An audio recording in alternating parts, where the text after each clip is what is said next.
The oldest stories of Mesopotamia begin with a gaze upward, long before the scribes started writing about the sky, about Anu, Sumerian An, whose very name means heaven. Gilgamesh measured himself against cedar giants and lions, and kings claimed the favor of gods in the clatter of bronze. In the Sumerian imagination, you didn't just pray to the sky, you lived beneath it as under a ruler, and that ruler had a name. Anu is the cool, unblinking firmament, the quiet crown above the bustle of gods and men, and the source from which authority descends. When the Sumerian king list opens with the formula, "after the kingship descended from heaven," the line is not a metaphor. It is a liturgical memory that legitimacy flows from the sky's sovereign. Anu is unusual among ancient gods. He is everywhere and almost nowhere. The first name on lists, the last figure to intervene, and the patriarch in whose house decisions are sealed even when other hands carry them out. That paradox, majesty without busyness, gives him his particular gravity. Modern scholars often refer to him as the king of the gods, but ancient texts reveal him as the senior god, whose consent makes kings, decrees, and cosmologies effective. In God, lists like an equals Anum, he heads the pantheon.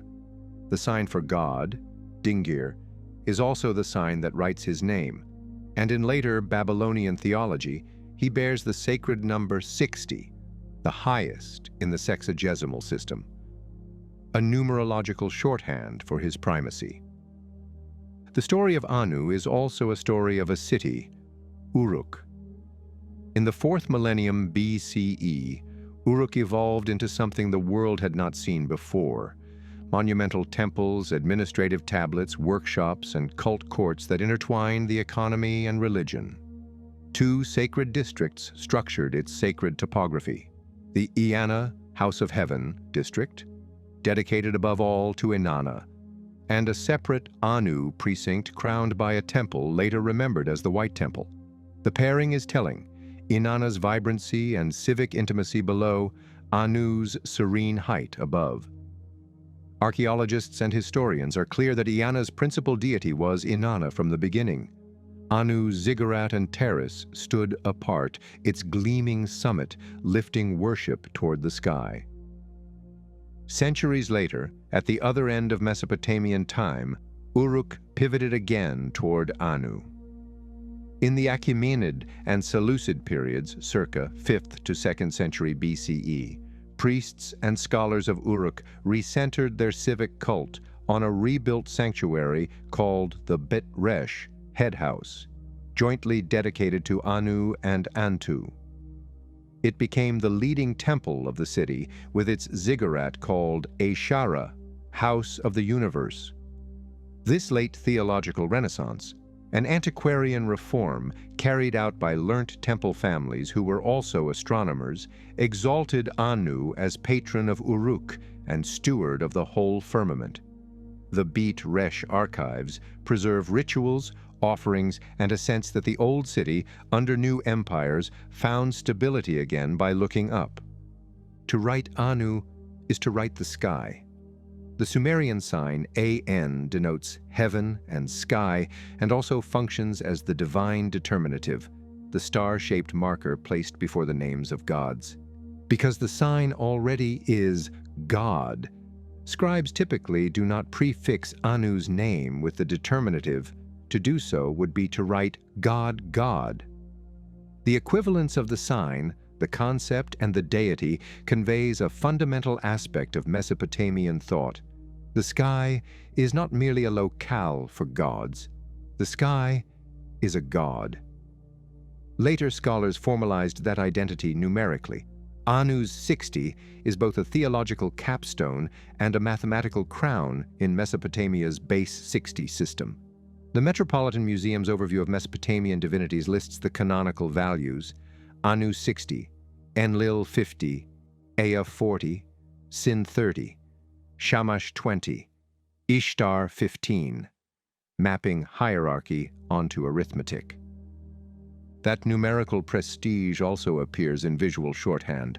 On kuduru, Babylonian boundary stones, gods often appear not as full figures but as emblems on tiny shrines carved in registers, the crescent for Sin, the star for Ishtar, and the disk for Shamash. Anu is rendered as a horned headdress on a shrine, set high among the symbols. To read a kuduru is to read a miniature sky. Anu's crown presides above the other tokens, the way the night canopy presides over lesser lights.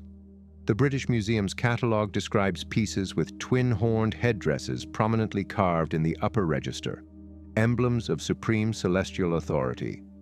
Who got the sky? Early Sumerian tradition does not trouble much with such questions. An and Ki, heaven and earth, are simply the paired totality from which the others arise. Later, Babylonian lists refine the family tree. Anshar and Kishar, whole heaven and whole earth, precede Anu. In other variations, Alala and Belili appear as his parents. These lists, collectively dubbed the Theogony of Anu by Wilfrid Lambert, reflect the scribe's appetite to reconcile local cults, avoid incestuous pairings, and tether newer gods to an ancient, august ancestry.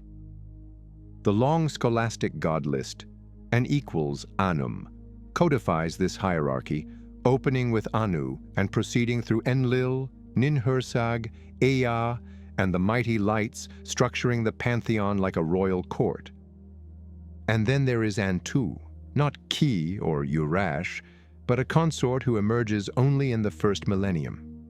In Seleucid Uruk, Antu is elevated to co-sovereignty, with Anu as the Beit Resh's co-ruler, a theological choice with civic consequences. Priestly offices, processions, and offerings reorganize themselves around a celestial couple whose marriage became the city's axis. Julia Krull's study of the Anu cult's revival reconstructs this late antique, recentering in rich detail, from nocturnal fire ceremonies to the doctrinal elevation of Anu's viziers and children. Ancient Mesopotamia imagined divine government in council. The Anuna, or Anunnaki, are, in their oldest usage, the high gods, those of princely seed, who assemble to decide fates. Anu presides not as a chattering chair, but as the arbiter whose sanction turns debate into decree. Later usage sometimes pushes Anunnaki downward, underworld judges in specific compositions, but the core idea is stable. The gods gather, fates are fixed, and the sky's authority is the lid on the jar. The ORACC Encyclopedia succinctly marks these shifts in meaning. Britannica stresses the term's fluidity while anchoring it in the notion of a class of high gods. In the Sumerian king list, the divine council's political counterpart is explicit. Kingship descends from heaven twice, in fact, on either side of the flood, and lodges in cities by heavenly grant. The line that opens the list is not casual, it is a constitutional statement. When Sumerian and Akkadian kings later refer to themselves as the favorite of Anu, or chosen by Anu and Enlil, the claim is not merely ornamental, it is the legal theory of their thrones. Myths at the edge of the sky. Anu is not the protagonist of many Mesopotamian myths. He is the horizon against which protagonists move. When he appears, it is almost always at the decisive edge. Ishtar, Gilgamesh, and the bull. The most famous of these edges lies in Tablet 6 of the Epic of Gilgamesh. Spurned by Gilgamesh, Ishtar ascends to her father's court and demands the bull of heaven to punish the hero. Anu cautions her that unleashing the bull could lead to famine and chaos, but she assures him that she has been storing grain for 7 years. He yields. The bull descends, and chaos erupts in Uruk until Gilgamesh and Enkidu bring it down. The scene is a perfect portrait of Anu, weighing consequences, reluctant to act, sovereign in consent. Textual witnesses and museum tablets anchor the episode firmly. The British Museum's Tablet 6 fragments summarize the interview and the bull's creation, while ETCSL preserves the earlier Sumerian Gilgamesh and the Bull of Heaven, in which Inanna's tether flashes lapis and the bull drinks the river in gulps. Another edge is Adapa. In this tale, Enki Ea fashions a mortal sage so wise that his speech is like the speech of Anu. After Adapa breaks the south wind, he is summoned to heaven. Enki warns him not to accept the food and water offered there. Anu, moved by the petition of Tammuz and Ningishzida, provides the food and water of life, and Adapa refuses, obedient to Enki. The paradox is bitter: wisdom, obedience, and the loss of immortality.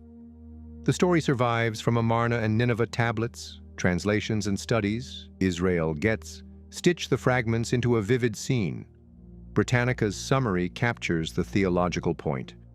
A chance at immortality is declined at heaven's table. Anu's role is again paternal, stern at first, then generous, then baffled by human obedience to conflicting divine advice. In Enuma Elish, the Babylonian epic of creation, Anu is a link in a generational chain. He confronts Tiamat but cannot subdue her. It is his son Ea who defeats Apsu, and his grandson Marduk who overcomes Tiamat and builds the ordered world.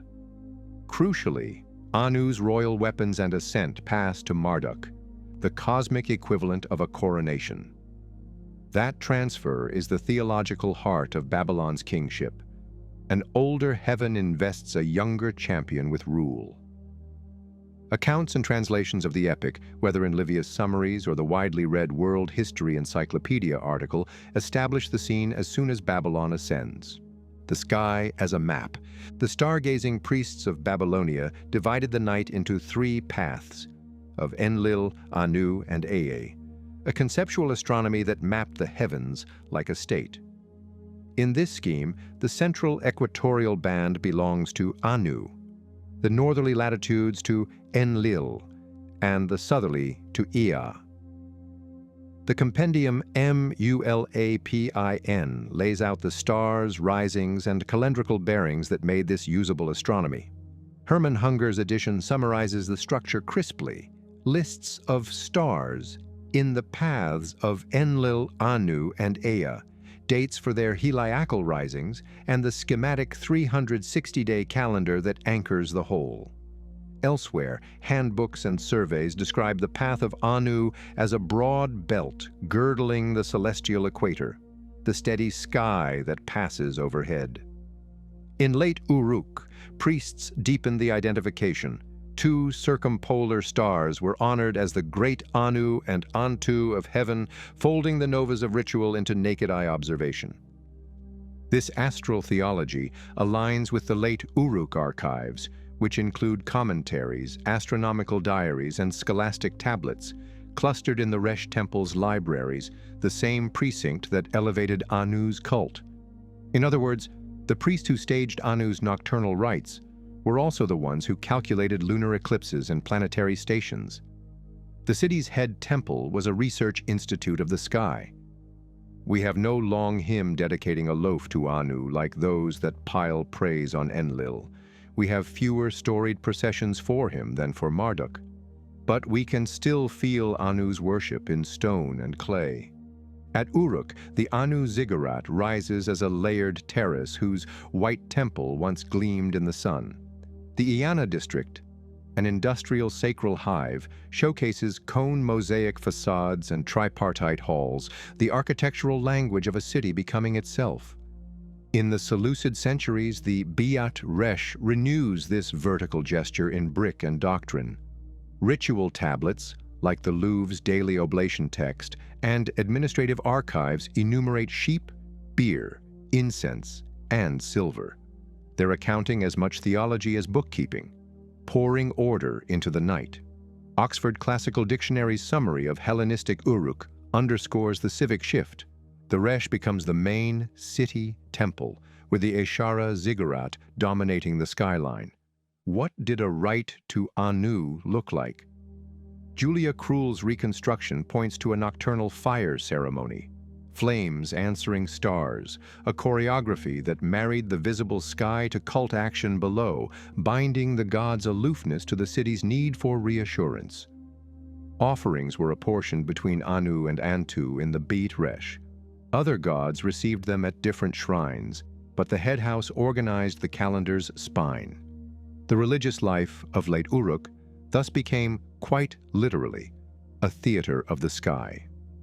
Beyond Uruk, Anu's name appears in Assyrian royal inscriptions and Babylonian oath formulas, but he is rarely a city's sole patron outside that core. This is not a weakness. It is a function of the system.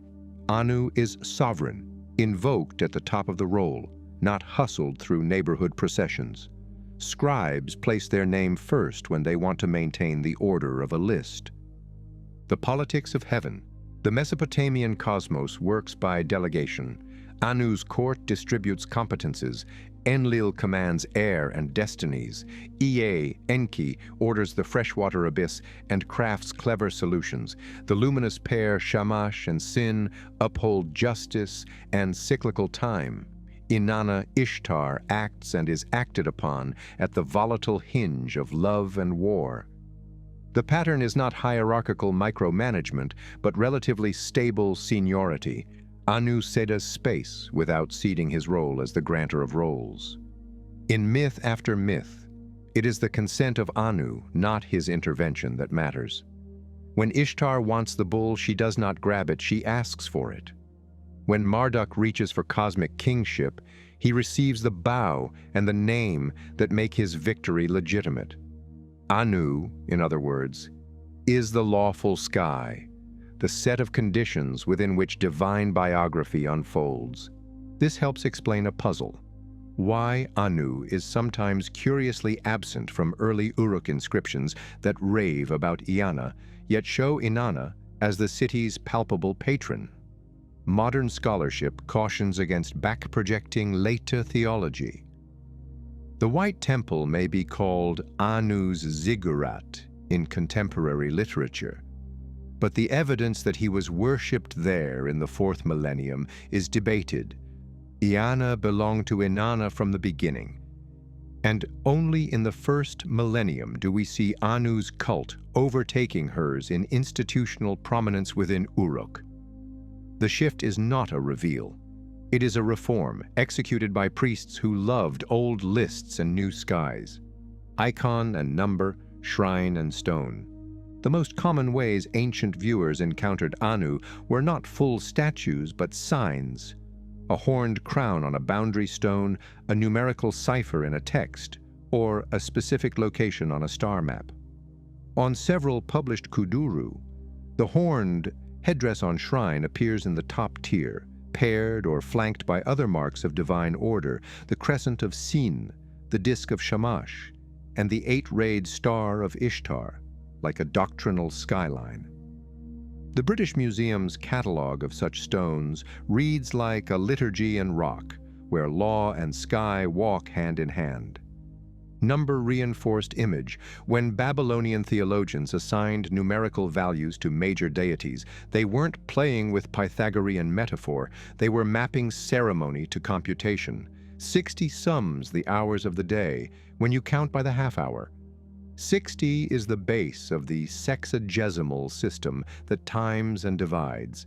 60 is the sign of the god whose job is to make measures hold. The Met's concise outline preserves that hierarchy in one line. The lists that students copied in tablet schools carried it forward, century after century. Underworld shadows and demon sons. Anu's fatherhood extends beyond polite company. In incantations and mythic catalogues, some hostile beings are referred to as the sons of Anu, the Asaku demons, the Sabiti, 7, or Lamashtu, who is sometimes described as his daughter. This is less family drama than taxonomy. The sky's breadth houses the wild as well as the tame. Naming devils sons of Anu isn't paternity, it's jurisdiction. The same council that dispenses destinies can unleash them. The tradition survives in ritual texts, whose scholastic editors in the late first millennium continued to catalog divine genealogies, even for the miscreants of the night. A note on names and the dignity of distance. To speak Anu's name is often to invoke a pair, Anu and Enlil, Anu and Antu, or Anu and the Anunnaki. The grammar tells. Anu is less a personality to be singled out than a structural principle to be paired with whatever domain needs sanction. Kingship, earth, court, or sky lore. He is there where things begin. At the head of god lists, at the top of Kuduru, at the first line of ceremonies, at the hinge of myths, where a yes or no from above changes everything below. This is why his character can feel distant compared to Enki's cunning or Ishtar's passions. But the distance is itself a quality. Anu is the cool logic that makes the other gods' stories count. When Enlil's word is as heavy as heaven, hymns are careful to say it. The weight comes from a sky that was already there before the breath of wind blew over the plains. When kings imprint their seals, the horned headdress in the upper register reminds onlookers that the document beneath has cosmic witnesses. The long arc, from Uruk to Uruk. A last arc returns us to the city that made Anu brick real. In the late Hellenistic centuries, Uruk's priestly elite, lamentation specialists, astronomers, and theologians, crafted a self-consciously antiquarian theology that restored Anu to the civic throne. They did not invent him, they curated him, reading old god lists and equals Anum, building a new head temple, Biat Resh, and synchronizing temple nights with the rhythm of stars. The Resh Library held commentaries. Seleucid period tablets in the British Museum publish leases and offerings bearing the new temple's seal. Ritual tablets in the Louvre outline daily procedures in Anu's sanctuary. And scholarly essays reconstruct a community that became the Mediterranean's last renowned cuneiform school. It is not too much to say that in the age of Greek kings, a Babylonian city found a way to be itself again by enthroning the sky. A measured conclusion. Anu is what remains when the music stops, the unlit ceiling inside which the orchestra tunes, plays, and pauses. He grants Marduk a bow and a kingship. He cautions Ishtar, then lets her test the world's capacity for famine. He offers a mortal man immortality and watches wisdom make the wrong choice. He is a sign and number, a crown and register, a terrace and a ziggurat. He is the reason Sumerian political theology could speak with such confidence about descent and grant. And he is the reason Babylonian astronomy could divide the night by meaningful belts. When texts want to begin, they begin with him. And when Uruk needed to remember itself, it rebuilt its house. Enlil, Lord of the Wind, Master of Destinies. In the theology of ancient Mesopotamia, authority was not a human invention. Instead, it was a divine concept. It was a substance, something as real as the wind and as pervasive as breath. To rule the earth, one had to be in harmony with the divine breath that animated it. And that breath had a name, Enlil. His name in Sumerian, Enlil, fuses En, Lord, Master, with Lil, air, wind, breath, spirit. This dual meaning is crucial. Lil was more than the breeze across a field. It was the animating medium between heaven and earth. The channel through which divine decrees traveled, the invisible space where life could exist. Enlil was not merely Lord of the Wind in a meteorological sense. He was the personification of cosmic authority in the realm of the living. If Anu, the Sky Father, presided in the highest heaven and Enki ruled the hidden sweet waters below, Enlil's domain was the middle realm, the surface of the earth and the air above it, the arena of human and divine interaction. This made him in effect the chief executive of the Mesopotamian cosmos, the great separation. heaven and earth divided. In the oldest Sumerian cosmologies, heaven, An, and earth, Kai, were fused, an undifferentiated mass, silent and inert. In this primordial stillness there was no air, no wind, no breath, and therefore no life. The first creative act was not the making of things, but the division of realms. Enlil's role was to separate An from Ki, pushing the sky upward and pressing the earth downward, creating the airy void in between. A hymn in the electronic text corpus of Sumerian literature, ETCSL, celebrates him as Enlil, the great mountain, father of the gods, who separated heaven from earth, established the borders of the sky and the earth, and made room for the black-headed people. The Sumerian phrase black-headed people referred to themselves, the first urban civilization in recorded history. The act of separation is also the origin of the Mesopotamian cosmic model. Anu resides in the heavens above. Enlil is in the air and on the earth's surface. Enki in the subterranean sweet waters. By creating the space between, Enlil also established the possibilities of law, order, and communication.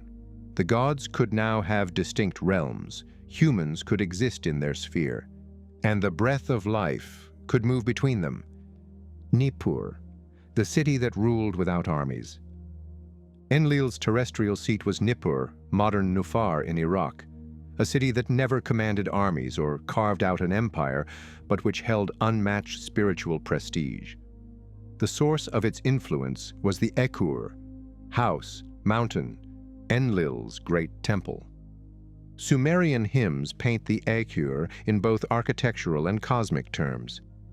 Ekur, the mooring rope of heaven and earth, lapis lazuli mountain whose shadow covers all lands, the place where fates are fixed. The mooring rope metaphor is telling. In a river culture where boats were tied to mooring posts to prevent drifting away, the Ekur was imagined as the post that tethered heaven and earth together. Without it, the cosmic order could drift into chaos. Archaeological finds at Ekur, excavations at Nippur have uncovered. Temple foundations mark the early dynastic period circa 2600 BCE. Foundation deposits containing dedicatory inscriptions, miniature tools, and symbolic objects were placed to consecrate the building. The temple's archives contain administrative tablets that record offerings from cities hundreds of kilometers away. Names of kings ranging from Sargon of Akkad circa 2334 BCE to Kassite rulers a millennium later are imprinted on bricks. These finds confirm that the Ekur was a pan-Mesopotamian religious hub. Control of Nippur wasn't about territory. It was about legitimacy. Kings rebuilt the Ekur not for local gain, but because their reigns were incomplete without Enlil's blessing. Kingship from heaven. The Sumerian king list, part chronicle, part theological charter, opens with, "After the kingship descended from heaven, it was in Eridu." After the great flood, kingship descends again, and this time Enlil becomes the earthly custodian of divine authority.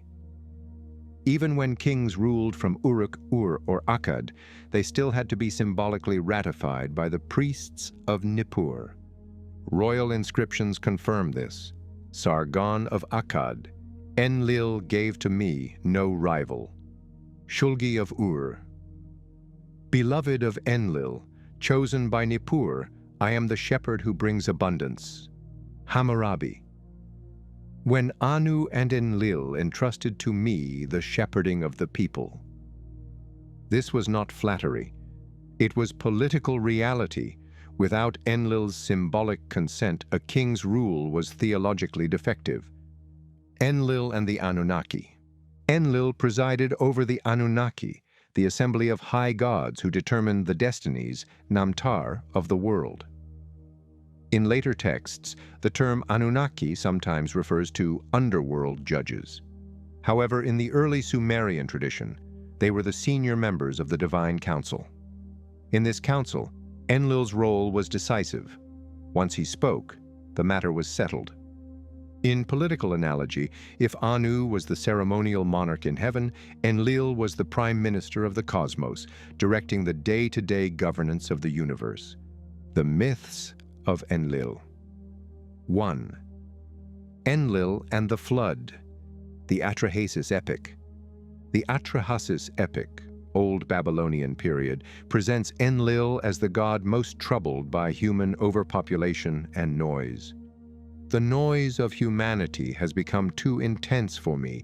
With their uproar, I am deprived of sleep. Let the gods send a plague upon them. When plague fails, thanks to Enki's advice to Atrahasis, Enlil escalates to famine and then drought. Finally, he resolves to send the deluge. The gods swear an oath not to warn humans. Still, Enki cleverly sidesteps this obligation by speaking to a reed wall, behind which Atrahasis overhears the instructions for building an ark. When the floodwaters recede, Enlil is furious. How did any man survive the catastrophe? A compromise is reached. Humanity will remain, but mortality and hardship will limit their numbers. This story, while showing Enlil as severe, frames him as the guardian of cosmic equilibrium, willing to reset creation to maintain order. 2. Enlil and Ninlil. In this myth, Ninlil, goddess of grain and fertility, is bathing in the river when Enlil approaches and seduces her. For violating divine law, Enlil is expelled from Nippur. For this deed, Enlil was expelled from the city. Ninlil followed him to the underworld. In the underworld, they conceive Nana, the moon god, Nergal, lord of the underworld, and other deities through disguised encounters. The tale is part love story, part origin myth, and part moral lesson. Even the highest god is accountable to divine law, the hymns of authority. Enlil's supremacy was not only narrated in myths, it was ritualized in hymns that functioned as both praise and legal proclamation. These hymns were recited in temples, festivals, and court settings to reaffirm the cosmic order. One famous hymn preserved in ETCSL 4.05.1 declares, "Enlil, shepherd of the black-headed people, your command is far-reaching, your word is unchangeable, the fate you decide is everlasting. No god can alter the command you have uttered." The structure of this hymn reflects legal formulae. Enlil's command is binding, irrevocable, and beyond appeal. In the Sumerian worldview, once Enlil's Namtar destiny was fixed, not even Anu or Enki could reverse it. This is the theological foundation for Mesopotamian kingship and law codes. A ruler's decrees were modeled on divine decrees. The flood text, fuller extract. To appreciate Enlil's voice in myth, it's worth quoting a larger section from Atrahasis, Lambert and Millard translation. Enlil spoke in the assembly of the gods. The noise of humanity has become too intense for me. With their uproar, I am deprived of sleep. Cut off supplies for the people. Let rain be scarce above and flood the wells below. The gods gave their consent. Enlil ordered silence to descend upon the earth. Later, after the flood, Enlil came up onto the boat. He seized my hand and brought me out. He brought my wife to my side. He touched our foreheads standing between us and blessed us. In the past, Utnapishtim was mortal, but now let him be like the gods. Epic of Gilgamesh 11. These passages illustrate his duality. In Atrahasis, the stern judge and destroyer; in Gilgamesh, the reconciler and granter of immortality. Enlil, known as the architect of civilization, is associated with me. These were divine ordinances that made organized life possible: law, kingship, craftsmanship, music, truth, priesthood, and warfare. While Enki is often portrayed as their keeper and distributor, Enki and the world order, several traditions name Enlil as the one who first put me in place. In this view, Enlil grants me to cities and gods. Enki administers and sometimes redistributes them. This division mirrors their personalities. Enlil as the legislator and Enki as the engineer. Some scholars, such as Thorkild Jacobsen, The Treasures of Darkness, view this as reflecting the bureaucratic structure of Sumerian city-states, a central authority that defines rules and a network of administrators who implement them. Astronomy and the path of Enlil. Babylonian astronomers divided the sky into 3 zones: the path of Anu, central equatorial band. The path of Enlil is located in the northern sky. The path of Ea is situated in the southern sky. The MUL Apin Compendium lists Enlil's stars: the plow, the great twins, the lion, the star of the bow, and the wagon of heaven. These constellations marked agricultural seasons and were tied to the prevailing winds and rains. Enlil's identity as Lord of the Wind was therefore astronomically grounded. The stars in his path heralded the changing winds that determined planting and harvest cycles. The Ikur in details, archaeology and ritual. The Ikur's layout was tripartite forecourt for public offerings. The central hall served as the venue for priestly rituals. Sanctuary, the divine seat of Enlil, entered only by the high priest. Archaeological finds include bricks stamped with the names of kings from multiple empires, foundation tablets inscribed with dedications in Sumerian and Akkadian. Enlil's emblem is represented by miniature bronze hoes and spades which serve as votive objects. Tablets from the temple library contain hymns and economic records. Ritual texts describe seasonal festivals where statues of allied gods visited Ikur, symbolizing political alliances under Enlil's authority. Theological rivalries and political shifts. Enlil's supremacy in the early dynastic and Old Babylonian periods faced challenges as empires shifted. Babylon. Marduk absorbs Enlil's powers in the Enuma Elish. Marduk becomes Enlil of the gods. By title. Assyria. Ashur inherits Enlil's attributes. Kings call Ashur the Great Mountain, a title of Enlil. Neo-Babylonian. Enlil retains cultic honor at Nippur, but the center of political theology shifts elsewhere. Despite this, Enlil remains in scholarly god lists, astronomical texts, and incantations up to the Seleucid era. Comparative parallels. Enlil's role has echoes across the ancient world. El of Canaan is supreme but not always active, delegating to younger gods. Yahweh in the early Israelite religion, storm theophanies, Psalm 29, resemble Enlil's storm god imagery. Zeus, though more anthropomorphic, is the ruler of heaven and enforcer of cosmic law. New Age and alternative interpretations. In modern alternative history and ancient astronaut theories, Enlil is often portrayed as one of the extraterrestrial Anunnaki, as described in Zecharia Sitchin's works. Sitchin portrays Enlil as an authoritarian figure, dedicated to controlling humanity, in contrast to Enki's more benevolent approach. While unsupported by academic evidence, this interpretation has influenced New Age readings. Enlil is the archetype of the strict father. The flood serves as a technological reset moment. Nippur's Ekur was an ancient control center or beacon. The text titled Enlil and Ninlil, Full Myth. Text with commentary provides a comprehensive overview of the Sumerian composition. The Sumerian composition, Enlil and Ninlil, ETCSL 1.2.1, is one of the richest sources for understanding both Enlil's character and Mesopotamian divine law. Here's an extended excerpt from the Oxford ETCSL translation. In those days, Enlil's eye looked on the maiden Ninlil.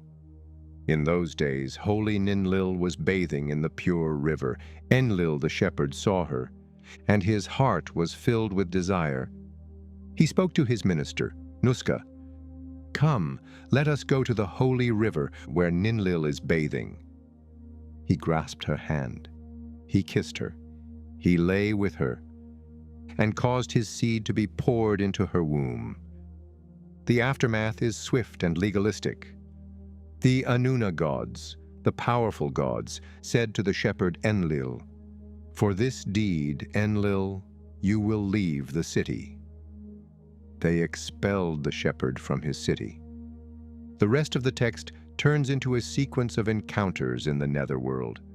Enlil disguises himself successively as the gatekeeper of the underworld, the man of the river of the underworld, and the boatman of the underworld.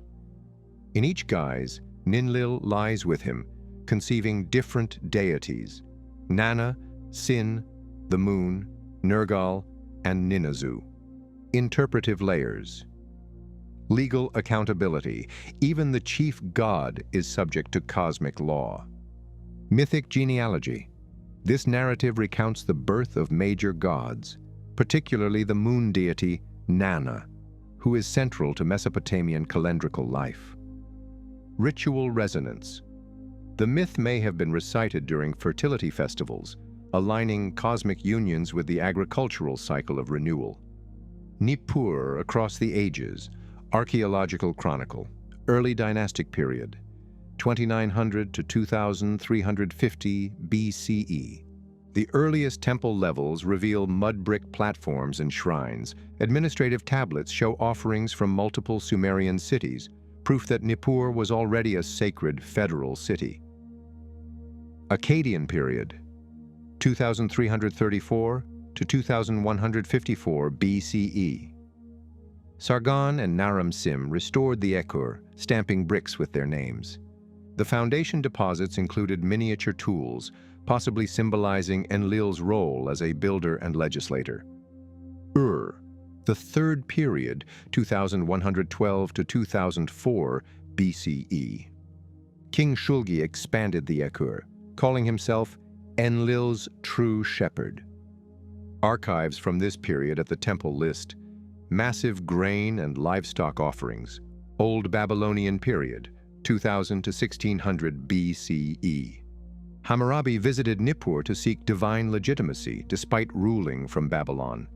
The Enlil hymns copied in scribal schools date largely from this era. Kassite period, circa 1595 to 1155 BCE. Nippur thrived as a scholarly hub. Kassite kings rebuilt the Ekur in baked brick and added monumental gates, Neo-Assyrian and Neo-Babylonian periods. Assyrian kings, such as Ashurbanipal, patronized the Ekur to secure their loyalty in the south. Nabopolassar and Nebuchadnezzar II also restored parts of the complex, Seleucid and Parthian periods. Despite the political decline of Enlil's cult, the site continued to be inhabited. Greek inscriptions and Parthian structures overlay older levels, the Mul Apin and Enlil's stars.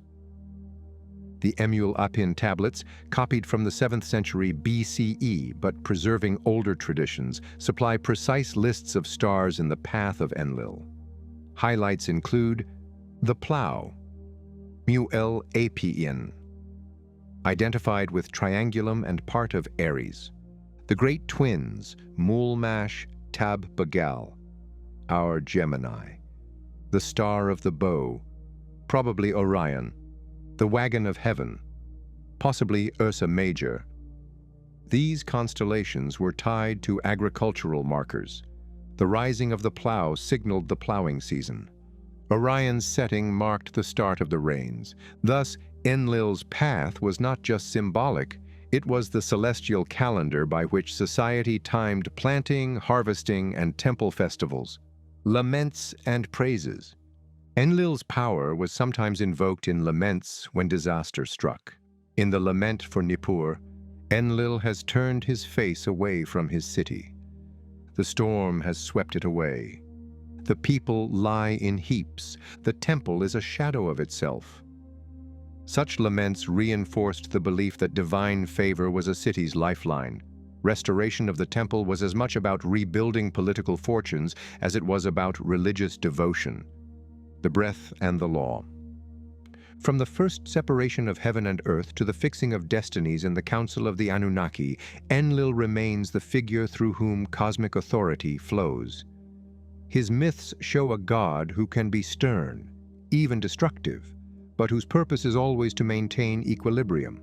Archaeology confirms that for over 2,000 years, rulers sought his favor at Nippur, and astronomy shows his name written among the stars. Whether read through the lens of strict scholarship or alternative history, Enlil endures as the breath that binds heaven and earth, the master of destinies. Enki, lord of the waters, keeper of me. In the vast and layered pantheon of ancient Mesopotamia, no deity embodies both cunning intellect and benevolent creativity more vividly than Enki. Known in Sumerian as En-Kai, lord of the earth, and in Akkadian as Ea, Enki occupies a unique space among the Anunnaki. He is not merely a ruler or enforcer of cosmic law, but a master of the very blueprints of civilization.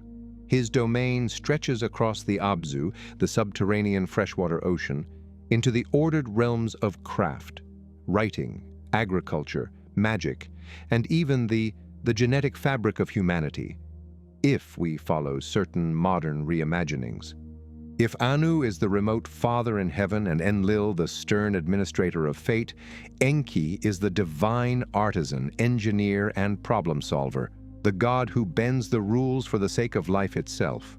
In the mythological corpus, he emerges again and again as the one who saves, warning Atrahasis of the flood, gifting Inana the means of civilization, devising languages and diplomacy in Enmerkar and the Lord of Aratta, and healing the wounded land in Enki and Ninhursag. Enki's Sumerian name, Enki, translates directly as Lord of the Earth, Enha, Lord, Ki, earth, land. Yet paradoxically, his primary domain is water, specifically the freshwater aquifers beneath the earth. The Abzu, Apsu in Akkadian. This tension, earth and water, reflects Mesopotamian cosmology. Fertile land is born from the mingling of the sweet waters of the Abzu with the clay of the world. His Akkadian name, Ea, is etymologically uncertain.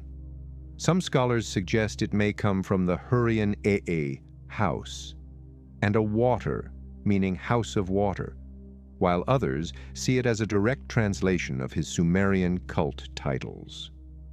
The god list, an equals Anum, identifies Ea with several epithets. Nudimud, the fashioner, highlighting his creative aspects. Lugal Abzu, king of the Abzu. Bel Nemeki, lord of wisdom in Akkadian hymns. Origins and divine genealogy. Enki is typically listed as the son of Anu, sky god, and half-brother to Enlil, though some traditions make him the son of Namu, the primordial sea goddess. In the Enki and Ninma myth, Namu is described as the one who bore the powerful gods, and prompts Enki to create humanity. This maternal link to Namu underscores his deep connection to water and creation. His consort is Damkina, also known as Damgalnuna, with whom he fathers Marduk in later Babylonian tradition. Other offspring include the goddess Ninsar, Lady Greenery, Ninkura, and Utu, as described in the generational narrative of Enki and Ninhursag. The Abzu. Mythical and ritual significance. The Abzu is not merely a water source, it is the primordial wellspring of life existing beneath the solid earth. To the Mesopotamians, it was both a literal aquifer and a cosmic realm, pure and untouched by human pollution. In temple architecture, the Abzu was symbolized by sacred pools, most famously at Eridu's Abzu temple, where water was ritually drawn for purification. Hymns to Enki describe his throne set in the Abzu in Eridu, the pure house. Abzu. The Abzu is presented as both palace and workshop, filled with lapis lazuli, silver, and precious woods. One hymn preserved in ETCSL 4.08.1 reads, O Enki, Lord of the Abzu, King of Eridu, Provider of abundance, Lord who makes me perfect. You bring all good things to perfection. You direct the decrees of heaven and earth. Eridu, the first city. Many archaeologists regard Eridu, located in southern Mesopotamia, as the world's oldest city. Excavations at Tel Abu Shahrain reveal 18 superimposed temple levels, with the earliest dating to the Ubaid period, circa 5,400 BCE. These early shrines already had central altars and offering platforms, indicating formalized worship from the very beginning. Artifacts from Eridu include clay tokens and seal impressions, evidence of organized redistribution. Rare materials such as porcelain and lapis lazuli inlays indicate extensive trade. Fish bones and waterfowl remains, reflecting offerings linked to Enki's watery domain. The Sumerian king list begins with, kingship descended from heaven. Eridu was the first city. Even though political capitals shifted, Eridu retained its sanctity as Enki's home. In myth, this gave Enki a special status. He was rooted in the first moment of civilization, Enki's treasure. I are divine decrees or archetypes, the underlying structures of civilized life. The myth of Inana and Enki includes kingship, priesthood, truth, crafts, music, heroism, victory, judgment. In this myth, Inana visits Enki in Eridu, feasts with him, and when he is inebriated, she convinces him to gift her over 100 mi, which she then transports to Uruk. The text preserves Enki's dawning regret. Why did I give the mead to the maiden? Let the boat of heaven not reach Uruk. Let me return to Eridu. But despite sending various sea monsters and guardians to retrieve them, Inanna succeeds. Scholars see this as a mythic metaphor for the transfer of cultural primacy from Eridu to Uruk in the late 4th millennium BCE. The creator of humanity, Atrahasis. In the Akkadian Atrahasis epic, Enki is humanity's defender. When Enlil tires of human noise and sends successive plagues, droughts, and famines, it is Enki who quietly instructs humans on how to survive. During the plague, honor the appropriate deity to lift the curse. During droughts, avoid worshipping rain gods and focus on canal deities. During a famine, locate alternative food sources. When Enlil resolves to send a flood, Enki cannot break his oath to remain silent. But he speaks to the walls of Atrahasis's reed hut. Well, listen to me, reed wall. Pay attention to all my words. Dismantle your house, build a boat, let it be roofed over like the Apsu. This oblique speech enables him to fulfill both his divine duty and moral obligation. The flood comes, but Atrahasis survives, preserving human life. Enki and Ninhursag, cycles of creation, fertility, and healing. Among the most complex and sensual of Sumerian myths is the story of Enki and Ninhursag, ETCSL 1.1.1, a narrative set in the paradisiacal land of Dilmun. Dilmun is described as a place without sickness, without death, where the raven does not croak and the lion does not kill. The text opens with an image of a utopia that, however, is incomplete, lacking water.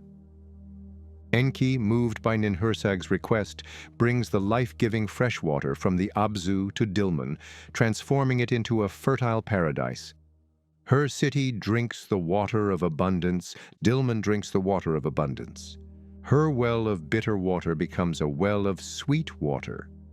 From here, the myth becomes a chain of erotic unions and births.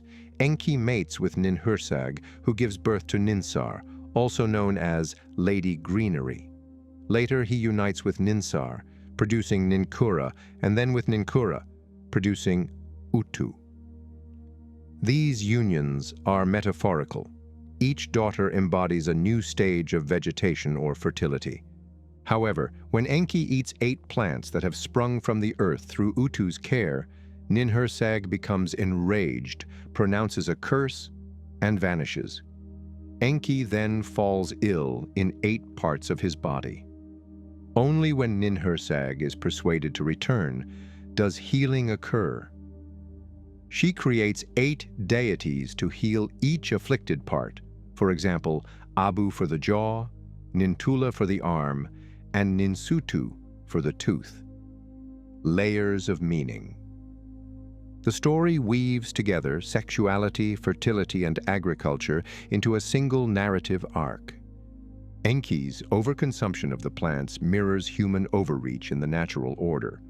The healing episode introduces the concept of specialist deities born for specific tasks. Enki and the world order, the architect of civilization.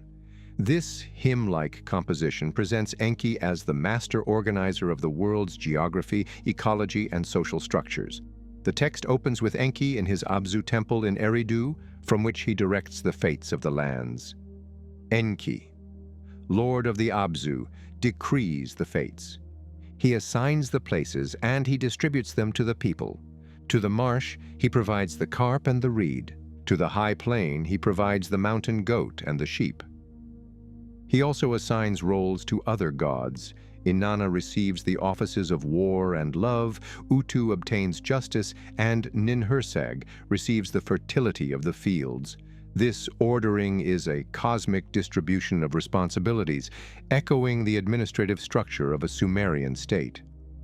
Jacobson interprets the order as a reflection of the Sumerian worldview. Civilization is the product of divine allocation, with each part of the environment and society placed in harmony. Enmerkar and the Lord of Arata. Though Enki is not the protagonist in Enmerkar and the Lord of Arata, he is the divine force behind linguistic ingenuity. The text speaks of a mythical time when the whole universe spoke in one tongue.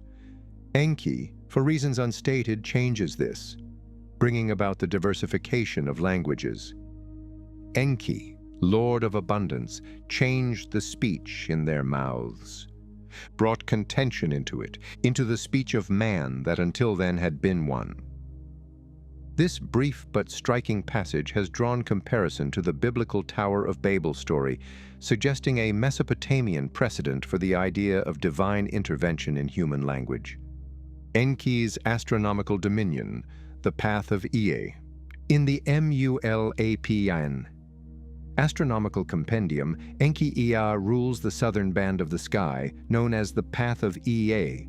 This includes constellations close to the celestial equator, important for marking the rainy season and the flooding of the Tigris and Euphrates. Among his stars are the goatfish, Suhur, Mash, will eventually represent the zodiac sign Capricorn. The fish, Ku6, could be interpreted as belonging to Pisces. We identify the square of Pegasus as the field.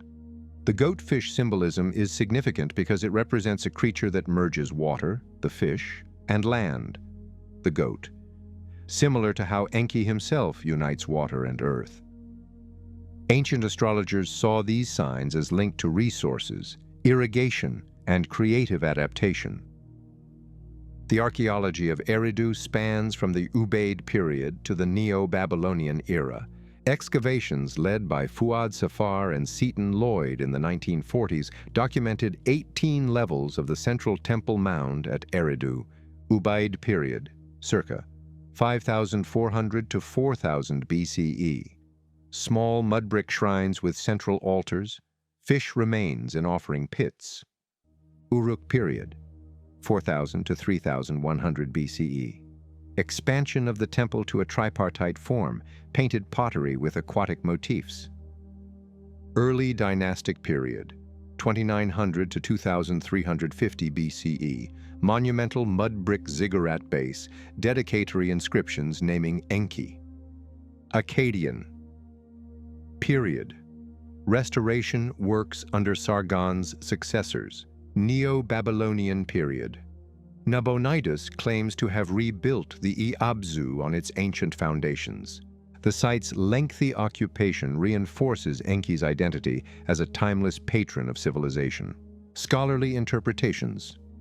Thorkild Jacobson views Enki as the archetype of beneficent intelligence, a problem-solving entity that operates without violence.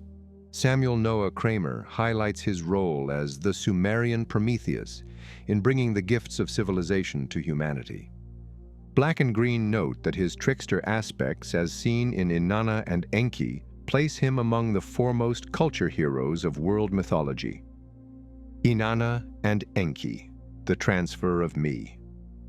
Few myths reveal Enki's combination of wisdom, generosity, and trickery as vividly as Inana and Enki, ETCSL 1.3.1. This is the story of how the sacred me, the divine blueprints for civilization, passed from Eridu to Uruk, shifting the symbolic heart of Sumerian culture. The text begins with Inanna, goddess of love and war, deciding to travel from her city, Uruk, to Enki's holy city, Eridu. Her purpose is unstated, but her goal soon becomes clear. Enki greets her warmly, offering a feast fit for the gods. Over multiple cups of strong beer, Enki grows merry and perhaps careless. In this convivial state, Inanna persuades him to give her the me. The tablets list over 100 of them: kingship, priesthood, truth, weaving, music, weapons, heroism, law, scribeship, prostitution, and more. Everything from sacred offices to everyday crafts. The moment of transfer is marked with ceremonial grandeur. He gave her the me, kingship, heroism, truth, and the art of the harlot.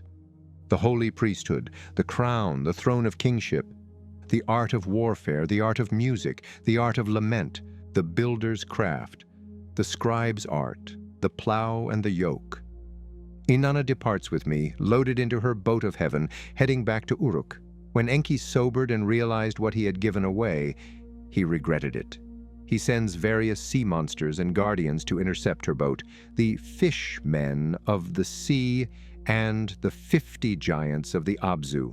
But each time, Inanna outwits or evades them. Eventually, Enki concedes, and the me arrives safely in Uruk, transforming it into the new epicenter of Sumerian civilization. The myth may encode a political memory of Uruk's rise in the late Uruk period, when Eridu's primacy declined. On a theological level, it symbolizes the transfer of culture from one divine patron to another. Inanna emerges as a shrewd cultural broker, but Enki retains his role as the ultimate source of civilization's gifts. The Atrahasis flood narrative. Enki as humanity's advocate. The old Babylonian Atrahasis epic, circa 17th century BCE, offers one of the clearest portraits of Enki's moral compass. The story begins when humanity, created by the gods to bear the toils of labor, grows numerous and noisy, disturbing Enlil's rest. Enlil sends successive plagues and droughts to reduce their numbers, but each time Enki instructs Atrahasis, exceedingly wise, on how to appease the frustrated deities and survive. When Enlil resolves to send a flood to wipe out humanity entirely, Enki swears not to warn humankind directly.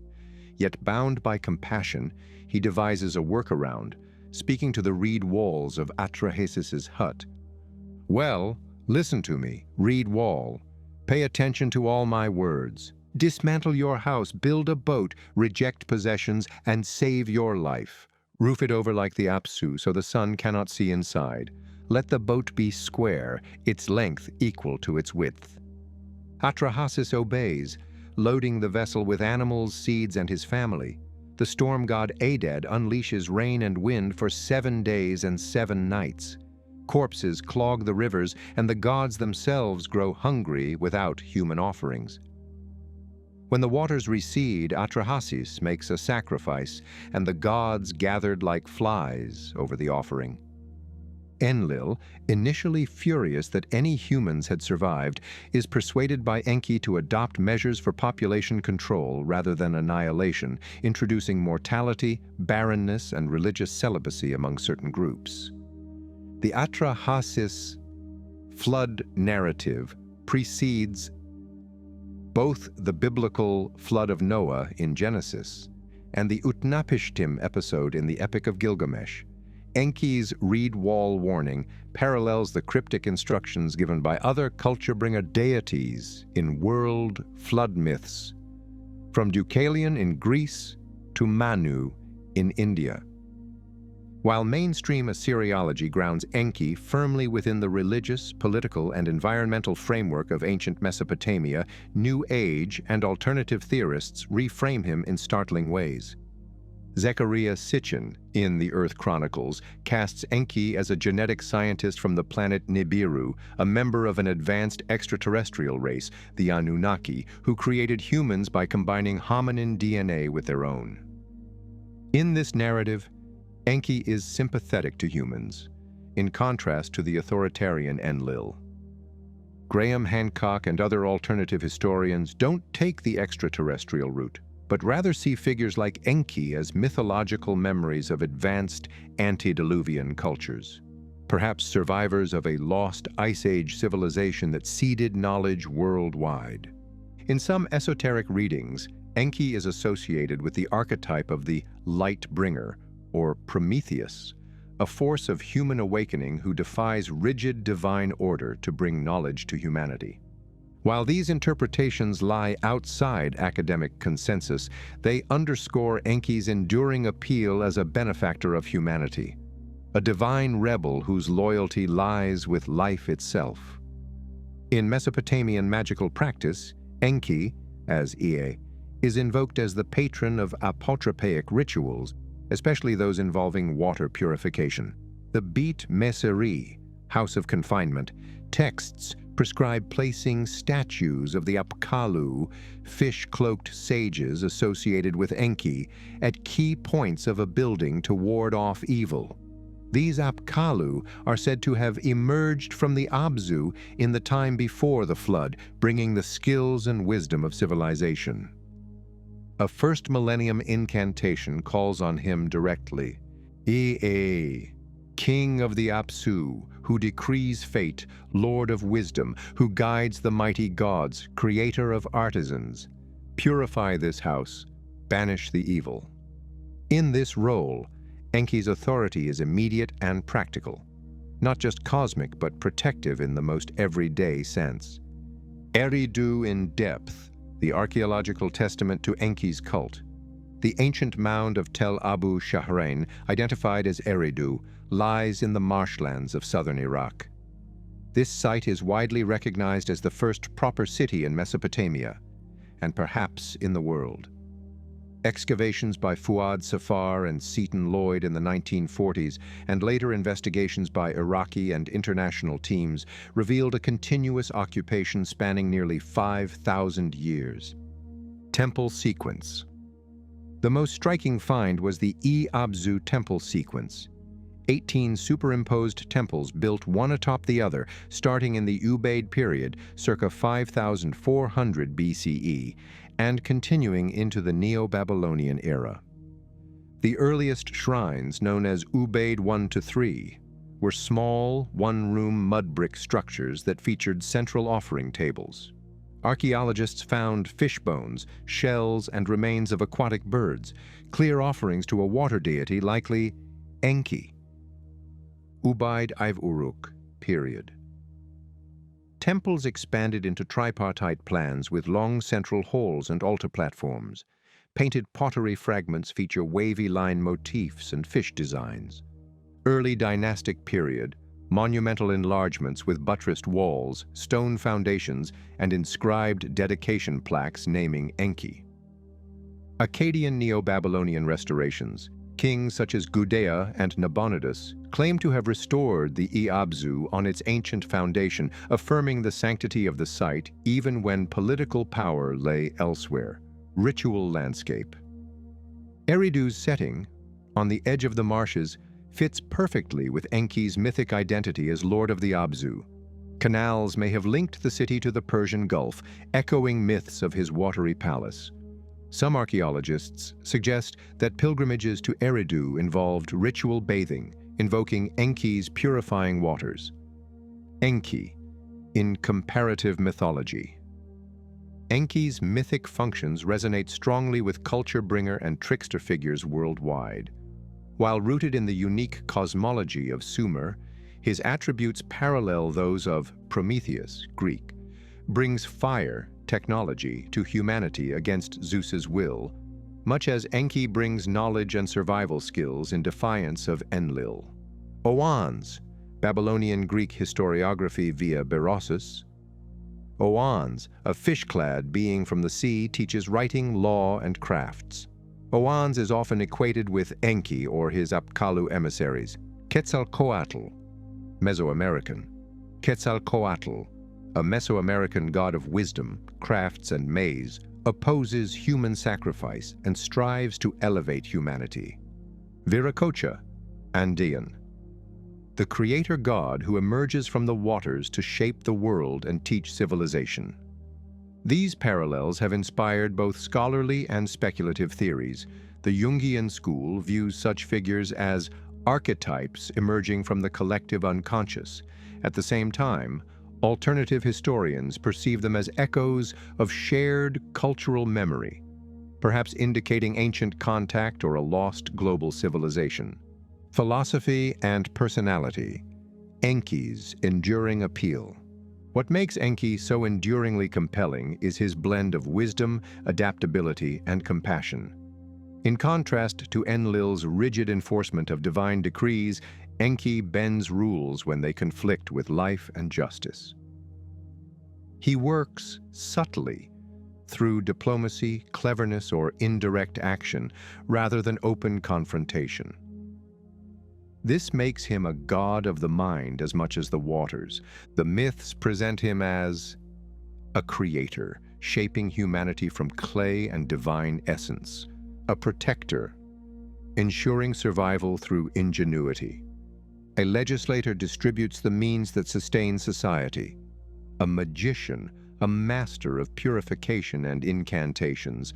A trickster employs cunning to accomplish goals that others find unattainable. Modern resonance. In the modern imagination, Enki has been reinterpreted through various lenses. Neo-paganism and Reconstructionism. Worshippers honor him as a patron of creativity, magic, and ecological balance. Occult traditions. Enki is invoked in ceremonial magic as a bringer of wisdom and guardian against chaos. Alternative history. Figures like Zecharia Sitchin transform him into a literal alien progenitor, painting him as humanity's secret ally. Art and literature. From novels to music, Enki appears as a symbol of knowledge won against authority, a counterpoint to authoritarian deities. The water that never runs dry. From the earliest mud brick shrine in the marshlands of Ubaid-era Eridu, to the elaborate literary compositions of the old Babylonian scribes, Enki stands as the most human of the gods, approachable, clever, and concerned with the flourishing of life. He is the god who fills the parched land with water, who plants the seeds of knowledge, who whispers the escape plan through a reed wall when all seems lost. Whether viewed as a Mesopotamian deity, a mythic archetype, or the genetic engineer of speculative histories, Enki's story embodies the conviction that wisdom is not hoarded but shared, and that life, in all its fragile creative complexity, is worth protecting. The Abzu still lies beneath the earth, in myth and metaphor. In every act of invention, in every defense of the vulnerable, in every solution crafted with wit rather than brute force, Enki's current flows on. A reminder that the most incredible power is the ability to create and preserve what is produced. Ninhursag, Ninma, Nintu, the great mother of Sumer. Ninhursag, known under many names across Mesopotamian history, stands among the oldest and most enduring deities of the Sumerian pantheon. Her primary names include Ninhursag, Lady of the Mountain; Nin, Lady; Hursag, Sacred Mountain; Ninma, Exalted Lady; Nintu, Lady Birthgiver; Mami, Mother, Akkadian epithet. She is the archetypal earth and mother goddess, associated with mountains, fertile plains, and the generative power of birth. In Sumerian cosmology, the Hursag, mountain, is not just a geographic feature but a cosmic symbol, the place where heaven and earth meet. As such, Ninhursag embodies the bridge between the divine realm and the living world. Her earliest cult centers are found in Adab, Kesh, and possibly Eridu, and she is often linked in myth with the mighty gods Anu, Enlil, and Enki, serving both as a mother to the gods and as a midwife to humanity itself. Ninhursag in the Sumerian creation tradition. Enki and Ninma, the birth of humanity. The text known as Enki and Ninma, ETCSL 1.1.2, is among our most explicit depictions of Ninhursag's creative role. It begins in the primordial days when the gods were men, meaning they had to labor for sustenance, digging canals, carrying baskets of earth, and maintaining the fields. The younger gods, burdened by this toil, complained to Enki in the Abzu. In turn, Enki proposed creating a substitute, humankind, to take over the work. Here, Ninhursag enters as the divine birthgiver. Ninma took the clay from the top of the Abzu, fashioned it with her hands. She mixed the clay with the flesh and blood of a slain god. Thus, man was given the life of the gods. Ninhursag's role here is direct and intimate. She shapes the first humans from clay, giving them form and vitality. The combination of divine blood and earth is a recurring motif in Mesopotamian mythology, suggesting humanity's dual nature, both mortal and touched by the divine. The contest of creation. In the second half of the myth, Enki and Ninma engage in a creation contest. Ninma fashions humans with various defects, one unable to bend his knees, another unable to hold back urine, and another unable to speak. Each time, Enki finds a role for the malformed being in society. The disabled person can serve the king at the table. The incontinent man can serve as a wet nurse, and the mute can be a royal attendant. The tale is often read as a reflection of Mesopotamian pragmatism. Every person has a place in the cosmic order, regardless of their abilities. Eventually, Enki creates a human who is too weak to survive. Ninma finds no place for this creation, and the myth concludes with her admitting defeat. The myth titled Enki and Ninhursag is part of the narrative known as Dilmun and the Cycle of Fertility. The Enki and Ninhursag myth places Ninhursag as the goddess of paradise and regeneration. The setting is Dilmun, a land without disease or death. At Ninhursag's request, Enki brings fresh water to the land, transforming it into a fertile paradise. Their union results in a chain of births, each representing a new aspect of fertility and abundance.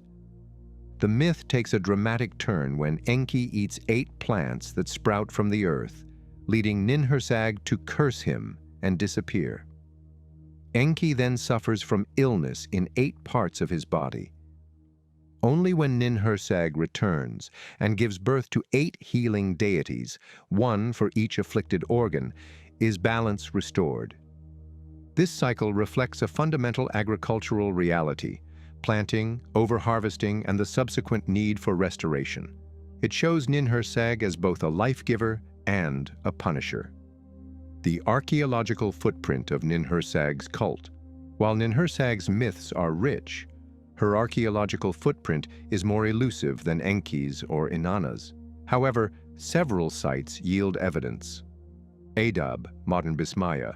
Early dynastic inscriptions invoke Ninhursag, mother of the gods. Temples dedicated to Ninhursag feature altars decorated with mountain motifs. Kesh, Gudea of Lagash, recorded restoring the Enki, housebinding heaven and earth, for Ninhursag, suggesting a cosmic axis function.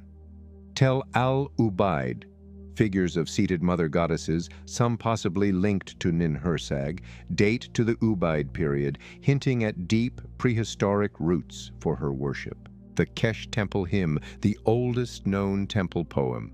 One of the most remarkable literary survivals from ancient Sumer is the Kesh Temple Hymn, ETCSL 4.80.1, generally regarded as the oldest known written hymn in the world, dating back to around 2600 BCE. This text is dedicated to Ninhursag's temple in the city of Kesh, which was regarded as one of the most sacred places in Sumer. The hymn is a sweeping praise poem that exalts both the goddess and her sanctuary. House, great enclosure rising from the earth, founded by and raised by Enlil, built by Ninhursag, the exalted lady. Its plans are drawn in heaven, a house whose interior is a mountain, whose holy shrine touches the sky. Your foundation rests on the heart of the underworld. House, your head is in heaven. Your base is in the pure Apsu. Ninhursag has given you the gift of life. The imagery fuses the mountain, Hursag, with the temple, a cosmic axis that unites heaven, earth, and the underworld. In Sumerian cosmology, a deity's temple was not simply a place of worship, but the physical embodiment of their divine domain. Ninhursag is recognized as the mother of gods and kings. In Sumerian theology, Ninhursag is often described as mother of the gods, Ama Ereshkigal. She is credited in various myths with birthing or fostering several major deities. Enlil sometimes casts Ninurta, a warrior god and agricultural hero, as her son. Ninsun, the lady wild cow and mother of Gilgamesh. Her maternal wisdom is often linked to the archetype of Ninhursag. Lugalbanda, a semi-divine hero and king of Uruk, is sometimes considered a foster son. Ninsar, Ninkura, and Utu are successive goddesses born from Enki's lineage in the myth of Enki and Ninhursag, each symbolizing different stages of plant fertility. In royal inscriptions, kings often refer to themselves as the beloved son of Ninhursag, aligning their legitimacy with her life-giving authority. This maternal association made her cult politically potent. Invoking Ninhursag was to claim divine sanction at the most fundamental, life-oriented level. Mountain Goddess. Symbolism and Geography. The title, Lady of the Mountain, likely originates in the early agrarian societies of the Zagros foothills and alluvial plains. In a land where irrigation agriculture depended on mountain-fed rivers, the mountain was the ultimate source of life-giving water. Ninhursag thus symbolizes the source of rivers and fertility, the meeting place of heaven and earth. She is the eternal, unmoving foundation of the world. In iconography, she sometimes appears wearing a horned crown, sign of divinity, and a robe patterned like a mountain slope, seated on a throne flanked by mountain goats, creatures of the highlands. In later Akkadian depictions, she holds a spade or hoe, tools associated with agriculture and creation. Comparative Great Mother. Traditions. Ninhursag's role resonates strongly with other Great Mother figures of the ancient world. Cybele, Phrygia, Anatolia, Mountain Mother, associated with fertility and wild nature, later integrated into Greco-Roman religion. Asherah, Levant, Mother Goddess linked to sacred trees and mountains, she who treads upon the sea. Gaia, Greece. Primordial Earth Mother, from whom all life springs. Isis, Egypt. Although she is more magical and dynastic, Isis shares the role of nurturer and restorer with Ninhursag.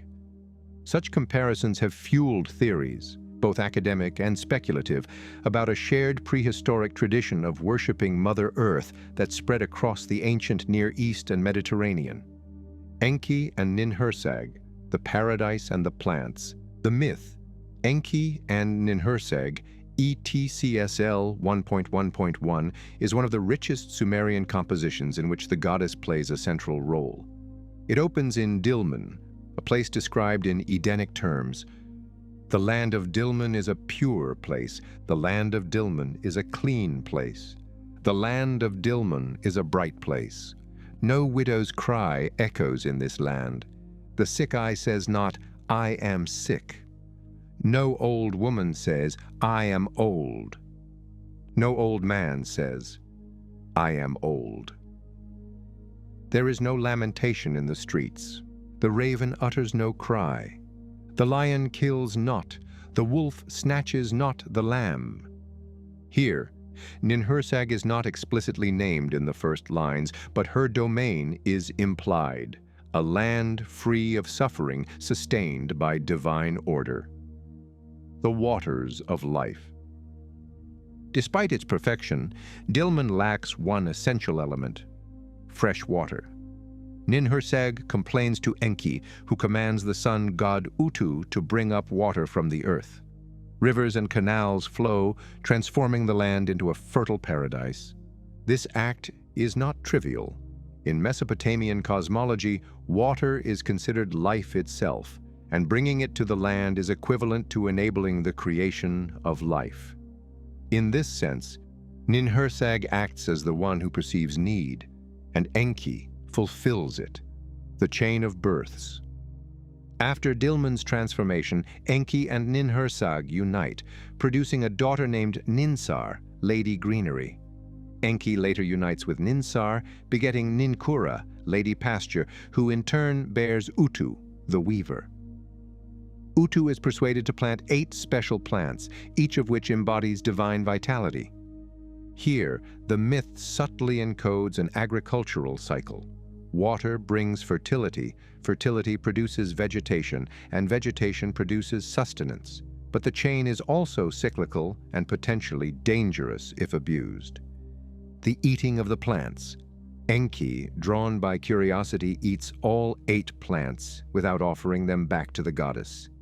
This act, an overreaching consumption of what was meant to be sacred, provokes Ninhursag's wrath. She curses him. Until you are dead, I will not look upon you with the eye of life. She then withdraws from the world, taking with her the power of healing. Without the Great Mother's presence, balance falters. Illness and healing. Enki soon falls ill in 8 parts of his body: jaw, tooth, mouth, throat, arm, rib, stomach, and foot. The gods become desperate. Without Enki, they lose their wisdom and the ordering force of life. The fox, a trickster intermediary, persuades Ninhursag to return. She kneels beside Enki and draws from each afflicted organ a new healing deity. From his jaw, Abu, god of plants and healing. From his tooth, Nintul. From his mouth, Ninsutu. From his throat, Ninkasi, goddess of beer. From his rib, Ninti, lady of life, notable for its parallel to the biblical Eve, whose name means life, and who was formed from Adam's rib. From his stomach, Ensag. From his foot, Ninazimua. Each new deity embodies a restoration of life, craft, or nourishment. The act reaffirms Ninhursag's power to both punish and heal. She withholds life until respect for sacred balance is restored. Dilmun. Myth and archaeology. In the myth, Dilmun is often depicted as a paradise. Historically, Dilmun is usually identified with Bahrain and the adjacent Gulf Coast. Archaeology reveals that by the early 3rd millennium BCE, Dilmun had become a trade hub, connecting Mesopotamia, the Indus Valley, and Oman. The abundance of fresh water from artesian springs and its strategic location fit the myth's description. The mythic Dilmun is thus both a real geographical location and a symbolic realm, the intersection of commerce, fertility, and divine blessing. Healer and punisher, the mother's dual nature. Ninhursag's actions in the Dilmun myth reveal a fundamental truth about the Great Mother archetype. She nurtures without end, yet she also enforces cosmic boundaries. Her punishment of Enki is not petty vengeance.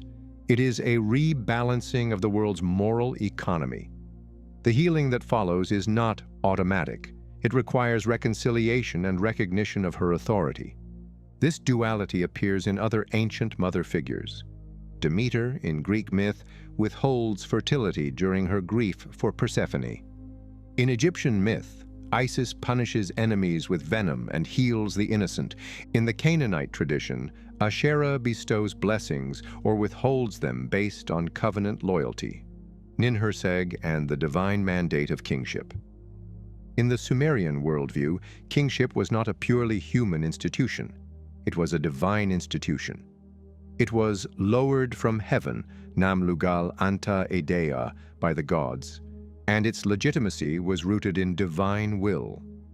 Ninhursag, as the primordial mother and lady of the mountain, was one of the ultimate sources of that legitimacy. Her connection to the mountain, Hursag, was not merely symbolic. In many early Mesopotamian royal inscriptions, mountains represented cosmic authority and stability, qualities that rulers wished to embody. A king who called himself the child of Ninhursag claimed to be born from that stability and cosmic order. Royal inscriptions and hymns. Several rulers directly invoked Ninhursag in dedicatory texts. Eanatum of Lagash, circa 2450 BCE, records building a temple for Ninhursag, mother of the gods, who bore me. By claiming her as a literal mother, he presents himself as divinely ordained from birth. Lugalzagisi of Umma refers to her as she who nourishes my kingship like a fertile mountain, reinforcing the imagery of growth and sustenance. Gudea of Lagash, circa 2140 BCE, one of the most pious rulers in Mesopotamian history, credits Ninhursag with guiding his dreams in which the plans for the Ininu temple of Ningirsu were revealed. Gudea claims that Ninhursag's hands measured my lifespan and decreed a long reign. Temple complexes and state religion. The Idur Anki, housebinding heaven and earth. At Kesh, dedicated to Ninhursag, functioned as more than a cult site. It was a ceremonial nexus where royal authority was renewed. Offerings from across Sumer were brought there, and the city of Kesh enjoyed a quasi-neutral religious prestige, much like Nippur's role in the cult of Enlil. Her temples often featured terraced platforms, possibly evoking the image of a sacred mountain. Some scholars have suggested that early Ziggurats drew partially on this mountain symbolism, embedding Ninhursag's identity into the very architecture of Mesopotamian religion, the decline and transformation of her cult. By the Old Babylonian period, circa 2000 to 1600 BCE, Ninhursag's prominence began to wane in favor of more politically essential deities, such as Marduk in Babylon and Ashur in Assyria. However, she was never erased.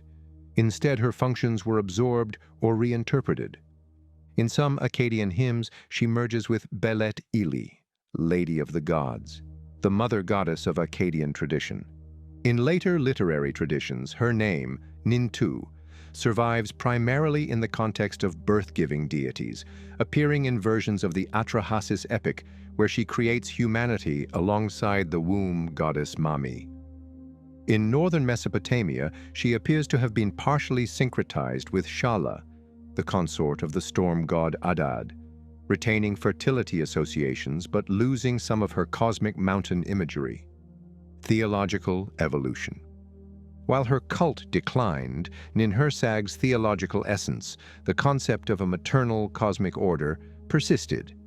This persistence can be traced through three channels: literary tradition, Sumerian myths, such as those of Enki and Ninhursag, were copied well into the first millennium BCE, suggesting they retained cultural prestige. Temple inscriptions. Even when new gods rose, Ninhursag's name appeared in foundation deposits, signaling a continued acknowledgement of her as a guardian of stability. Iconography, seated mother figures with mountain or plant motifs, appear on kuduru, boundary stones, in the Kassite period, possibly a lingering echo of her symbolism. The womb of humanity. Ninhursag/Nintu/Mami in Atrahasis. When the old Babylonian poets reworked Sumerian creation motifs into Akkadian verse, Ninhursag's identity refracted into closely related names: Nintu, lady birth-giver, and Mami, mother. The gods in the Atrahasis epic, weary from labor, turn to Ea, Enki, and Mami Nintu to create a replacement workforce. The scene is intimate and procedural, like a temple workshop rendered sacred. The rebels among the gods choose a sacrificial victim. His blood is mixed with clay from the earth. But the decisive, sanctifying act is not performed by the storm gods or the sky father. The mother performs it.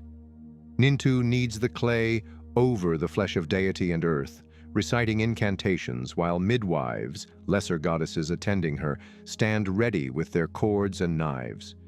The first humans are not conjured by thunder. They are delivered. The text dwells on the obstetric detail because what matters here is not raw power, but reliable process. Birth, in this telling, becomes the model for political order. As long as Mami's protocols are followed, life arrives on time, roles can be assigned, and numbers can be managed. Even later, when Enlil complains of human noise, the solution proposed after the flood is not a new slaughter, but the regulation of fertility. Some women become taboo, consecrated. Some pregnancies fail and lifespans shorten. In other words, the cosmic crisis is answered with women's cycles and midwifery, areas that belong to Nintu's jurisdiction. The fate of empires, the balance of population, and even the ethics of labor are all aspects of Gyneceum knowledge that have been divinized. There is a poignant moment when the mother laments the deaths caused by the deluge as a woman in childbirth. Her cry is not rhetorical. In the poetics of Atrahasis, the loss of a child is cosmically significant. The universe must be rebalanced. The restoration of ritual offerings that feed the hungry gods is secondary to the restoration of maternal rhythm. The epic's solution, instituting infant mortality, celibate orders, and shortened years, can sound harsh to modern ears. Nevertheless, within the poem's logic, it is a concession to life, a better rhythm than eradication, and the power to set that rhythm belongs to Nintu/Mami, makers of forms, Enki and Ninma. Revisited. If Atrahasis emphasizes the mother's obstetrics, then Enki and Ninma emphasize her craft. The contest scene, where Ninma forms humans with impairments and Enki assigns each a social niche, has sometimes been read as a cruel comedy. However, a more sympathetic reading sees a profound social theology. The divine pair argue that form and function must be harmonious, and that even those born with challenges have honorable and needed roles. Ninma's hands are the first prosthetics, and her imagination the first occupational therapy. The myth does not romanticize disability, it dignifies it. It also recognizes a limit. When Enki fashions a being so weak that Ninma cannot assign a role, she concedes. In Sumerian thought, creation is not limitless maker culture. It is bounded craftsmanship. The mother can bring life, but she does not pretend that all forms will thrive. This humility, which involves admitting a limit, represents a form of wisdom. Kings at the mountain's knee, Ninhursag, and legitimation rites. Across early dynastic and Ur-3 inscriptions, kings kneel, textually if not physically, at the mountain's knee. When rulers refer to Ninhursag as their mother, They are not merely flattering an abstraction. They are acknowledging a profound connection. They are asserting nativity within order. To be born of Ninhursag is to say, my reign is not an act of usurpation, but of rightful emergence from the land's womb. Ceremonies at Kesh and Adab likely staged this claim. Offerings would have dramatized agricultural fertility. A procession of grain, lambs, milk, and beer brought up a terrace whose steps evoked a slope. The priestly recitation from the Kesh temple hymn portrays the building as a microcosmic mountain, its foundations sunk in the watery depths, its superstructure grazing the sky.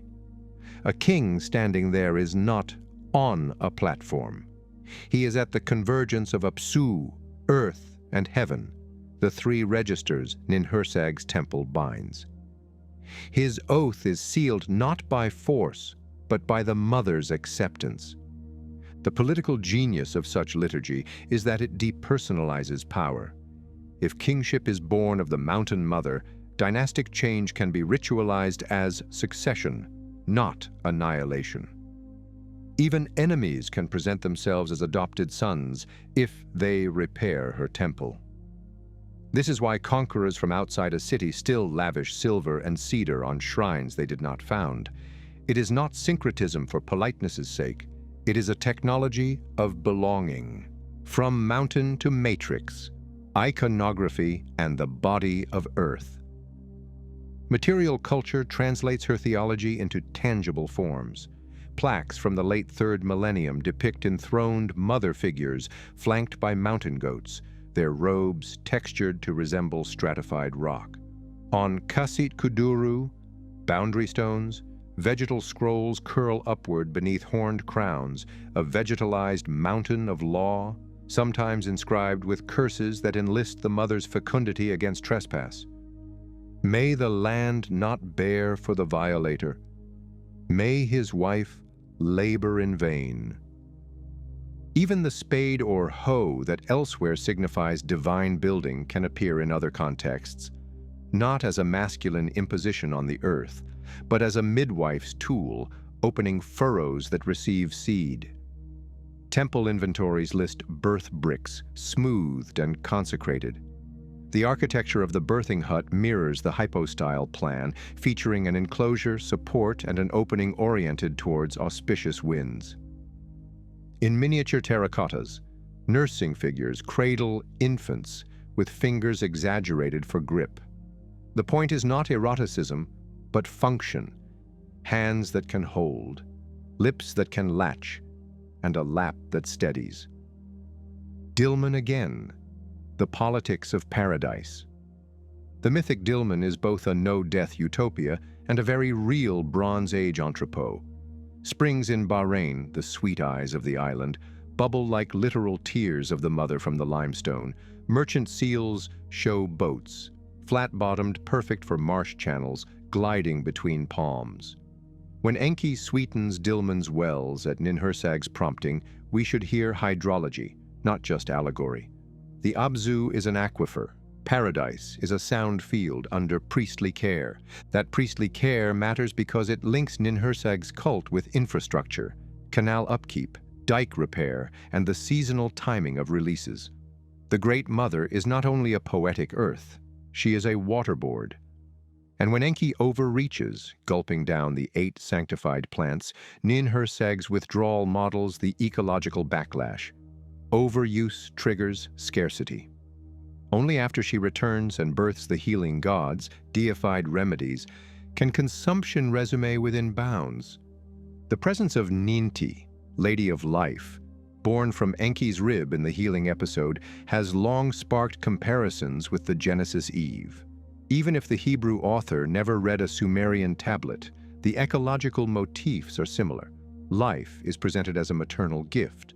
Transgression is depicted as the misuse of sacred food, and restoration occurs through a woman named Life. Texts speak to other texts across centuries because human anxieties, such as those related to food, birth, and death, remain constant. Scholars at the Mountain.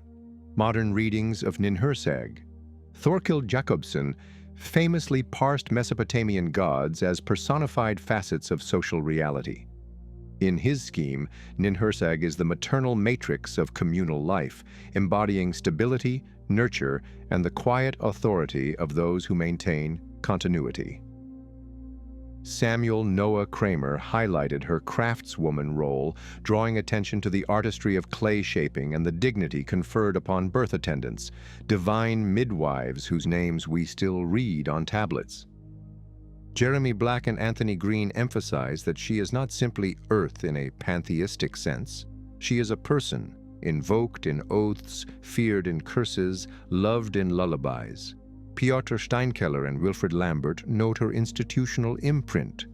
Temples at Kesh and Adab shaping regional politics by serving as neutral sites of sanctity where rival cities could stage reconciliation under the mother's gaze.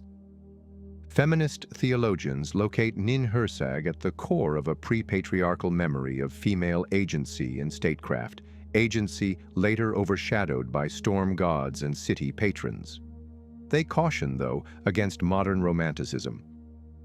Sumerian women didn't rule simply because a goddess did. Yet liturgical memory matters. It leaves levers. When queens or priestesses needed arguments for authority, they could and did pull on Ninma's name. New Age, ancient astronauts, and alternative currents. Outside the academy, Ninhursag is cast in bolder colors. In ancient astronaut literature, she becomes the geneticist Ninma, chief of the Anunnaki's biolabs, where she engineers hominids into Homo sapiens by mixing divine essence with clay, reimagined as a DNA-rich substrate. Her titles, Exalted Lady and Birth Giver, are read as job descriptions. Enki appears as her scientific partner, while Enlil serves as the command and control foil. The flood is a depopulation protocol. The post-deluge fertility measures are an ethical compromise between lab chiefs. Whatever one thinks of these narratives, most scholars reject them. Their popularity reveals something true about the myth. Creation by birth provides people a way to imagine origins that is tender, intimate, and skilled, not only explosive and imperial.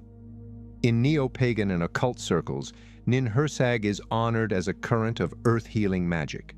Practitioners align rituals with lunar cycles, dedicate gardens, and consecrate birth bricks as altars to fertility and safe delivery. The continuity is effective rather than philological, but the through line, earth as mother, craft as sacred, is faithful to the old poem's mood. Therapeutics of the mother healing as governance. One of the most useful lenses on Ninhursag is public health. Enki and Ninhursag give birth to healers tailored to specific organs, a theological index of specialization. Historically, temple complexes oversaw midwifery, kept records of offerings associated with safe childbirth, and ensured the purity of water. The mother's cult sutures medicine to law. A boundary stone might invoke her to curse a field thief with barrenness. A healing incantation might enlist her to open the womb. The spectrum runs from punitive to tender, but the axis is the same. Control over fertility as civilizations hinge. This is why, after the flood, the solution is not more walls or more soldiers, but birth rules. Mami Nintu sets quotas embodied in taboos: the celibate woman, the chaste priestess, and the fated stillbirth. To modern readers, these prescriptions can feel brutal. To the ancient poet, they are the mother's triage, hard choices that protect the whole. Afterglow, decline, memory, and return. As political centers shifted, Ninhursag ceded ritual primacy to gods with capitals: Marduk in Babylon, Ashur in Assyria, and Anu in the late Uruk period. Yet she never vanished. In first millennium copies of Sumerian hymns, scribes still inscribed her names. In boundary curses, her barrenness still bit. In family shrines, a terracotta figurine representing a nursing woman still received offerings of oil and bread. Continuity in Mesopotamia is rarely linear. It is more like a sedimentary process. Layers persist. Modern museum halls, such as the Louvre, British Museum, and Iraq Museum, display plaques featuring a seated woman with a horned crown, tilted, receiving a cup. Labels might say Mother Goddess, Ubaid period, or Ninhursag, with a cautious question mark. The uncertainty is proper. What matters is that the object still elicits a reflex. People lower their voices. In the presence of a mother, even in clay, you keep the noise down.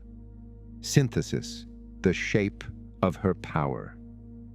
If we gather her myths and temples into one figure, Ninhursag's power looks like this. Generative. She brings forth gods, humans, and the specific healers that make restoration possible.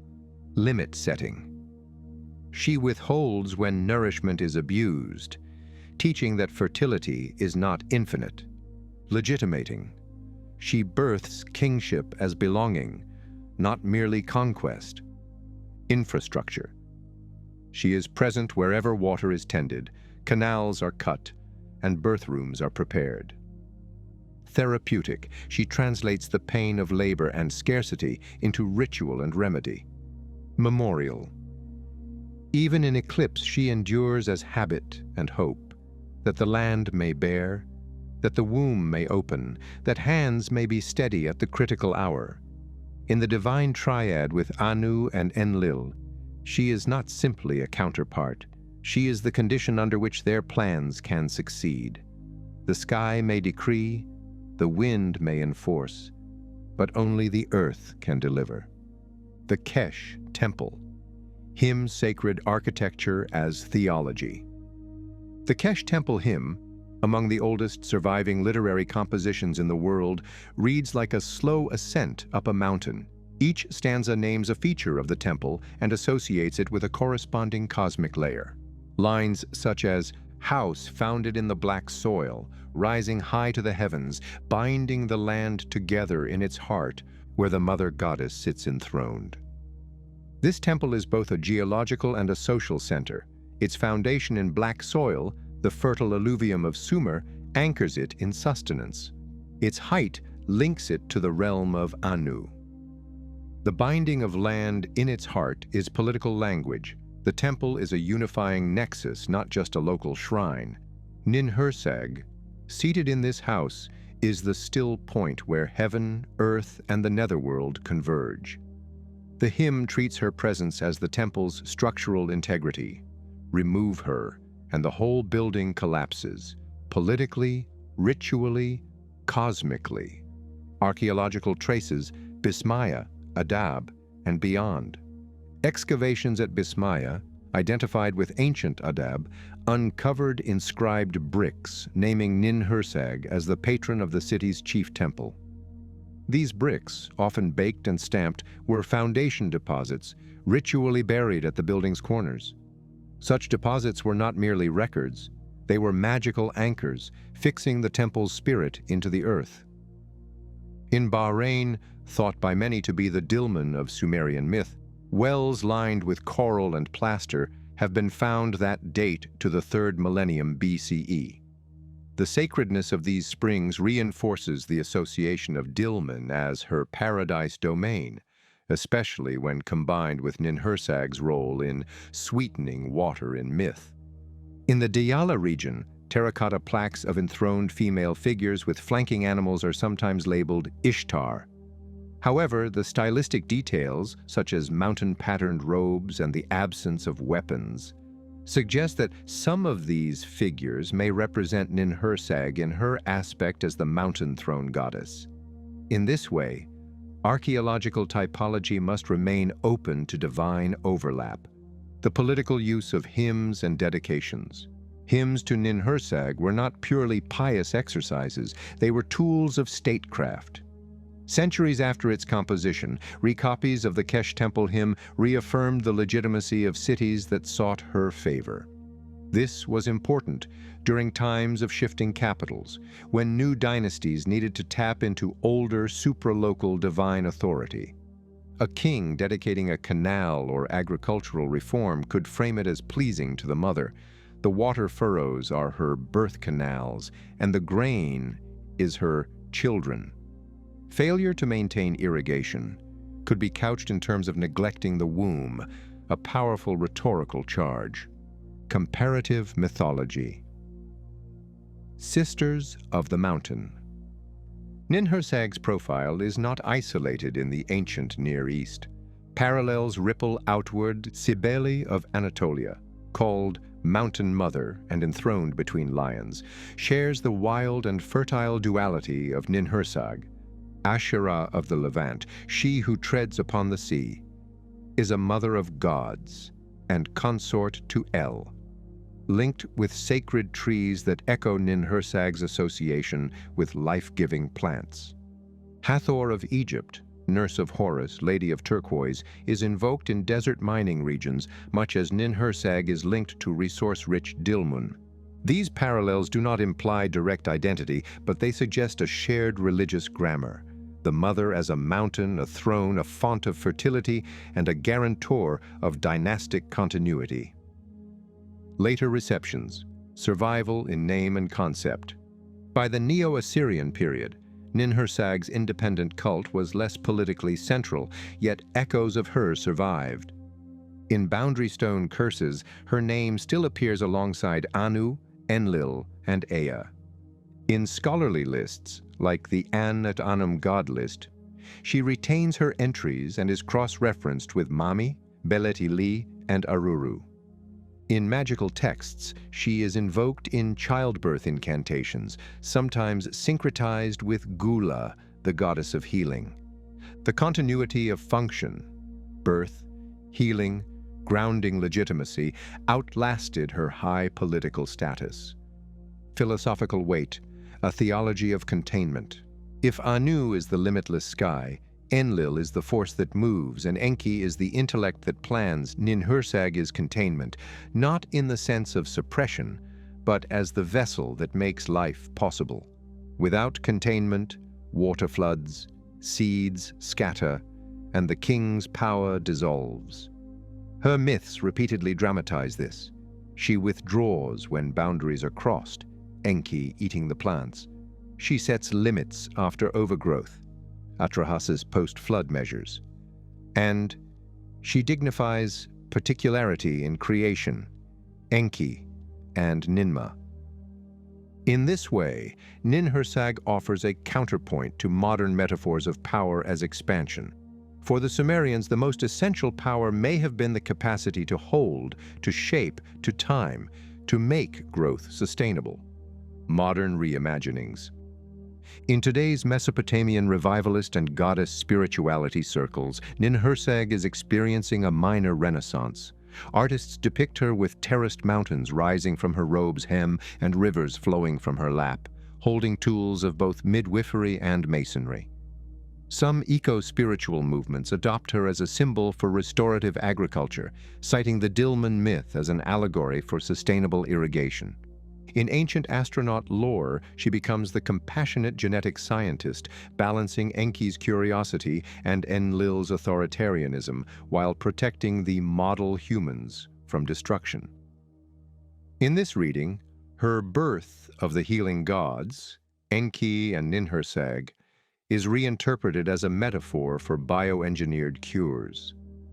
While these retellings often stray far from the cuneiform sources, they testify to a persistent human need to envision a female principle of creation that is both tender and law-giving, the mother in the hall of time.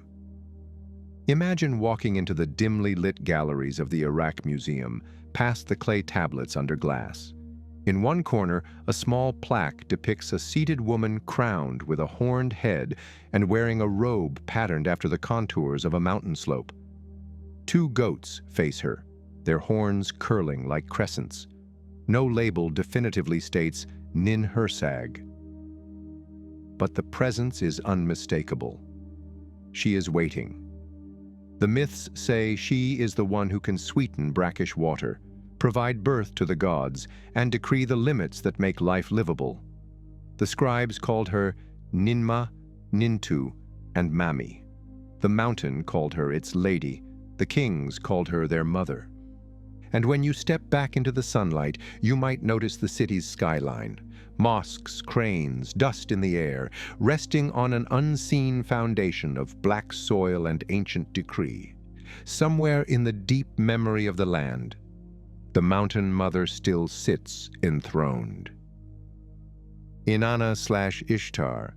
She has more textual evidence than almost any other Mesopotamian deity, from early Sumerian hymns to Akkadian royal inscriptions, from the descent to the netherworld to the Epic of Gilgamesh.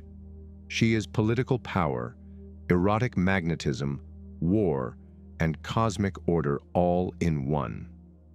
We'll start with her origins, attributes, and cult centers, then proceed through the central myths in future parts.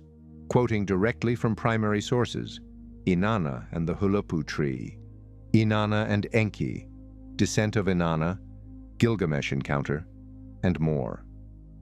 We'll also integrate archaeological finds, royal propaganda, scholarly interpretations, and New Age readings, names, identities, and syncretism. Inanna, Lady of Heaven, is her Sumerian name. Her Akkadian counterpart is Ishtar, a name that would echo across the ancient Near East, influencing the Canaanite Astarte, the Hittite Shaushka, and possibly the Greek Aphrodite. Inanna is not a goddess of one thing. She is the embodiment of polarity and paradox, love and war, fertility and death, order and chaos, celestial light and the darkness of the underworld. Her planet is Venus, the morning and evening star, whose cyclical disappearance and reappearance in the sky mirrored her mythic journeys and transformations. Genealogy and divine relations. In Sumerian tradition, Inanna is often the daughter of Nanna, the moon god, and Ningal, making her the granddaughter of Enlil. In Akkadian adaptations, she is sometimes the daughter of Anu, the sky father. These shifting genealogies reflect her adaptability. She could be woven into multiple theological frameworks without losing her core identity. Her siblings vary by myth. Utu Shamash, the sun god and arbiter of justice, is frequently her loyal brother. In some texts, she is linked to Ereshkigal, queen of the underworld, as either sister or counterpart, a relationship central to the descent myth. Cult centers and temples. Inanna's primary city was Uruk, biblical Erech, one of the earliest great urban centers in human history. Her main temple, the Eanna, House of Heaven, was a sprawling complex of ziggurats, courtyards, and shrines, possibly functioning as both a religious and administrative hub. Other important cult centers included Zabalam, home of one of her earliest sanctuaries, Akkad, capital of Sargon and Naram-Sin, where Ishtar became a dynastic protectress. Nineveh. In the Neo-Assyrian period, her worship flourished under the name Ishtar of Nineveh. Archaeology at Uruk has uncovered cylinder seals, dedicatory tablets, and wall inscriptions depicting her symbols. The 8-pointed star, often representing Venus. The reed bundle and ring staff, emblems of authority. The lion, often shown as her mount or companion. Attributes and powers. Inanna's complexity lies in her dual sovereignty. In love and sexuality, she embodies irresistible attraction, fertility, and the union of opposites. In many hymns, her body is a cosmic landscape, and her embrace ensures the fertility of the land. In war, she is a storm of destruction. Akkadian kings boasted of marching under her blazing star, claiming she granted them victory in battle. Her powers extend into political legitimacy. In the sacred marriage rite, the king marries Inanna through her priestess, securing his divine right to rule. Judgment and arbitration. In texts like Inanna and Enki, she negotiates control over the Me, divine powers and decrees of civilization. Liminal transitions. As Venus disappears and reappears in the sky, she moves between worlds, embodying transformation, risk, and renewal. Early hymnic praise. One early hymn, Inana B, ETCSL 4.07.2, captures the scope of her reach. Lady of all the divine powers, resplendent light, righteous woman clothed in radiance, beloved of An and Utu, chosen by Enlil, given power by Enki to determine the destiny of peoples, to hold in your hand the life and death of nations. This is not merely a love goddess.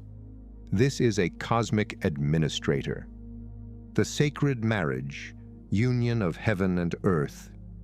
One of Inanna's most politically charged rites was the hieros gamos, or sacred marriage.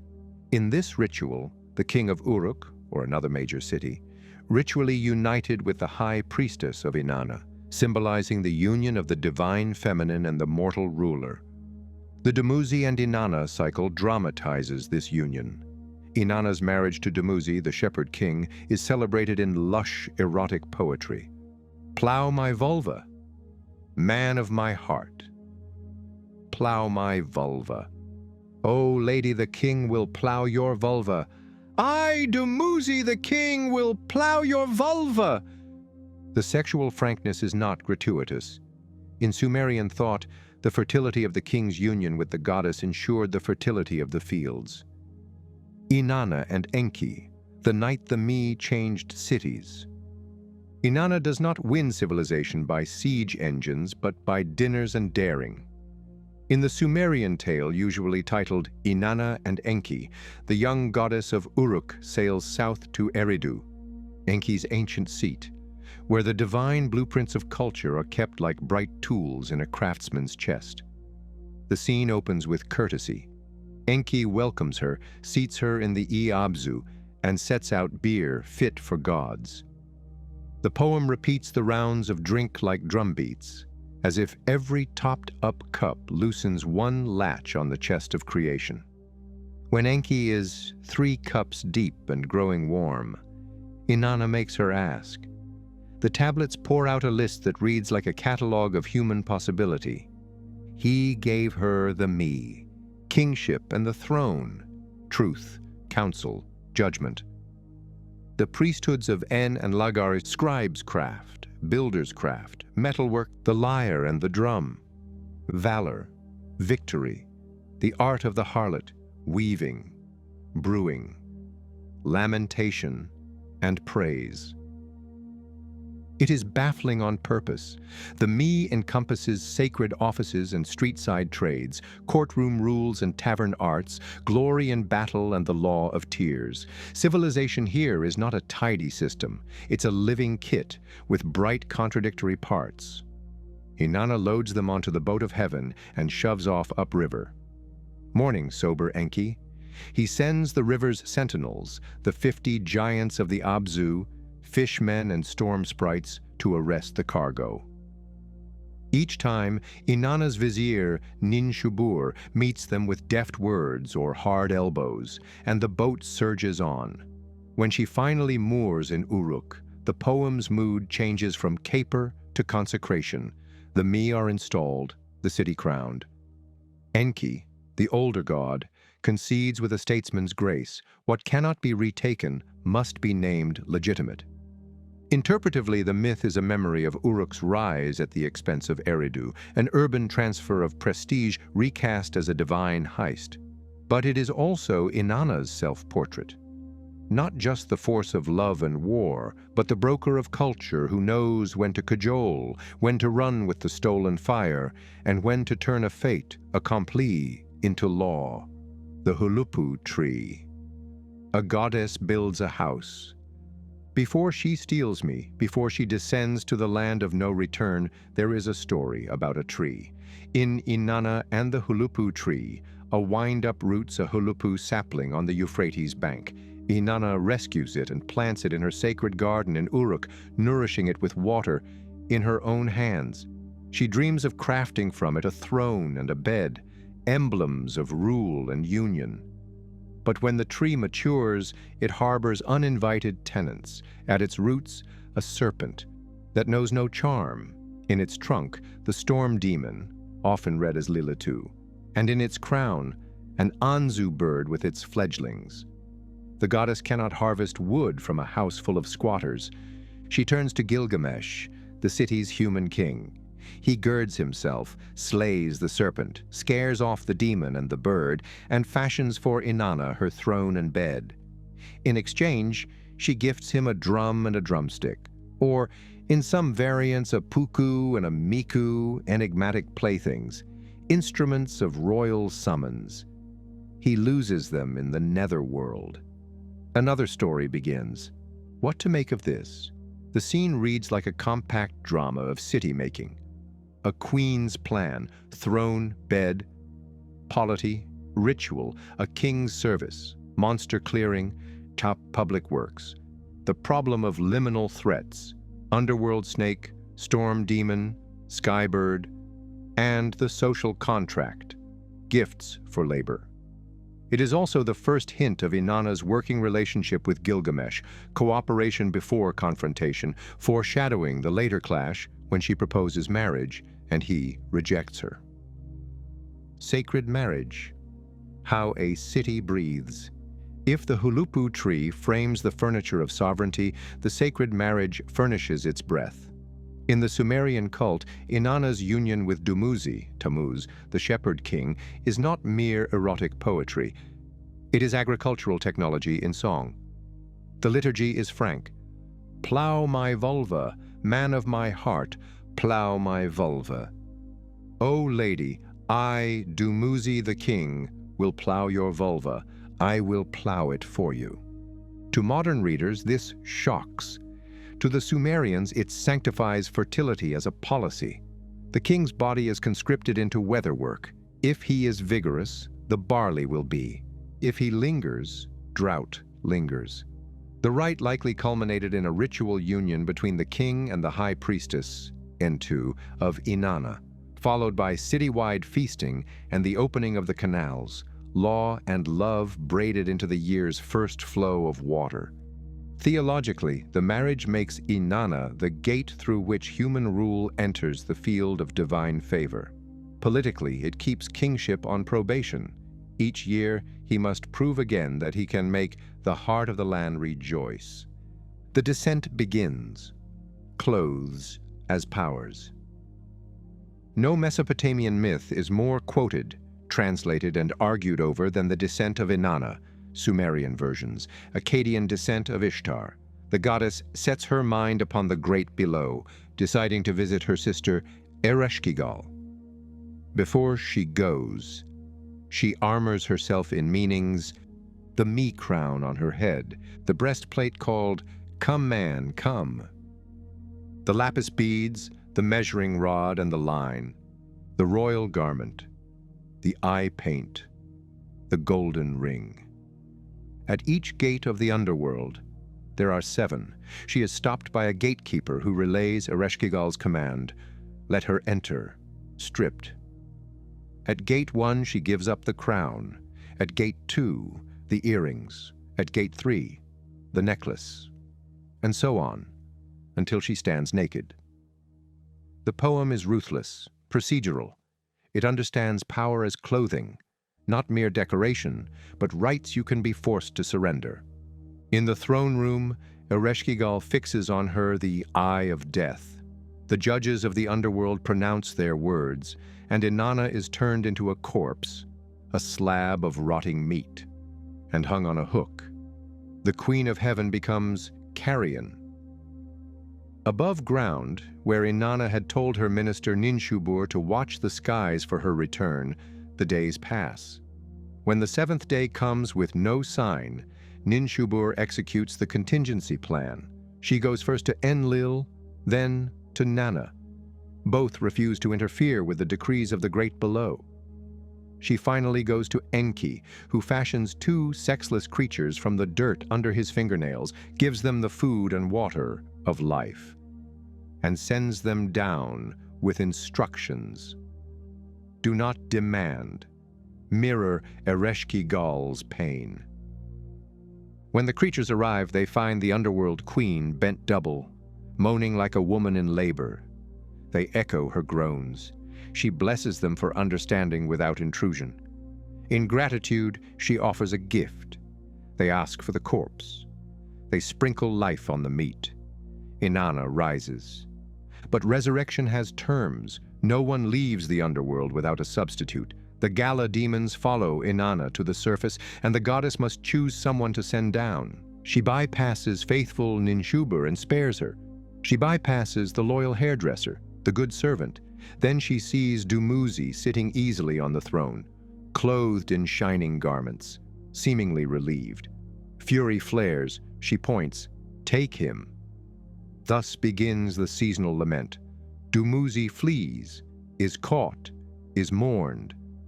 Half the year he will be below, half above, when his sister Inana takes his place, dying and returning as the fields do. Here, Inanna is not the soft goddess of apricots. She is law, even when it hurts. A queen who died learns the conditions of return. A king who rejoiced learns the cost of her breath. Ishtar, at the city gates. The love she offers, the refusal she receives. The Akkadian epics add a sharp civic scene. Ishtar proposes marriage to Gilgamesh after he triumphs over Humbaba. She promises royal gifts and the favor of the gods. Gilgamesh answers with a dossier of her exes. "Which of your lovers lasted for you? Tammuz, the shepherd. You ordained, weeping for him year after year. For the lion, perfect in strength, you dug 7 pits. For the stallion, you decreed the whip and spur. You loved the gardener Ishulanu, smashed him like a clod under your hoe. It isn't kind, and it is policy. The king refuses to become a sacred husband on her terms. He wants kingship rooted in fame won by axe, not by bed. Inanna Ishtar, insulted, ascends to Anu and demands the bull of heaven. The bull descends. Uruk's streets crack. 200 men fall in the first bellow. Gilgamesh and Enkidu kill it. Enkidu hurls the bull's thigh in the goddess's face. The gods convene and sentence Enkidu to death. Refusing the goddess carries a cost that will not appear on the city's accounts until grief audits them. For Inanna's dossier, scholars differ. Is this only misogynistic rhetoric, or a statecraft argument that the king must resist capture by a goddess whose love both enthrones and devours? The poem does not settle it. It lets the city feel both truths. Venus, the star that goes and comes. All of this, the ascent with crown and coal, the stripping through gates, the death, the return, has skywork behind it. Inanna, Ishtar's planet is Venus, which vanishes into the sun's glare, inferior conjunction, and reappears on the other side, first as morning star, then as evening star. The Sumerian scribes noticed. They tracked her synodic cycle, which is roughly 584 days, and associated it with war campaigns that begin at dawn, as well as festivals of return and rituals of disappearance. When the star is in the underworld, the city marks off days. When she's seen again, the gates fill. The star's brightness and erratic brilliance, sudden in the east before the sun, or startling in the west after dusk, also feeds Inanna's paired temperaments, bringer of erotic shimmer and spears. Akkadian omen series read Venus positions as policy notes for kings. When Ishtar rises in month X, go to battle. When she is dim, delay. Ishtar of the cities, Akkad, Nineveh, Arbela. Across the centuries, her cult localizes into powerful avatars. Ishtar of Akkad, Sargon and Naram-Sin carry her on campaign. She becomes Lady of Battle, the royal spear. In inscriptions, she goes before the king. A star becomes a vanguard, Ishtar of Nineveh. In the Neo-Assyrian Empire, she is the empire's beating drum. Esarhaddon calls her Lady of Nineveh and Arbela, credits her with victories over rebellious vassals. Oracles in her temples speak policy. Ishtar of Arbela. appears in ecstatic prophecy to Ashurbanipal, promising triumphs and naming enemies. The boundary between cult and cabinet blurs. Everywhere she is present tense. No other Mesopotamian deity so confidently straddles bedroom and battlefield, senate and sanctuary. The descent of Inanna. The Sumerian version opens not with grief, but with resolve. Inanna set her mind upon the great below, a phrase that in Sumerian carries a sense of deliberate, unstoppable intent. She announces, "From the great above, she set her mind to the great below." My sister Ereshkigal, queen of the netherworld, let it be so. I will go to her dark city. Before departure, Inanna makes arrangements with her loyal vizier Ninshubur. She gives exact instructions. If she does not return after 3 days and 3 nights, Ninshubur must go to the temples of Enlil, Nana, and Enki, dressed in mourning, crying for help. This careful contingency plan signals that Inanna expects danger. She is not going for pleasure. The descent through the 7 gates. Inanna adorns herself in 7 divine powers, items which, in Sumerian thinking, are not symbolic accessories but actual cosmic functions. Shugura, crown on her head, the authority of the heavens. Measuring rod and line, control over law and measurement. Lapis beads, links to the starry firmament. Breastplate called Come Man Come, the power of attraction and command. Ring of gold, oath-binding authority. Royal robe, status as queen. Kohl and rouge, the glamour that seals her identity. She approaches the first gate of the underworld. The gatekeeper, Neti, relays her arrival to Ereshkigal. The queen of the dead, suspicious, commands, "Bolt the 7 gates of the underworld. Then open each gate, but let her enter stripped." At gate 1, Inanna is told, "You must give up your Shugura crown." She asks, "Why?" But the answer is ritual. "Inanna, the ways of the underworld are perfect. They may not be questioned." This refrain repeats at every gate. Gate 1, crown removed. Gate 2, the measuring rod and line have been removed. Gate 3, lapis beads removed. Gate 4, breastplate removed. Gate 5, ring removed. Gate 6, robe removed. Gate 7, kohl and rouge removed.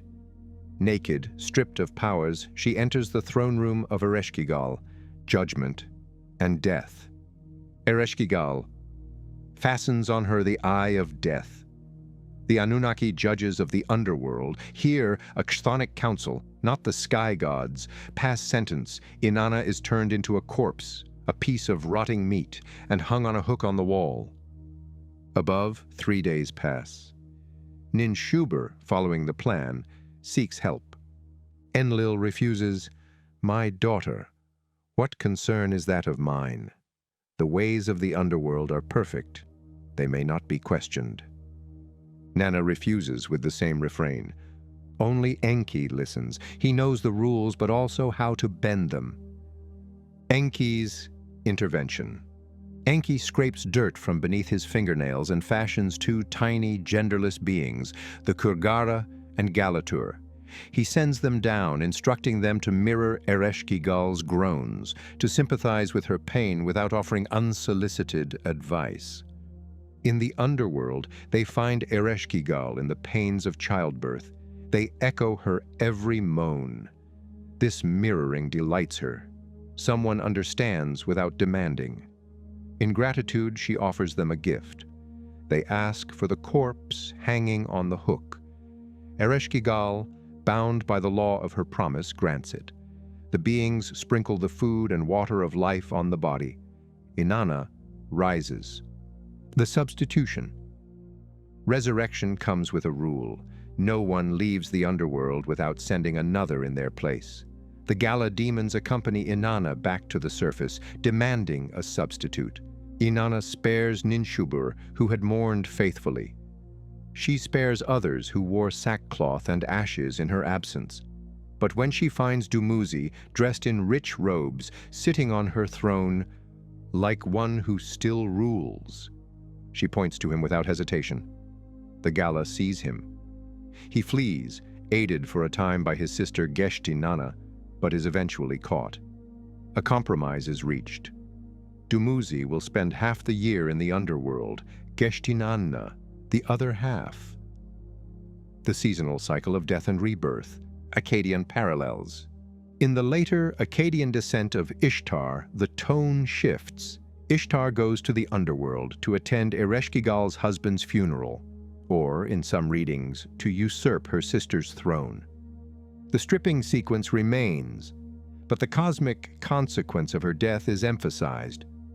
No bull mounts a cow, no donkey mounts a jenny, no man and woman couple in the street. The world becomes sterile until she is restored. This version crystallizes the link between the goddess's presence and universal fertility. Interpretations. Ritual drama.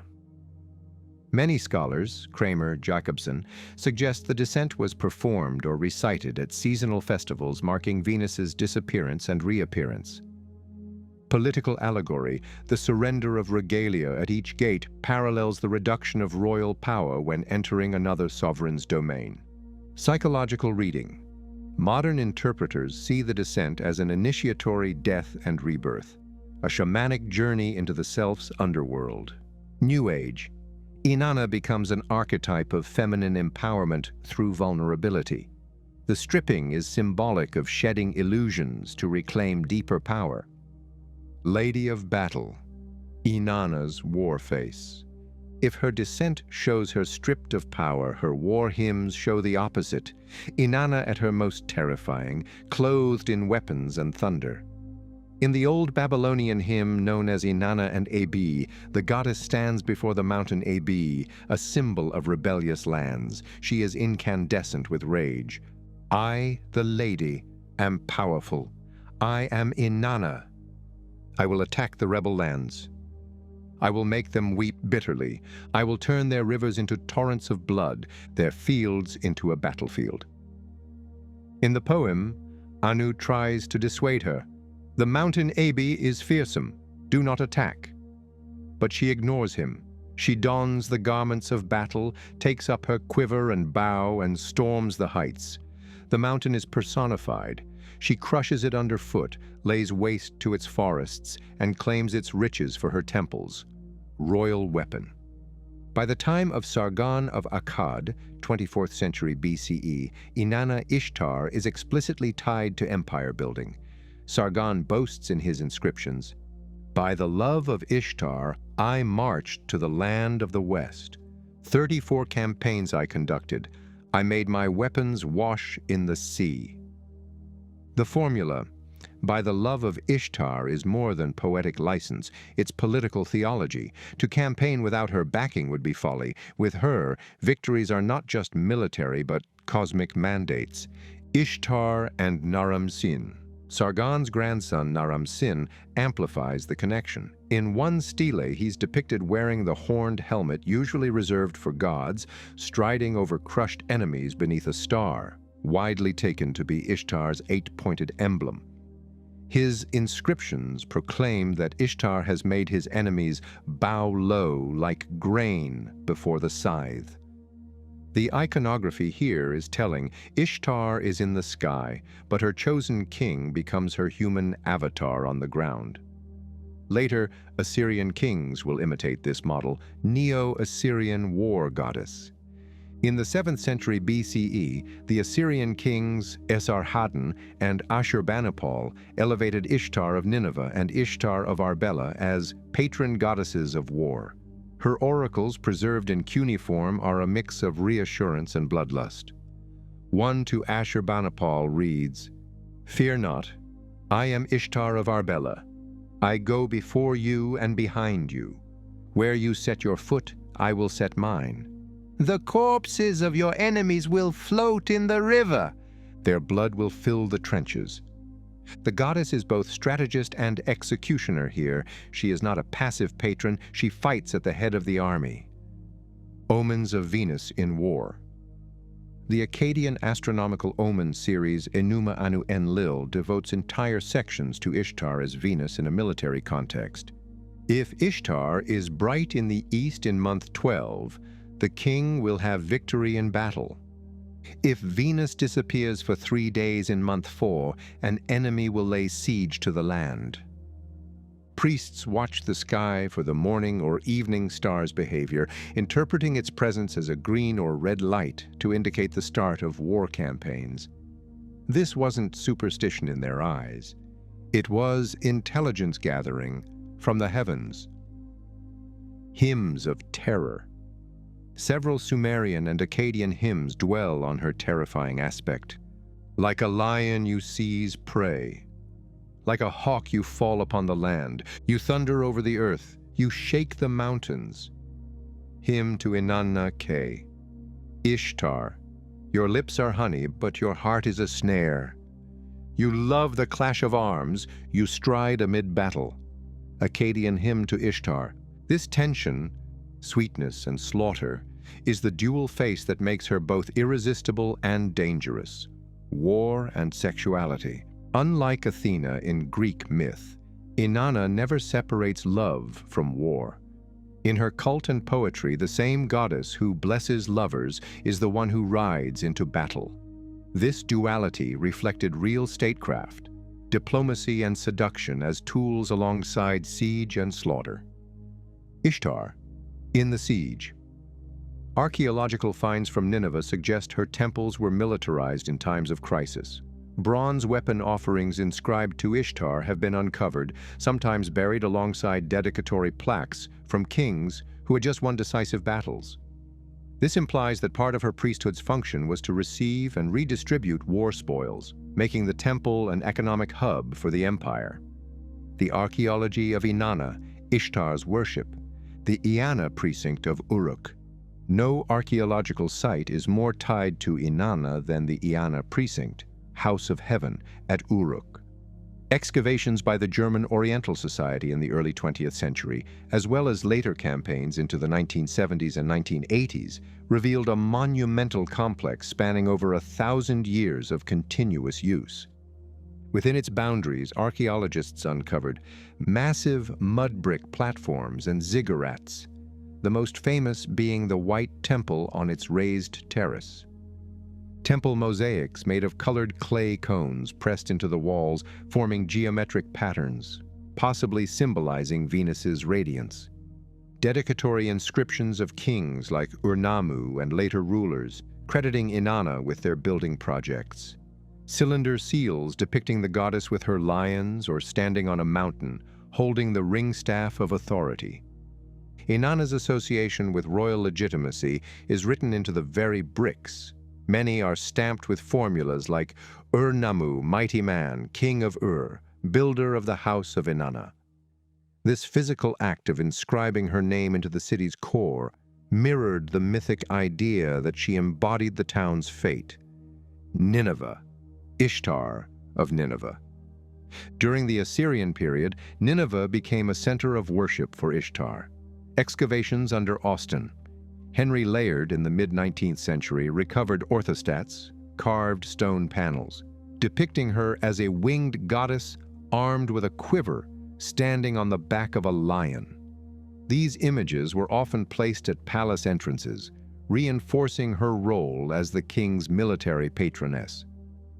Cuneiform archives from Nineveh's temples also preserve oracle texts delivered in her voice.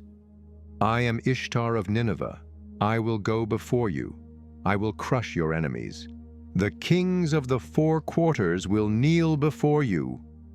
Such oracles were preserved alongside military planning documents, suggesting the temple functioned partly as a state intelligence and morale center. Mari, Ishtar, in diplomacy. At Mari, modern Tel Hariri in Syria, the archives of King Zimri-Lim, 18th century BCE, include letters from priests describing Ishtar's favor or displeasure before military actions. One letter, from the high priestess of Ishtar of Nineveh to Zimri Lim, warns. The goddess says, "Guard your border, for the enemy approaches. They will know the wrath of Ishtar."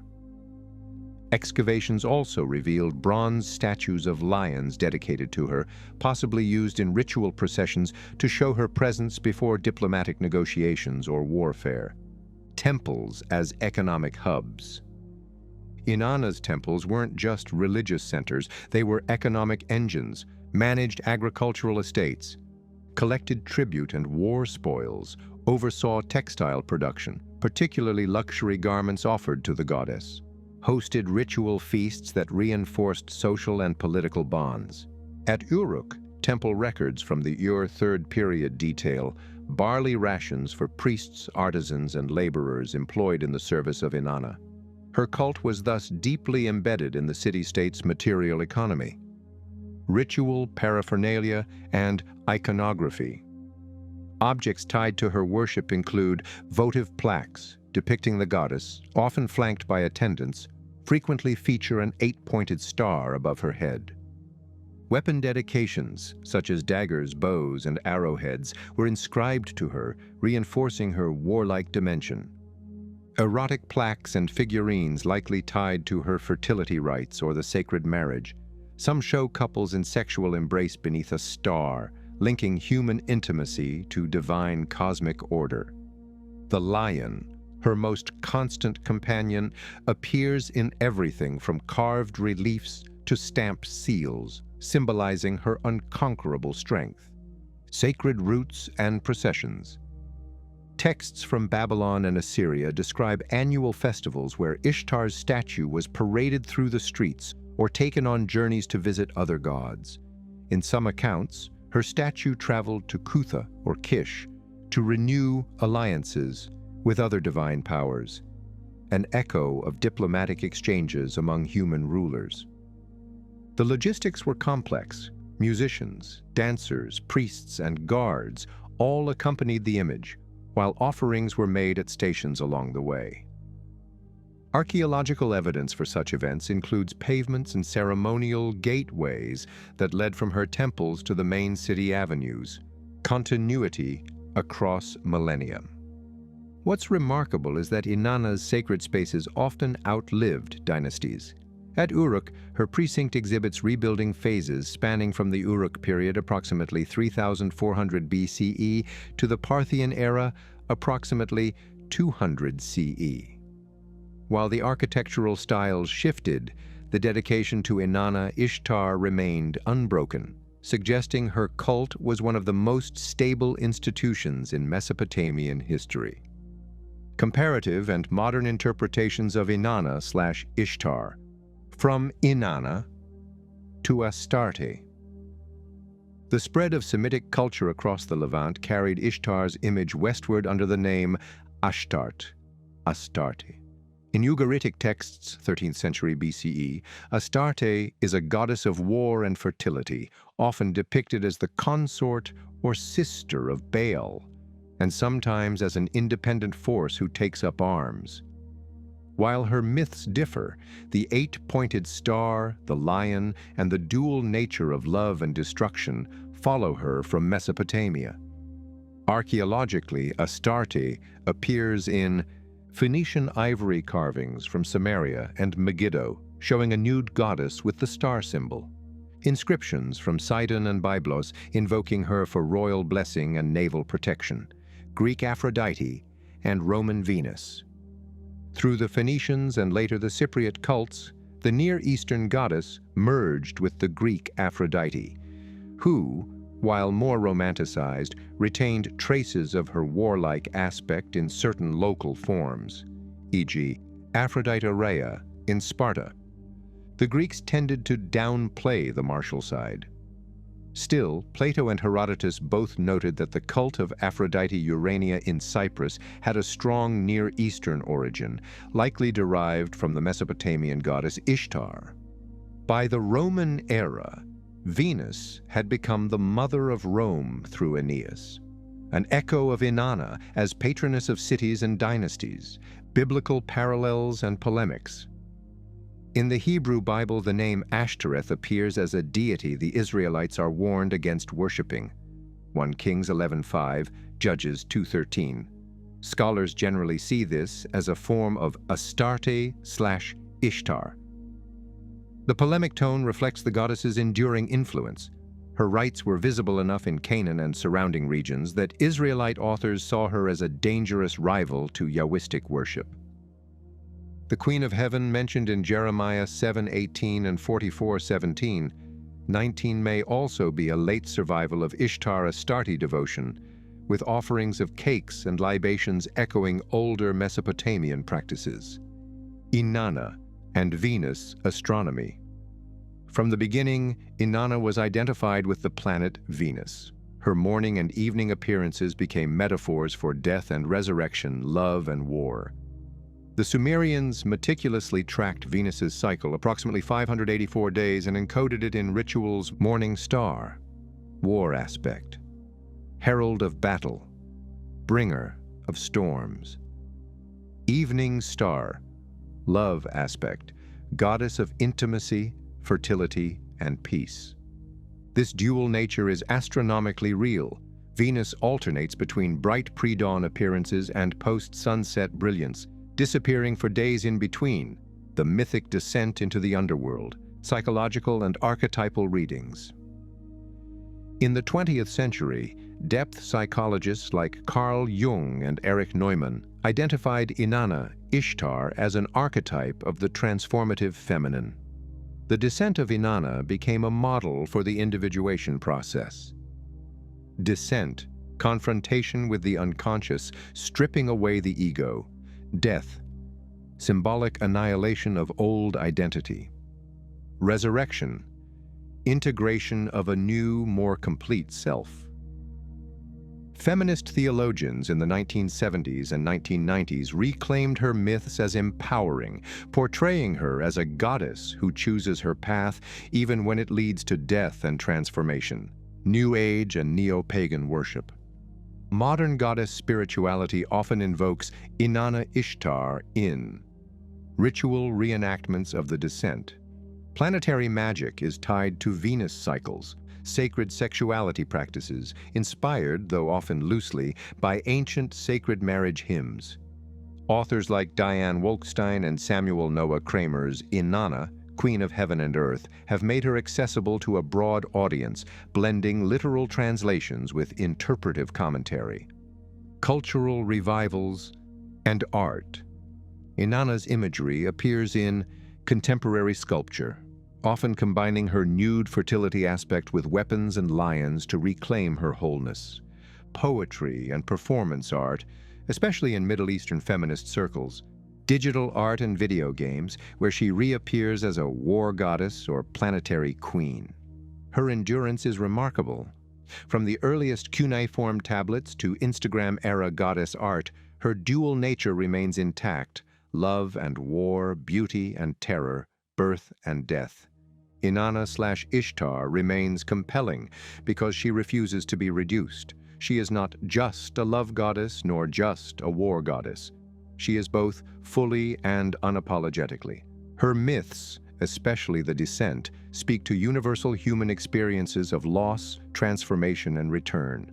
Her war hymns capture the raw, unfiltered assertion of self and power, and her temples remind us that religion in the ancient world was inseparable from politics, economy, and the stars above.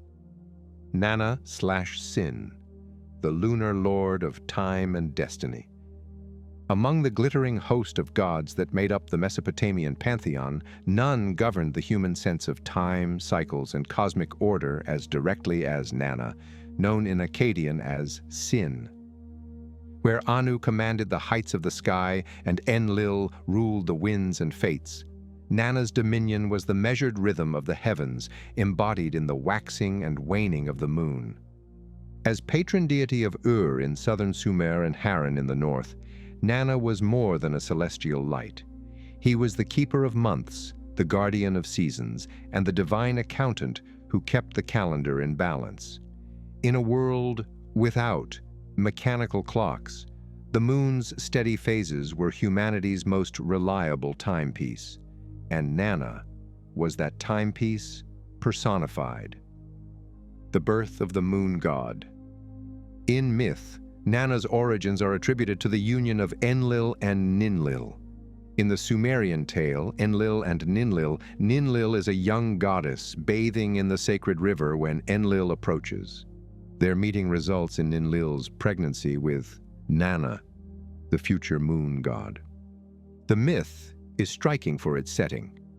The pure waters and fruitful earth suggest a connection between lunar cycles and the fertility of rivers and fields.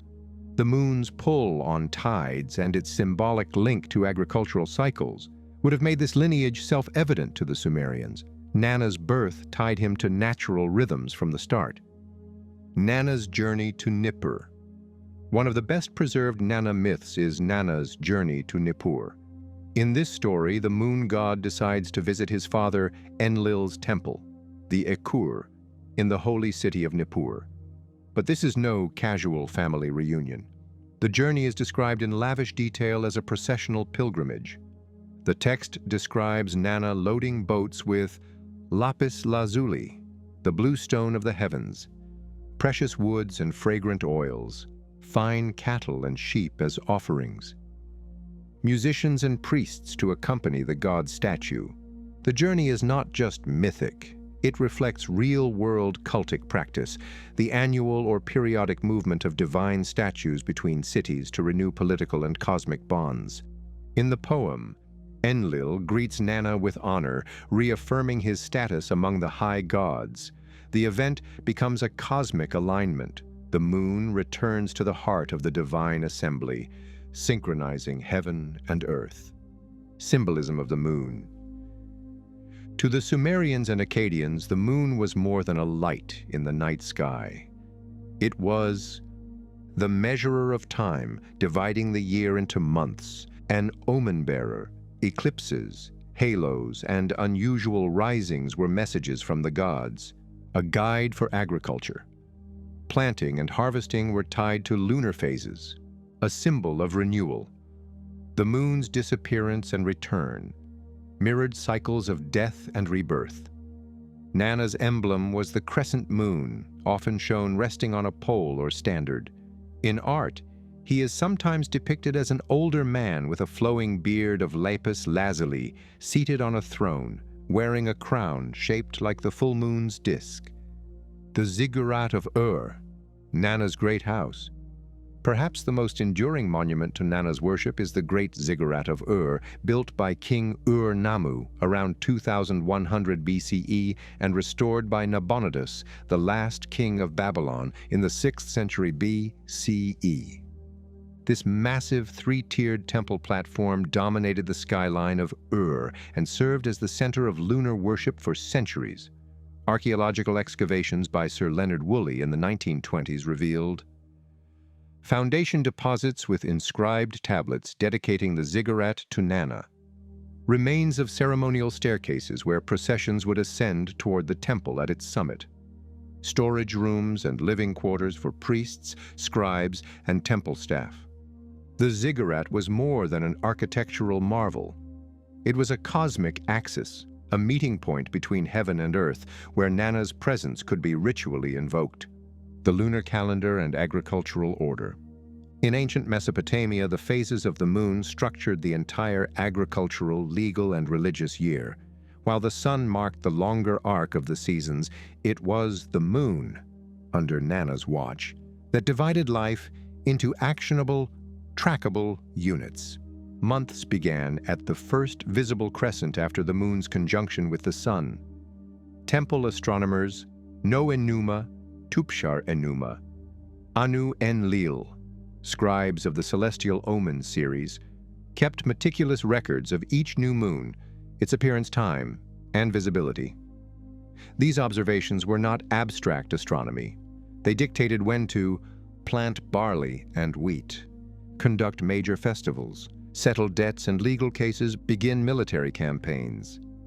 The moon was thus the divine regulator of human life, and Nana's priests stood at the very center of this organization. Lunar Enuma in the Enuma Enuma Lil, the Enuma Anu Enlil, The great Mesopotamian compendium of celestial omens devotes hundreds of entries to the moon. These tablets, compiled over centuries, begin many entries with, "If on the first day the moon is surrounded by a halo, if the moon appears late on the third day, if an eclipse occurs on the 14th day." Each was tied to specific outcomes. Eclipses, typically ominous for kings, requiring elaborate rituals to ward off disaster. Halos or rings, interpreted as signs of coming storms or political change. Unusual colors, linked to plague or famine. These omens reinforce the idea that Nana was not a passive light, but an active communicator of divine will. His phases were letters written in the sky to be read by those trained in his language, royal inscriptions and legitimacy. Kings often claimed Nana's favor in their inscriptions, especially rulers of Ur. Ur-Nammu, builder of the great Ziggurat, dedicated it as, "For Nana, the Lord who loves his city, Ur-Nammu, the mighty man, king of Ur, king of Sumer and Akkad, built his temple and restored its glory." Later, during the Neo-Babylonian period, Nabonidus, famously devoted to the moon god, restored the Ziggurats of both Ur and Haran. In his inscriptions, he calls Sin, "the luminous one, whose word is accurate, who renews the crown of kingship." In these cases, lunar cult was not just a matter of religious piety. It was also a form of political propaganda. A king favored by the moon god could claim cosmic sanction for his rule. Haran, the northern seat of the moon god. While Ur was Nana's heartland in Sumer, Haran in northern Mesopotamia became his second great seat. The city's very name means crossroads, and its temple to Sin was a vital religious and trade hub. Haran's cult of Sin continued well into the first millennium CE, long after most other Mesopotamian deities had faded. Classical writers, such as Lucian of Samosata, noted that Haran's moon cult drew pilgrims from far-flung regions. Archaeological remains include basalt altars dedicated to Sin, relief carvings of the crescent moon, inscriptions in both Akkadian and Aramaic. This persistence suggests that Nana Sin's association with timekeeping and navigation made him indispensable to traders and travelers. Astronomical precision and priestly authority. The moon's cycles, approximately 29.5 days, do not perfectly divide the solar year, so priests periodically inserted an intercalary month to keep the calendar aligned. This decision was politically significant, as shifting a festival date could impact economic cycles, tribute collection, or the timing of military actions. By controlling the calendar, Nana's cult essentially controlled the flow of society. This authority made his high priests some of the most influential figures outside the royal court. Mythic imagery, the lapis beard and the bull of heaven. In hymns, Nana's beard of lapis lazuli symbolizes the deep blue glow of the moon against the night sky. He is often paired with the bull of heaven, not the same bull from the Epic of Gilgamesh, but a celestial bull whose horns echo the crescent moon. One hymn from Ur reads, "Father Nana, great lord, light shining in the night, bull with perfect horns who stands in the holy heavens, you measure the days, you call the months by name."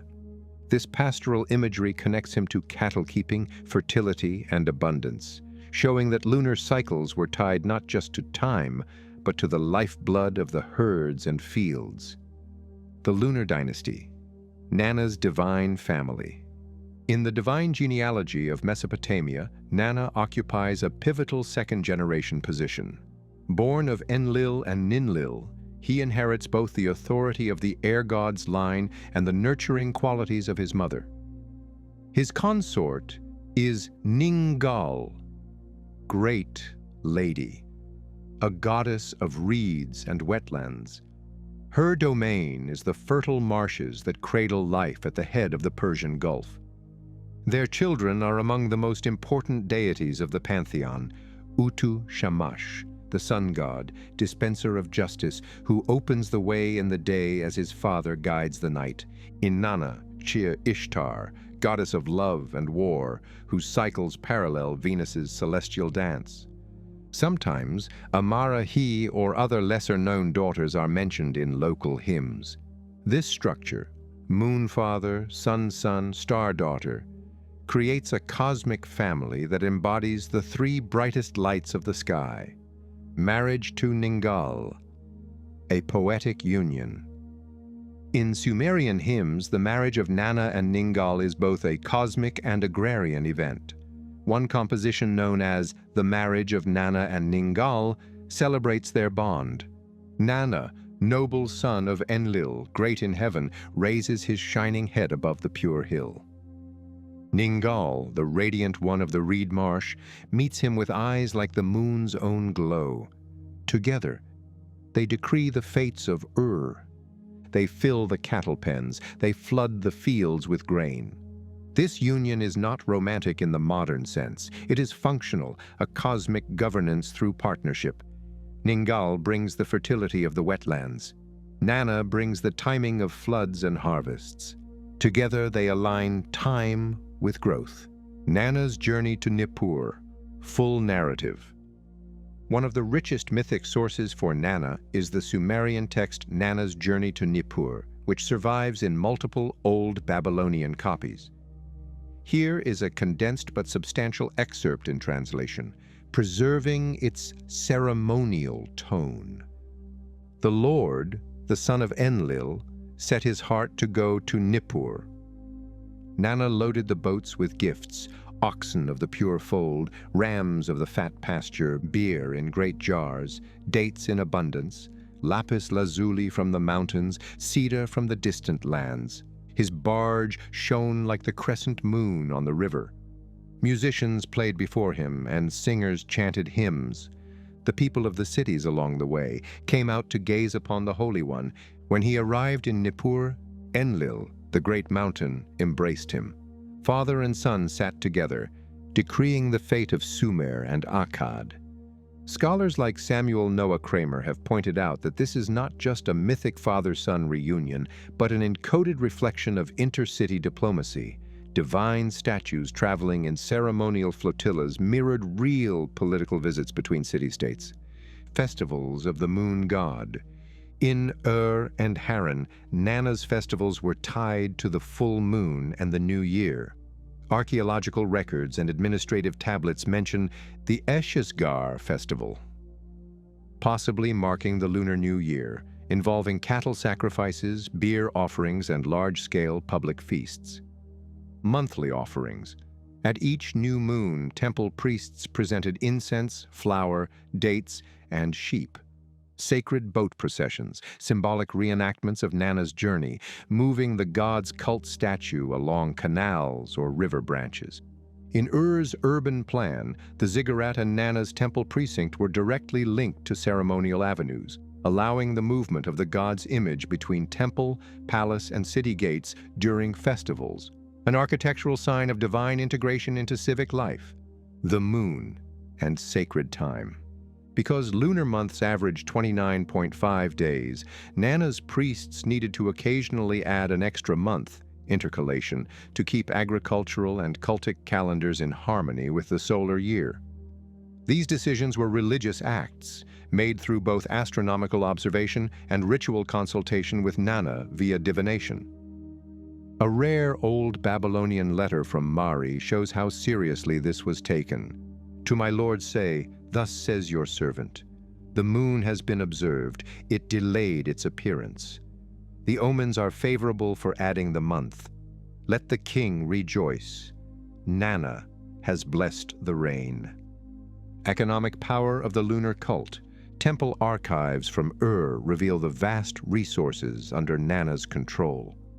Herds of tens of thousands of sheep and goats. Grain storehouses for feeding both priests and the poor, workshops for textiles, metalwork, and luxury goods. Networks of scribes, merchants, and agents managing temple estates across Sumer. This wealth wasn't mere accumulation. It allowed Nana's cult to feed the city in lean years and sponsor major building projects. In effect, his temple functioned as both a religious center and an economic engine, the moon as an omen bearer. In Mesopotamia, every change in the moon's cycle, from the faint crescent's return to the eerie darkness of an eclipse, was interpreted as a message from Enumana. The Enuma Anu Enlil, the most comprehensive omen series in the ancient world, devotes its opening tablets to the moon. A typical entry reads, "If an eclipse occurs on the 14th day, the king will die. If on the 15th day, the land will suffer famine. If the moon's disk is dark in its upper half, an enemy army will approach." These warnings were not left unaddressed. Priests performed the substitute king ritual, Shar Puhi, in which a stand-in would be crowned and bear the brunt of divine wrath, while the real king remained hidden until the danger had passed. Eclipses, cosmic warnings. Eclipses were the most fearsome of lunar events. The sudden blotting out of the moon's light was viewed as an assault on cosmic order. Ritual specialists would sacrifice sheep at the temple gates, burn incense to heal the moon's light, recite hymns imploring Nana's swift return. One ritual text says, "O Nana, whose horns are the measure of months, do not let the enemy of heaven seize your light. Rise renewed and set your decrees for the land." Interestingly, Babylonian astronomers could predict eclipses by the late 1st millennium BCE. Yet, the ritual framework persisted. Prediction did not eliminate the omen's power. It amplified the need for a correct ritual response. The moon as divine judge. Nana was not merely a clock in the heavens, he was also a judge of human deeds. In some hymns, he is invoked as an arbiter. "Father Nana, you weigh the hearts of men, as you measure the months of the year."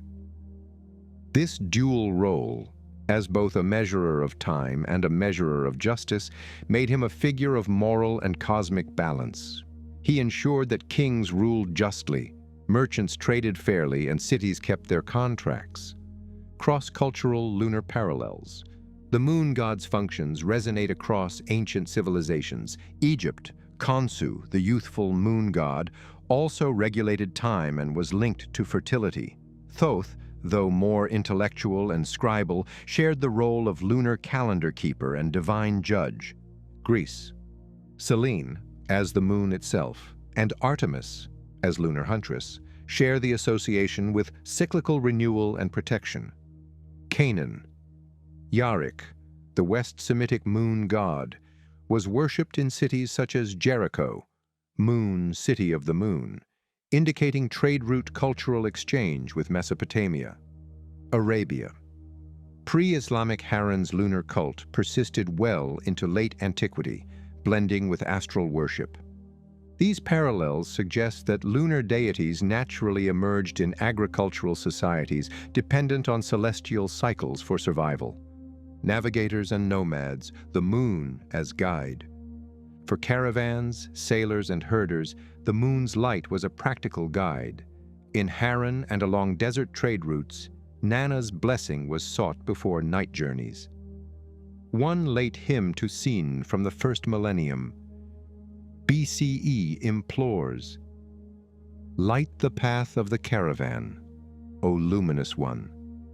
Guide the merchant's hand, guard the traveler's steps." This gave Nana a protective aspect, bridging the gap between cosmic deity and personal guardian. New Age and esoteric readings. In modern mystical traditions, Nana Sin is often reinterpreted as an archetype of inner cycles, waxing and waning as metaphors for growth and retreat, a symbol of intuition, connected to dreams, psychic insight, and hidden knowledge. A balance of masculine and feminine, as the moon is sometimes gendered male in Mesopotamia and sometimes female in many later cultures. Some alternative historians, such as Zechariah Sitchin, even incorporate Sin into the broader Anunnaki narrative, portraying him as an extraterrestrial timekeeper whose cycles encoded advanced astronomical knowledge. While mainstream scholars reject these claims, they have influenced popular imagination. Archaeological traces: and Haran.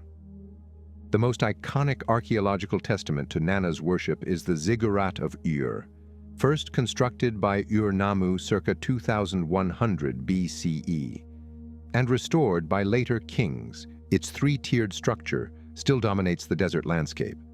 Excavations by Sir Leonard Woolley in the 1920s revealed foundation deposits inscribed with Ur-Nammu's dedication to Nana, cylinder seals showing the crescent moon above a stepped platform, libation vessels carved with lunar symbols, including the bull's horns and rosettes. At Haran, although less monumental, the Temple of Sin was famed in Assyrian and Babylonian inscriptions. Stone altars carved with crescents and dedicatory stelae confirm that his cult flourished here even when Ur had faded. Temple economy, the lunar treasury. Administrative tablets from Ur's Ekishnugal, House of the Great Light, reveal the immense scale of the temple's holdings, tens of thousands of sheep and goats, vital for both offerings and textile production. Storehouses filled with barley and dates, skilled laborers, weavers, brewers, metalworkers, extensive land leases to tenant farmers whose rent supported temple rights. The temple was a corporate powerhouse. Its reach extended across southern Mesopotamia, making Nana not just a spiritual ruler, but an economic force that shaped trade patterns. Hymns and liturgy, the voice of devotion. Dozens of surviving hymns to Nana, especially from the Ur-III and Old Babylonian periods, give us his living voice in the city. One hymn, known as the Great Hymn to Nana, praises, "Lord, whose light floods the sky, whose radiance covers the land, Father of the gods, shepherd of the black-headed people, bull with lapis lazuli beard. You measure the months, you call the days by name." These were not mere recitations. They were performed with lyre, drum, and reed pipes during festivals, binding the community together through sound and shared memory. Survival into the Common Era. Remarkably, Nana's cult in Haran persisted into the first millennium CE. Classical sources, such as Pliny the Elder and later Islamic historians, mention Haran's Sabaeans, star worshippers who identified their chief god with the moon. These Sabaeans practiced monthly sacrifices under the full moon. Astrology and alchemy are tied to lunar phases, a calendar rooted in ancient Mesopotamian reckoning. Even after Islam became dominant, Haran's scholars continued to maintain astronomical traditions that traced directly back to the archives of Nana's temple. From deity to symbol. By the medieval period, Nana Sin ceased to be worshipped as a personal god, yet his symbols endured. The crescent moon remains a key emblem in Near Eastern iconography. The association of the moon with time, fate, and cycles remains a central theme in astrology. His role as night guide survives in poetic and mystical literature. Closing reflection. Nana/Sin stands at the crossroads of science and myth. He was the astronomer's light, measuring months and years, the king's patron, legitimizing rule through divine sanction, the farmer's clock, telling when to sow and reap, the traveler's lantern, guiding through the dark. From the reed marshes of Ningal to the Ziggurat of from eclipse omens to Haran's enduring moon cult, Nana's influence stretches across 4,000 years of human history. He is a reminder that ancient peoples did not divide the sacred from the practical. In the moon's glow, time, power, and the divine were one. Utu Shamash, sun and justice, patron of Sipar, Larsa. Dawn over Sumer, the birth and nature of Utu. Origins in the divine family. Utu in the Sumerian tradition, known as Shamash in Akkadian, emerges as the son of Nana, the moon god, and Ningal, the goddess of the reed marsh, making him the grandson of Enlil, the lord of wind and destinies. His twin sister is Inana, Ishtar, the goddess of love, war, and fertility, associated with Venus. This celestial family forms a triad of lights. Nana governs the night with his silver glow. Utu rules the day with his golden blaze. Inanna, as Venus, appears at dawn and dusk, bridging the two realms. This sibling connection is not symbolic fluff. It is embedded in the astronomical cycles the Sumerians meticulously tracked. The moon and sun's interplay defined the Mesopotamian calendar, while Venus's appearances marked seasonal and ritual transitions. The solar path and the gate of heaven. Utu is described in Sumerian hymns as rising each day from the mountain of the east, Kur-Udu, passing through the sky in his chariot and entering the mountain of the west, Kur-Gebil, at sunset. The Akkadian epics elaborate on this journey, describing the sun god traversing the underworld at night, dispensing justice there as he does in the mortal realm. One old Babylonian hymn to Shamash describes, "When you leave the gate of heaven in the morning, you raise your head over the land. All the nations are covered in your light. The whole of humanity lies before you. Your radiance adorns the mountains. The seas bow to you in fear." Here, Utu is not just a light bringer, he is a divine witness. His omnipresence during the day makes him the perfect overseer of justice, the sun and the scales of justice. More than any other Mesopotamian deity, Utu Shamash is synonymous with law and moral order. Kings invoked him in legal proclamations, merchants swore oaths by his name, and judges prayed to him before trials. The famous Code of Hammurabi opens with a declaration. When the exalted Anu, king of the Anunnaki, and Enlil, lord of heaven and earth, entrusted to Marduk, it was Shamash, the great judge of heaven and earth, who charged me to establish law in the land. This emphasis is no accident. The sun's light exposes wrongdoing, making it a natural metaphor for truth.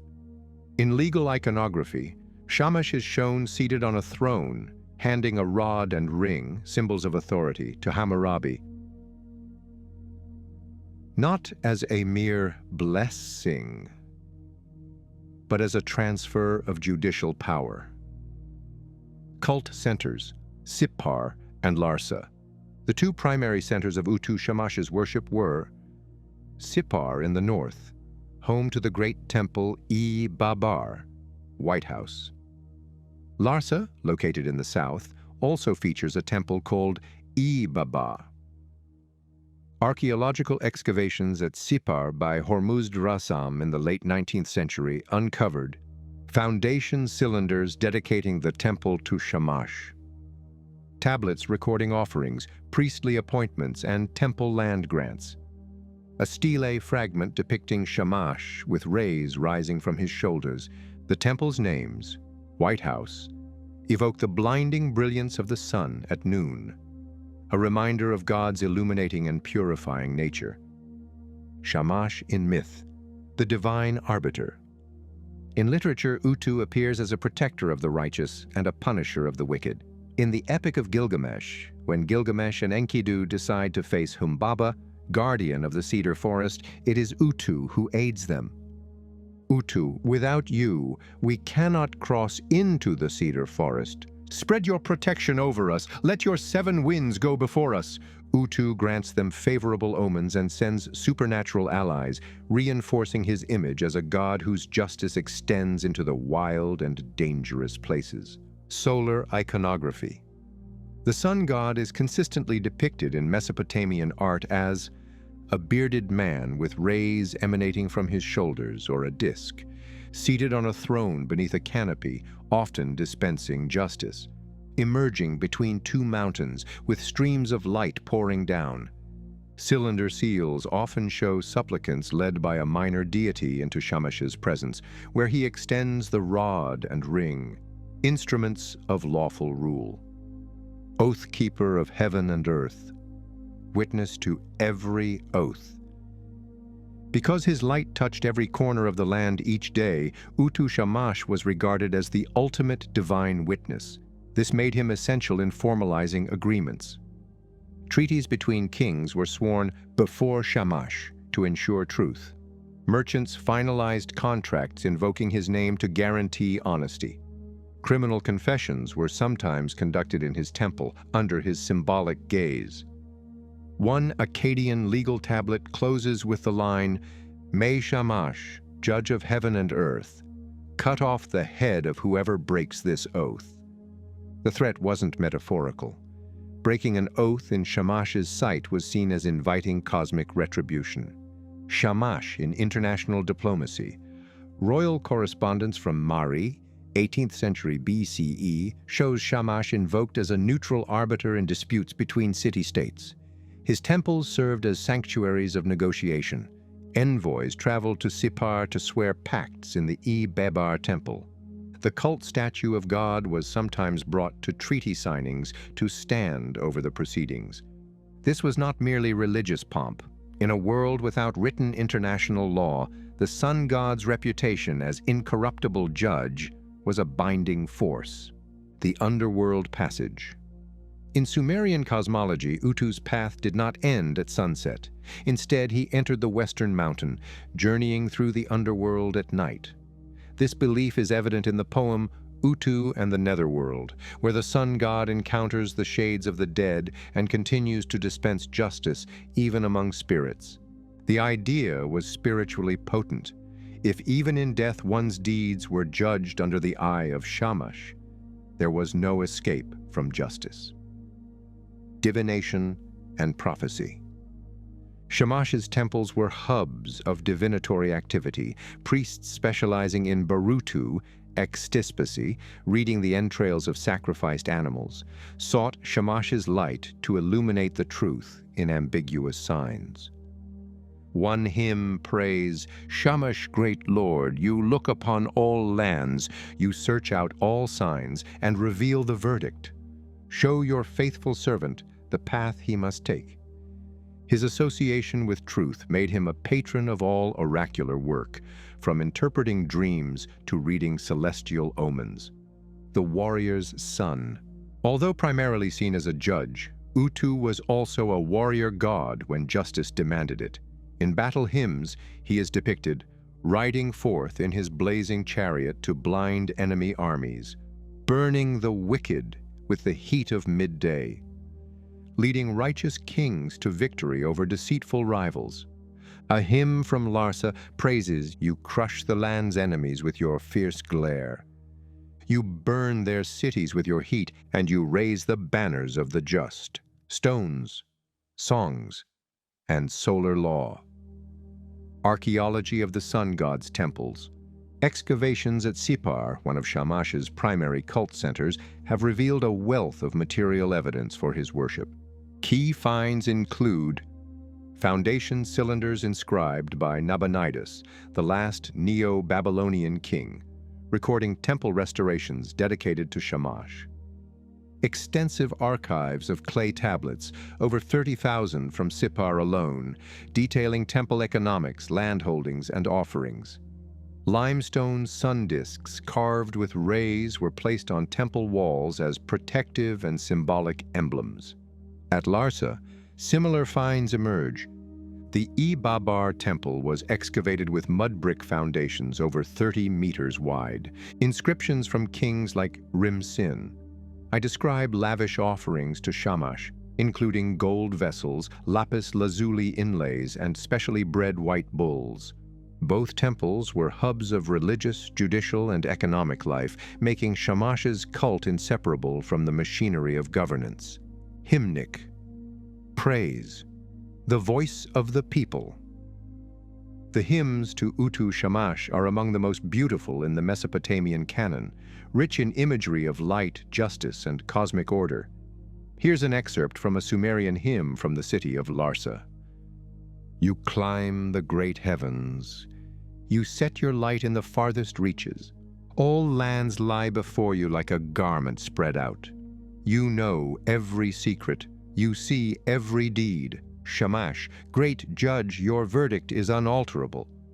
In another hymn from Sippar, Shamash is hailed as the herdsman of the black-headed people, a pastoral metaphor showing that justice was seen not only as law enforcement, but also as care and protection, law codes and solar authority.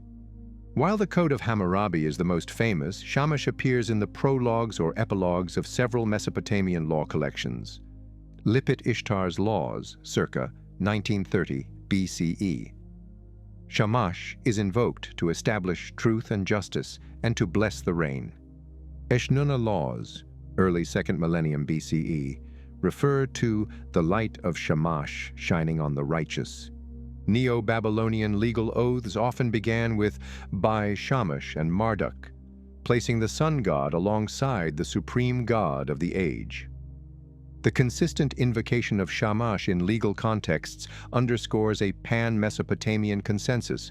Justice was seen as being illuminated by the sun, solar symbolism, from Sumer to the world. Utu Shamash's solar imagery resonates with other ancient civilizations, Egypt. Ra's daily journey across the sky mirrors Utu's east-to-west path, and both gods enter the underworld at night. Greece. Helios shares the motif of the sun chariot and the all-seeing gaze. Rome. Sol Invictus, unconquered sun, becomes a symbol of imperial power, much like Shamash's role in Mesopotamia. Persia. Mithra absorbs elements of the solar judge, particularly the oath-binding power and role as divine witness. This cross-cultural solar archetype, the bringer of light, order, and judgment, underscores the fundamental importance of the sun's symbolism in the structure of early legal and religious thought. The epic sun and the justice beneath. Shamash, in the Epic of Gilgamesh. In the Epic of Gilgamesh, Shamash plays a decisive role in one of the hero's most dangerous quests, the expedition to the cedar forest to slay Humbaba. Gilgamesh and Enkidu turn to Shamash for support, recognizing that without the sun, God's patronage, they will face not only Humbaba's strength, but the treacherous terrain of the forest. Gilgamesh prays, Shamash, without you, we cannot cross into the cedar forest. May your 7 winds go before us.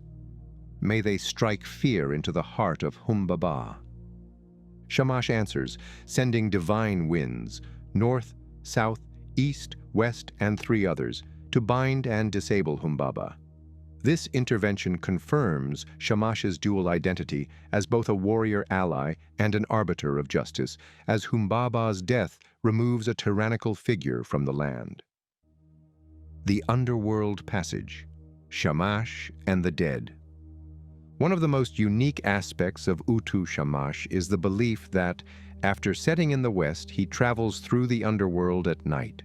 In the Sumerian composition, Utu and the Netherworld, the god descends to judge disputes among the dead and to deliver light to the shadowy realm.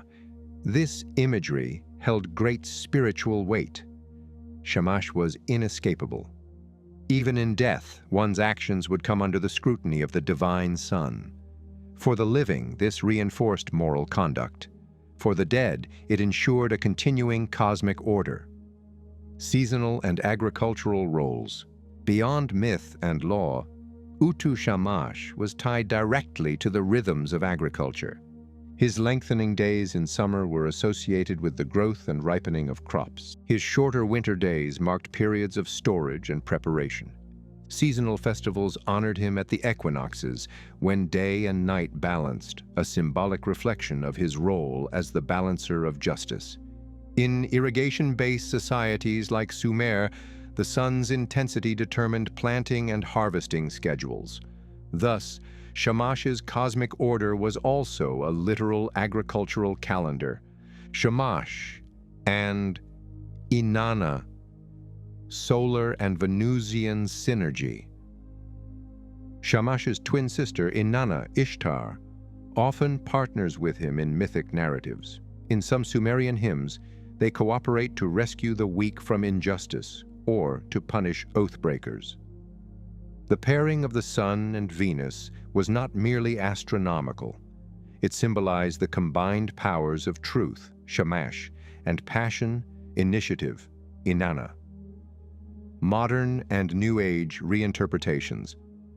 In 20th to 21st century esoteric circles, Shamash has been reimagined as a solar archetype of truth in personal transformation work, a patron for those seeking to illuminate hidden patterns in psychological or spiritual life, an ancient precursor to later monotheistic ideas of divine justice.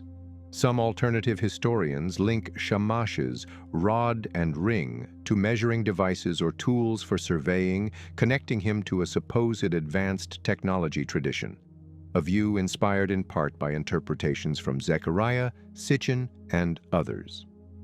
While mainstream scholarship rejects this, it demonstrates how Shamash's enduring image continues to invite speculation. Light without end. The legacy of the sun god. Hymns in full voice. The hymns to Utu Shamash are some of the longest and most elaborate in Sumerian and Akkadian religious poetry. They not only praise his role as a divine judge, but also evoke the physical sensation of sunrise and sunset in the Mesopotamian landscape. Here is a more extended excerpt from an old Babylonian hymn. O Shamash, you climb the great heavens, you determine the destinies of all the lands. When you appear in the sky, all lands rejoice. You judge the cases of humankind. You give decisions to the strong and the weak alike. Your brilliance shines over the land. You know what is hidden. You see what is concealed. You destroy the evil. You guard the good. You give life to the righteous. You extinguish the wicked like a torch in the wind. This balance between destructive power and life-giving warmth is a constant refrain, reinforcing that Shamash is feared by the corrupt as much as he is loved by the just. The rod and ring, symbols of measurement and justice. One of the most iconic Mesopotamian images is the Hammurabi stele, which depicts the king before Shamash, who extends a rod and a ring. While they are often interpreted as symbols of divine authority, they have deeper layers. The rod may symbolize the straight measure, an unbending standard of law. The ring could represent a coiled rope used for measuring land, linking law to equitable distribution and property rights. In this sense, Shamash's justice was not abstract morality, but applied fairness, measurable in fields, contracts, and settlements. Iconography. Through the ages. From the early dynastic period to the Neo-Babylonian era, Shamash's image evolves. Early Sumerian seals, the god emerging between mountains with rays, old Babylonian reliefs, Shamash seated on a throne beneath a canopy accompanied by a footstool and an altar, Neo-Assyrian palace reliefs, Shamash in a more warrior-like posture, sometimes with bow and arrows of sunlight. Late Babylonian cylinder seals, a focus on the solar disk, sometimes abstracted, suggesting the god's identity had merged with the physical sun itself. This visual evolution mirrors his theological persistence. While many older deities faded, Shamash endured because his role as the sun could not be replaced.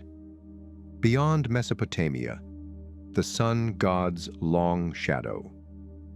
Shamash's influence reached far beyond the Euphrates. In Canaanite religion, the god Shamash holds a similar role as solar judge and underworld traveler. In Persia, the light of Mithra as an oath-keeper parallels that of Shamash. In the Greco-Roman tradition, Helios and later Sol Invictus inherit the traits of being all-seeing and oath-witnessing. In the Abrahamic traditions, the biblical imagery of God's light searching all hearts echoes the same ancient metaphor, light as ultimate truth. Final reflections. A justice that endures. If Anu is the unreachable skyfather and Enlil the forceful commander, Utu Shamash is the daily presence that unites the cosmic and the human. He does not rule from an inaccessible heaven. He walks the world each day, seeing its deeds, hearing its disputes, and ensuring that even in the darkest places, light will return. His temples may lie in ruin, his statues broken, but every sunrise over the land of Sumer was once a living reminder that justice is constant, impartial, and all-seeing. And that image of the judge in the sky, who cannot be bribed, who does not sleep, and who illuminates both the living and the dead, remains one of Mesopotamia's most enduring gifts to human thought. Ninurta, warrior of the storm, harvester of the land, the hero among the Anunnaki. In the intricate web of the Mesopotamian divine hierarchy, Ninurta occupies a fascinating place. He is both the warrior champion of the gods and the patron of agriculture. This seeming contradiction in Mesopotamian thought made perfect sense. The same storms that devastate also bring the rains that nourish crops. This duality made Ninurta not just a destroyer of chaos, but a restorer of order and fertility. Known in Sumerian as Ninurta and in Akkadian as Ninurta or Ningirsu, particularly in the Lagash tradition, he was often identified as the son of Enlil and Ninlil, inheriting from his father the mantle of military might, and from his mother a certain stabilizing, protective quality. Birth and divine family. In myth, Ninurta's birth often reflects the deliberate crafting of a god meant for decisive action. In some hymns, Enlil forms him as a weapon against the forces of disorder, a divine solution to threats against the cosmic balance. His divine family connections gave him immediate authority. Father, Enlil, supreme lord of wind and authority. Mother, Ninlil, goddess of grain and the air.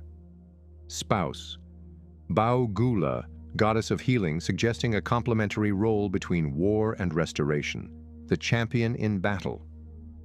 Ninurta's warlike aspect is most vividly portrayed in the myth Lugal-e, also known as Ninurta's exploits. In this epic, Ninurta faces Asag, a monstrous demon who leads an army of stones and threatens the stability of the world. The battle imagery is fierce. Like a fierce storm, you roar over the mountains, your weapons flashing like lightning, your battle cries scattering the enemy. Armed with his enchanted mace, Sharur, smasher of thousands, Ninurta wages a war that shakes heaven and earth. His victory over Asag is not merely physical. It reestablishes the balance of nature, allowing rivers to flow and fields to grow once more. Sharur, the talking weapon. In Lugal-e, Sharur is not just a weapon but an intelligent companion. It advises Ninurta, scouts the enemy, and relays messages. This personification of a divine weapon reflects the Mesopotamian tendency to imbue tools of power with their agency, a concept later mirrored in mythic weapons like Thor's hammer, Mjolnir, or the sword Excalibur, patron of agriculture and irrigation. In the wake of his battles, Ninurta often turns to restoration. The same myths that depict him slaying monsters also describe him building canals, dikes, and irrigation systems.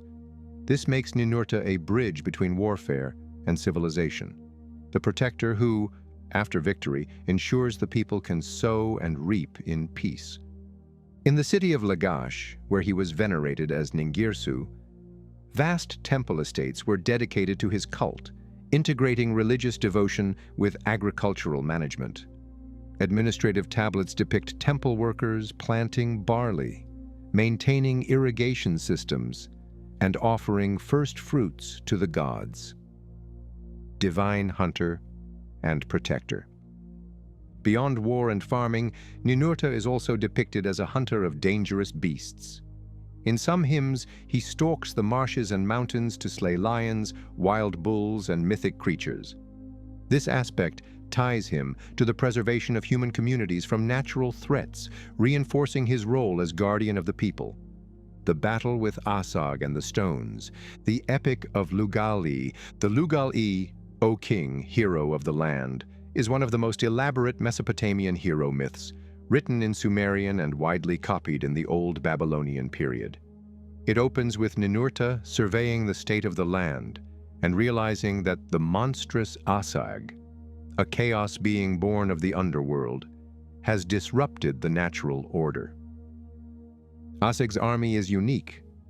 It consists of living stones, each with its own personality and role. In poetic catalogues, the stones are named from the great rocks of the mountains to the pebbles of the riverbeds. This is more than fantasy. The story reflects a world-view where even inert matter can act as an ally or enemy, echoing the Mesopotamian belief in the animation of the natural world, the council and the decision. Before battle, Ninurta consults with Sharur, his talking mace, who urges swift action. Sharur reports, "The land is in chaos. Rivers no longer flow, mountains tremble and spew no bounty. The people cry out for their champion. Sharur's counsel is both military and strategic. He advises Ninurta to strike quickly before Asag consolidates power. God's decision to act reflects his protective oath to humanity, a key theme in his worship." The battle imagery. When Ninurta meets Asag in the field, the text spares no grandeur. Like the storm that darkens the midday sky, Ninurta loomed over the land. His mace, Sharur, roared like 1,000 lions. His arrows flashed like lightning in the black cloud. The clash is cosmic. Mountains are split, rivers change course, and the sky shakes. Ninurta ultimately crushes Asag beneath a torrent of divine force, scattering the stone army. Symbolism of Asag and the stones. Scholars interpret the Asag myth in several ways. Geological allegory. Asag as a personification of rock slides, earthquakes, and geological upheaval. Agricultural metaphor. Stones as obstructions in farmland. Ninurta's victory represents the clearing of fields for planting. Political allegory. The stone army as rebellious city-states. Ninurta's triumph as divine endorsement of centralized rule. This multiplicity of meanings is deliberate. In Mesopotamian thought, myth operates simultaneously on natural, agricultural, and political levels. Restoration after victory. After defeating Asag, Ninurta turns to restoration work. He redirects rivers to irrigate the plains. He assigns the stones to beneficial tasks, some to build canals, some to grind grain, others to fortify cities. He ensures that agricultural abundance returns. This transformation of enemies into tools of civilization underscores Ninurta's role not as a simple destroyer, but as a constructor of order, the cult centers. Lagash and Nippur. Ninurta's worship was deeply rooted in the political centers of Lagash and Nippur. In Lagash, as Ningirsu, he was the patron of the city's military might and its irrigation system. The Ninu temple, excavated by Ernest de Sarzec in the late 19th century, yielded inscribed foundation cones describing its dedication to Ninurta. In Nippur, Ninurta's temple was associated with Enlil's court, emphasizing his role as the enforcer of divine law. In both cities, his cult blended religion with civic infrastructure. Priests not only performed rituals but also supervised irrigation, grain storage, and field allotments. The Anzu myth and the trickster turtle, the theft of the tablets of destiny. One of Ninurta's most famous exploits outside Lugal-e is told in the Akkadian myth Anzu, also known as the myth of Anzu bird. Anzu, a massive lion-headed eagle that dwells in the mountains, serves the high god Enlil. At a critical moment, Anzu seizes the tablets of destiny, sacred objects that grant their holder absolute authority over the cosmos. With the tablets in his talons, Anzu retreats to his lair, and chaos spreads across heaven and earth. The gods, powerless without the tablets' decrees, call for a champion. After other deities hesitate, Ninurta accepts the task. The battle in the mountains. The fight against Anzu is an aerial and mountainous duel rich with natural imagery. Ninurta uses cunning, first exhausting the bird with relentless assaults, then severing its wings with his arrows. The myth's climax is the recovery of the Tablets of Destiny, which Ninurta returns to Enlil, restoring divine order. This victory reinforces Ninurta's identity as the enforcer of cosmic law, a role directly parallel to his father's. The trickster turtle. A more obscure but fascinating tale, Ninurta and the turtle, shows a very different side of the god. In this story, Ninurta builds a massive turtle to trap his enemy, Enki's son, who has defied him. When the turtle grabs his opponent's legs, the victim falls into a pit dug by Ninurta. While humorous on the surface, this myth also shows Ninurta's inventive and cunning side, suggesting he is not only a brute force warrior, but also capable of elaborate stratagems. Royal patronage and kingship. In historical inscriptions, kings frequently invoked Ninurta as their divine patron, particularly during times of war. For example, Gudea of Lagash credited Ninurta with inspiring his temple-building campaigns. Ashurnasirpal II of Assyria likened his hunting and conquests to those of Ninurta, a mythic figure. Sennacherib claimed Ninurta guided his campaigns and granted him victory over distant lands. Ninurta's dual role as a warrior and a restorer fit perfectly with the ideal of the Mesopotamian king, one who conquers but also ensures agricultural prosperity. Archaeology of Ninurta's temples. Excavations at Girsu, ancient Lagash, revealed the Ininu, House of 50, a grand temple complex dedicated to Ninurta, Ningirsu. Foundation deposits included stone tablets depicting Ninurta holding a bow and standing over defeated monsters, administrative records detailing the duties of temple workers in irrigation management. Offerings of grain and livestock were recorded seasonally, reflecting God's agricultural oversight. At Nippur, Ninurta's temple stood near Enlil's sanctuary, symbolically reinforcing his status as the chief enforcer of divine will in the earthly realm. Judge, festive lord, and the changing face of a god, arbiter of boundaries and disputes.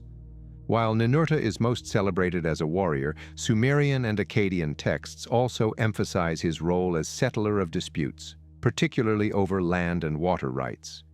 In agrarian Mesopotamia, where irrigation boundaries determined survival, the enforcement of fair distribution was as critical as defense from enemies.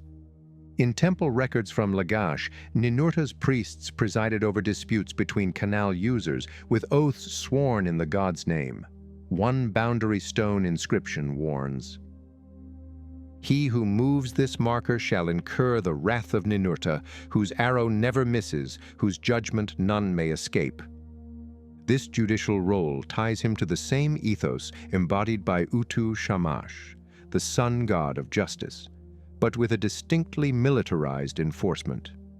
Ninurta was not only the guarantor of the law, he was also the one who physically punished those who broke it. Seasonal festivals, the cycle of war and harvest. Ninurta's worship followed the rhythm of the seasons. Spring.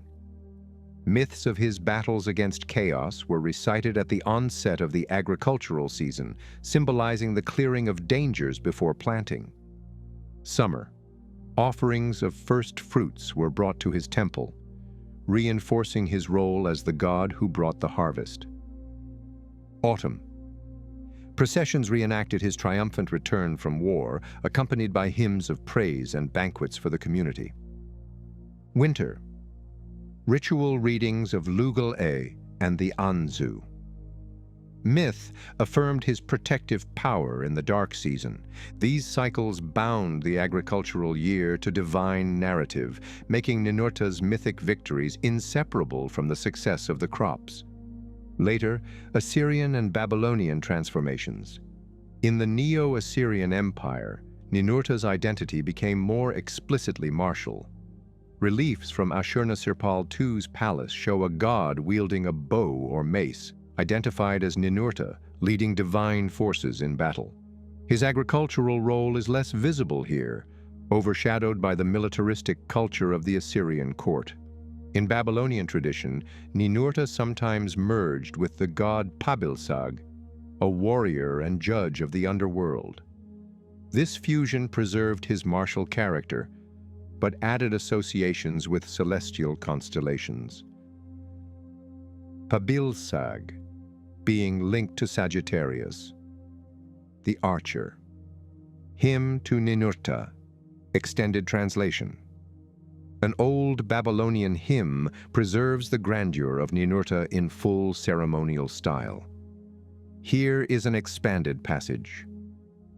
Lord of the mountains, hero of the gods, whose weapon is as a flood, whose arm is as a storm. The rebellious are broken before you, the mountains bow at your approach. Farmer of the gods, who tills the fields of heaven, who binds the rivers and looses their waters. You make the grain grow in the furrows. You fill the threshing floors to overflowing. O Ninurta, you are the plow and the sword, the rain cloud and the thunderbolt. Your judgment is unbending. Your mercy is as the harvest after famine. The juxtaposition of farming imagery with military conquest is not a poetic whim. It is the essence of Ninurta's identity, chaos slayer and civilization bringer, the warrior who plants. Few deities embody contradiction as fluidly as Ninurta. He is both the storm that devastates and the rain that nourishes. This paradox is not accidental. It reflects the Mesopotamian understanding that creation requires destruction. In the yearly cycle, storms clear the air and break the soil. Rivers flood, sometimes violently, but leave fertile silt behind. Dangerous wild animals must be hunted to protect farms, but their hides, bones, and meat sustain life. Ninurta's myths encode this truth. His battles with Asag and Anzu are not just military victories, but agricultural and cosmic renewals, a theological archetype. In Sumerian theology, Ninurta is the ideal son. He upholds his father, Enlil's authority. He protects the divine order without seeking to usurp it. He transforms threats into assets. The stones of Asag's army become tools of civilization.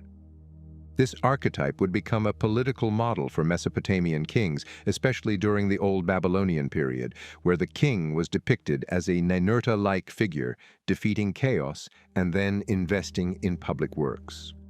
Cross-cultural parallels. Ninurta's mythic type appears in other cultures. Indra, Vedic India, slays Vrtra, the serpent, releasing the rivers, paralleling Ninurta's control of waters after victory. Heracles, Greece, defeats monstrous forces and later establishes civic order. Thor, Norse, fights the Jörmungandr serpent, but is also associated with agricultural fertility through rain and storms. Apollo, early Greek tradition, is both an archer warrior and a bringer of health and order. These parallels suggest an Indo-Mesopotamian archetype of the divine warrior who ensures prosperity through conquest. Ninurta, in esoteric and New Age thought. Modern esoteric traditions sometimes recast Ninurta as a stellar warrior in ancient astronaut narratives, tasked with protecting humanity from cosmic threats. A symbol of the disciplined warrior mind, blending martial prowess with agricultural stewardship. A guardian of sacred knowledge whose victories symbolize the awakening of human consciousness after trials. In these reinterpretations, the talking mace Sharur becomes a metaphor for divine communication technology, and Asag is reframed as a force of spiritual ignorance. While such readings step outside academic consensus, they keep Ninurta's myth alive in contemporary imagination. In art, Ninurta is most often shown as a bearded warrior with a bow or mace, standing over a defeated monster, wearing a horned divine crown symbolizing cosmic authority. Sometimes with agricultural symbols, such as a plow or flowing streams, integrated into the scene. Seals from the Akkadian period depict him firing arrows at bird-headed demons, possibly linked to the Anzu myth. Neo-Assyrian reliefs, meanwhile, emphasize his role as a king's supernatural ally. Conclusion: the god who makes the land worth defending. Ninurta's dual nature, destroyer and cultivator, hunter and farmer, warrior and judge, made him indispensable to the Mesopotamian worldview. Without him, the world would be overrun by chaos, the canals would silt up, and the fields would lie barren. With him, chaos is not only defeated, but transformed into the very building blocks of civilization. From the barley fields of Lagash to the battlefields of Assyria, Ninurta's name endured as both a battle cry and a harvest prayer. His myths remind us that the true hero is not merely the one who wins wars, but the one who ensures that peace produces abundance and prosperity. Queen of the Great Below, the name and its power. Ereshkigal's name is composed of Eresh, lady, queen, and Kigal, Great Earth or Great Below. Together, they proclaim her as the undisputed sovereign of the netherworld. In Sumerian and Akkadian belief, her realm was Kur or Irkala, a place of dust and shadows where all the dead, regardless of social standing, eventually went. Unlike the later Greco-Roman idea of distinct heavens and hells, Mesopotamian afterlife beliefs offered no paradise for the virtuous. Ereshkigal's kingdom was absolute. Even kings and gods had to bow to her authority once within her gates. Origins and cosmic separation. According to early Sumerian tradition, Ereshkigal is the sister of Inana, later known in Akkadian as Ishtar. In one strand of myth, she was abducted by the dragon Kur and carried to the underworld, where she became its queen. Another version suggests she was assigned this role in the cosmic division of territories among the gods. Her station parallels other mythic dark queens. Persephone, in the Greek myth, was taken to the underworld by Hades. Hel, in Norse myth, who rules the realm of the dead. The Morrigan in Celtic lore is associated with sovereignty, death, and war. The realm of Irkala. Ereshkigal's underworld was not a place of fire or torment, but rather a land of dust and silence. The dead drank from muddy streams, wore feathers, and ate the dust of the road. In the Epic of Gilgamesh, Enkidu describes it. I entered the house of dust, where the wearers of crowns dwell. Those who once ruled the land now serve bread and water like slaves. 7 gates guarded the approach to Ereshkigal's throne. Each gate stripped the entrant of a symbolic possession, jewelry, robes, weapons, until they arrived naked and powerless, symbolizing the stripping away of earthly status in death. Consorts and court. Ereshkigal's first consort in myth was Gugalana, the bull of heaven, who is sometimes linked to the constellation Taurus. After his death, she ruled alone until her marriage to Nergal, the god of plague and war. Their union is a central myth, but it is not a gentle love story. It begins with defiance, threats, and a near war between heaven and the underworld before settling into a shared rule. Her court included Namtar, her vizier and herald of death. Inana, scribe of the underworld, various gatekeepers and demons whose role was to enforce her will. Role in the divine order.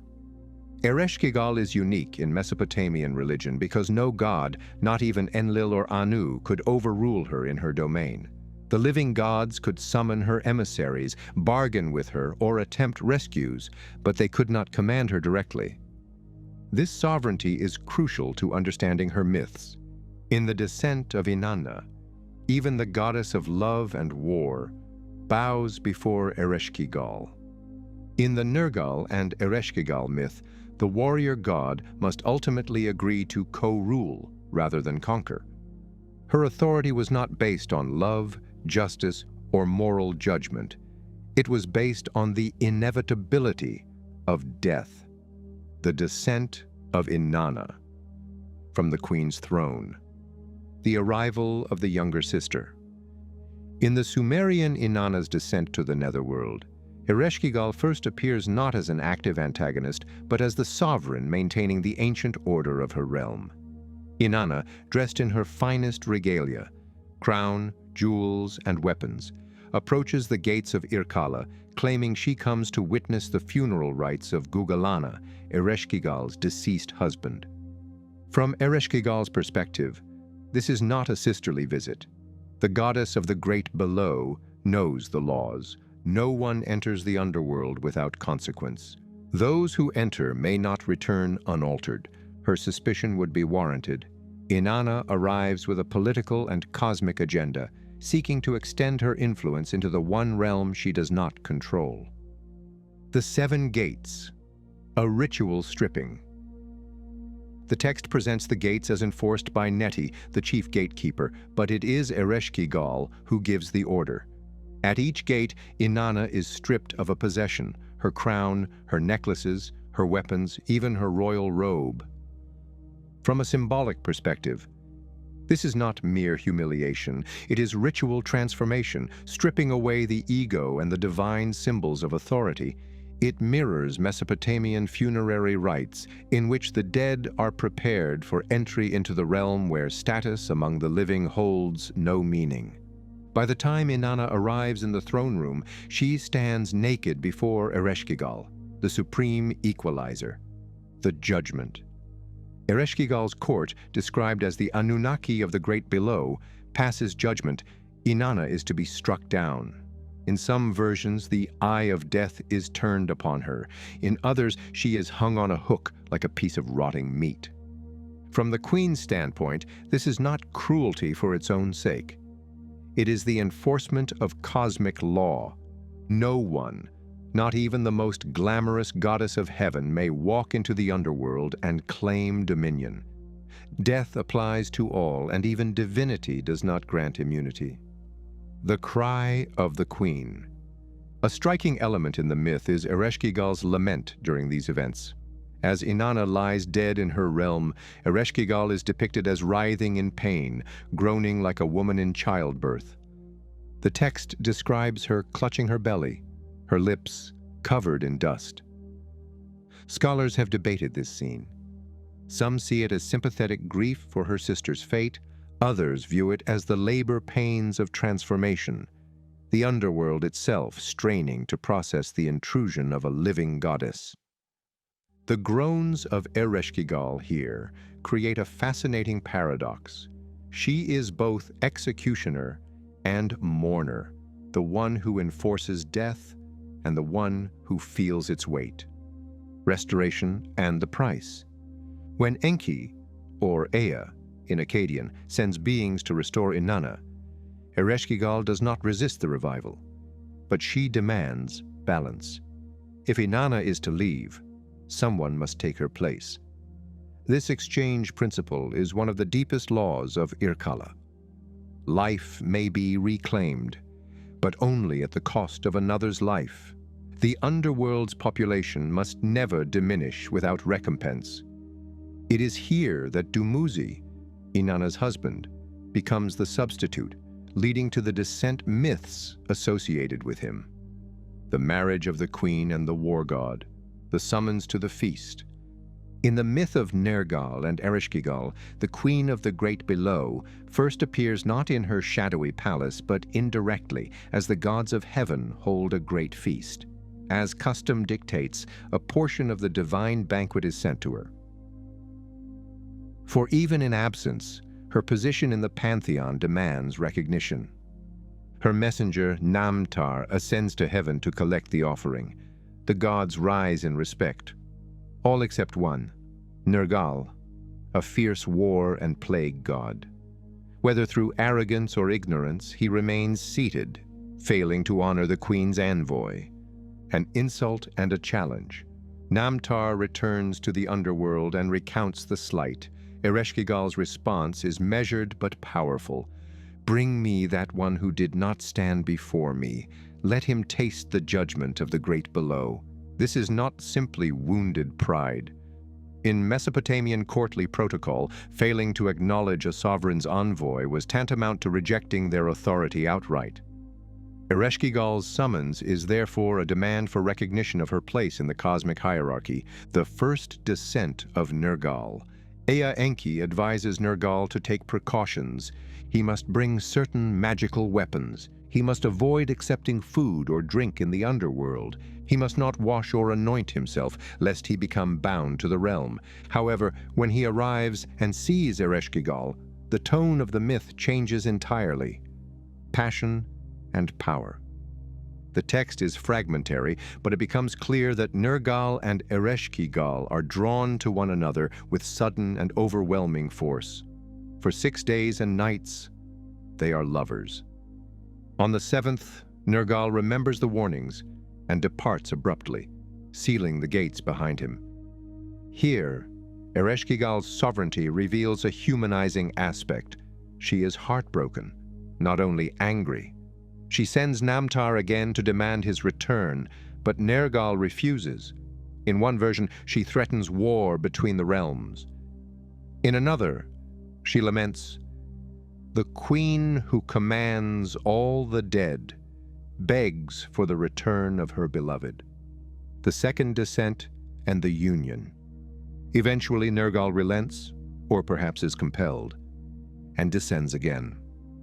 This time, instead of leaving, he seizes Ereshkigal by her hair and pulls her from her throne. This act, shocking in its imagery, does not lead to her destruction. Instead, it is the moment of surrender and union. "Come, Nergal, be my husband. I will give you kingship over the great below."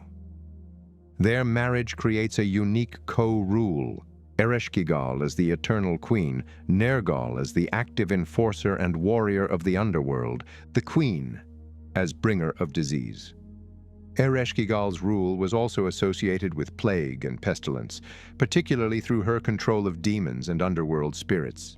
Illness in Mesopotamian thought could be attributed to the work of such spirits sent by the queen, a form of punishment for offenses against the divine order. This belief reinforced her fearsome but necessary role. She could punish the living for moral or ritual failings. Priests could intercede with offerings and prayers to avert her wrath. Cult and worship. While her realm lay beyond the mortal world, Ereshkigal had cultic presence in the cities of Mesopotamia, possible shrines in Kutha associated with Nergal, offerings recorded in Sippar and Nippur in connection with funerary rites. Ritual laments addressed directly to her, asking for leniency on behalf of the deceased. Her worship was not celebratory but solemn, a matter of obligation, not joyous devotion. The weight of the great below. The philosophy of sovereignty in death. Ereshkigal is unlike most Mesopotamian deities in that her rule is non-negotiable. In the celestial realms, power could be won, bargained for, or lost through intrigue. But the underworld sovereignty is rooted in the inescapable fact that all living things die. Her reign thus represents the inevitability of fate. No god, king, or hero can overturn death itself. The impartiality of cosmic law. Her gates admit the noble and the base alike. The stability of the world order. Just as the heavens are fixed, so too is the underworld's domain. In this way, she is not the villain of Mesopotamian cosmology, but a necessary pillar of existence, the counterbalance to life and growth. Balance between worlds. Ereshkigal's myths often center on the principle of exchange. In Inanna's descent, one life is returned only if another is taken. In Nergal and Ereshkigal, the living god may dwell in the underworld only if bound by marriage. This law of reciprocity between the worlds of the living and the dead ensured cosmic equilibrium. Without it, the living might overpopulate and strain the earth. The dead might flood back into the realm of the living, bringing chaos. Her function is thus protective, guarding both realms from imbalance. Ereshkigal's voice in the texts. Direct translations from the Sumerian Inanna's descent give us her voice. Let her come naked and bowed low. Let her be judged according to the ways of the great below. The ways of the great below are perfect, they may not be questioned. And from Nergal and Ereshkigal, come, Nergal, be my husband. I will place the tablet of wisdom into your hand. The secrets of the great below shall be yours. These fragments remind us that her authority rests on more than terror. It is a repository of hidden knowledge about the cosmos structure. Ereshkigal in New Age and esoteric traditions. Modern spiritual interpretations often reclaim Ereshkigal as a dark goddess archetype, the embodiment of transformation through death and loss, a keeper of shadow wisdom. Confronting her means confronting one's deepest fears, a symbol of feminine sovereignty, ruling without reference to male authority except by her own choice. In Jungian psychology-inspired readings, her realm is likened to the unconscious mind, where repressed truths lie buried. To descend to Ereshkigal is to engage in shadow work, emerging changed as Inanna did. The emotional core. The emotional weight of Ereshkigal's myths comes not from cruelty, but from their stark honesty. She does not promise comfort or reunion, only truth. All must come to me. All must be stripped of what they were. All must accept what is. In the ancient world, this truth was not viewed as morbid. It was an integral part of the rhythm of life. The queen in stone and story. Archaeological traces of the great below. Unlike the sun gods, whose temples blazed with imagery, Ereshkigal's worship left subtler archaeological signatures.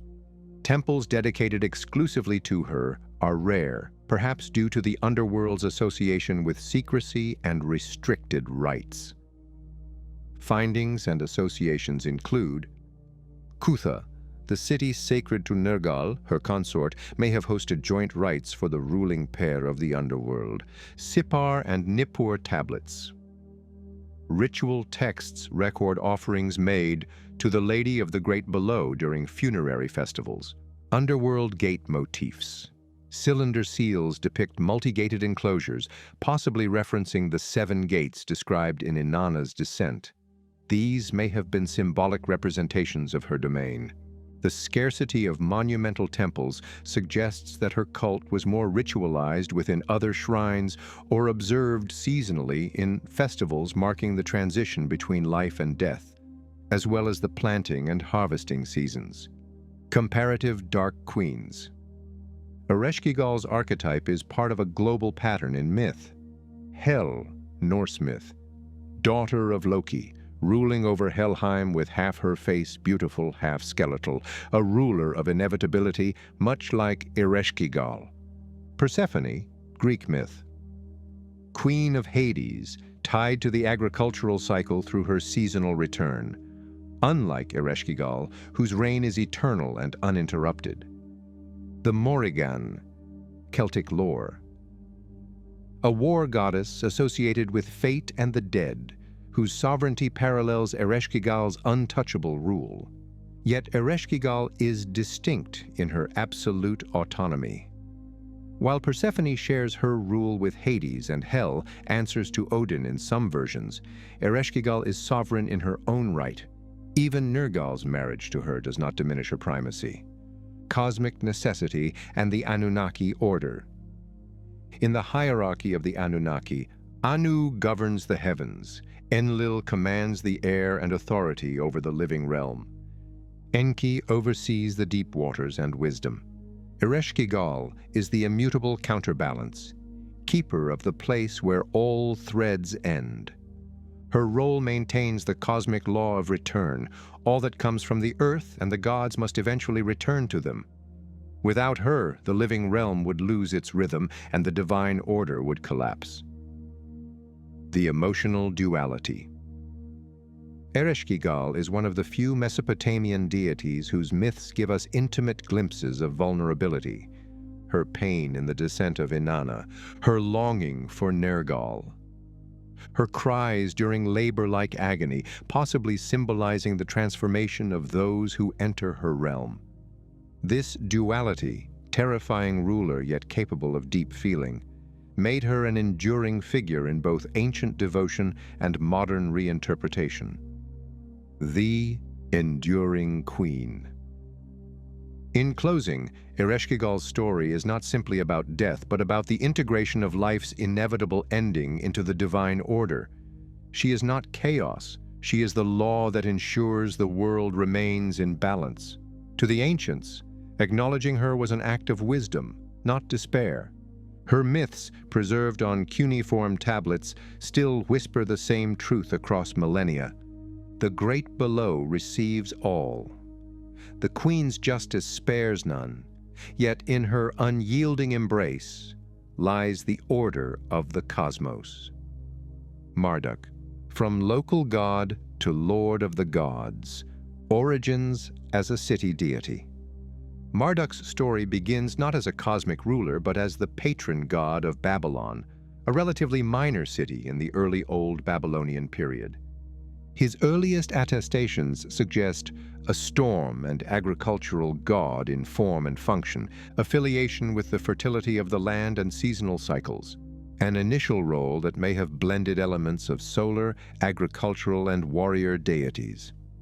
What sets Marduk apart is not his origin, but how Babylon's political rise transformed his mythic status. As the city gained power, especially under Hammurabi, 1792 to 1750 BCE. Marduk's stature in the pantheon grew proportionally. The political theology of empire. Babylon's kings needed more than armies to consolidate rule over Mesopotamia. They needed a unifying god to legitimize their authority, a divine figure capable of subsuming the cults of rival cities. By the late Old Babylonian period, scribes began to rewrite theological tradition, elevating Marduk as the natural heir to Anu, Enlil, and Enki. This is political theology in action. By making Marduk the king of the gods, Babylon could frame its rule as divinely inevitable. The Enuma Elish, Marduk's cosmic coup. The primary myth cementing Marduk's supremacy is the Enuma Elish, a Babylonian creation epic likely composed during the reign of Nebuchadnezzar I, circa 1125 to 1104 BCE, but drawing on older themes. The story begins before the creation of heaven and earth, when Apsu, fresh water, and Tiamat, salt water, mingle their waters. Younger gods disturb the primordial peace. Apsu is slain, and Tiamat rises in fury, creating an army of monstrous beings. The elder gods despair, until Marduk offers to face Tiamat on one condition. If I am to be your champion, proclaim me king of the gods forever. They agree, granting him absolute sovereignty if he succeeds. The slaying of Tiamat. Marduk fashions a massive net, bow, arrows, and the Imhalu storm chariot drawn by 4 ferocious winds. In a dramatic confrontation, he captures Tiamat in his net, drives the evil wind into her open mouth, distending her body, shoots an arrow through her heart. In one of the most iconic acts of Mesopotamian myth, he splits her corpse in 2. One half becomes the heavens, stretched taut to hold back cosmic waters. The other half becomes the earth. This is a violent creation, the ordering of the cosmos through divine conquest. Ordering the universe.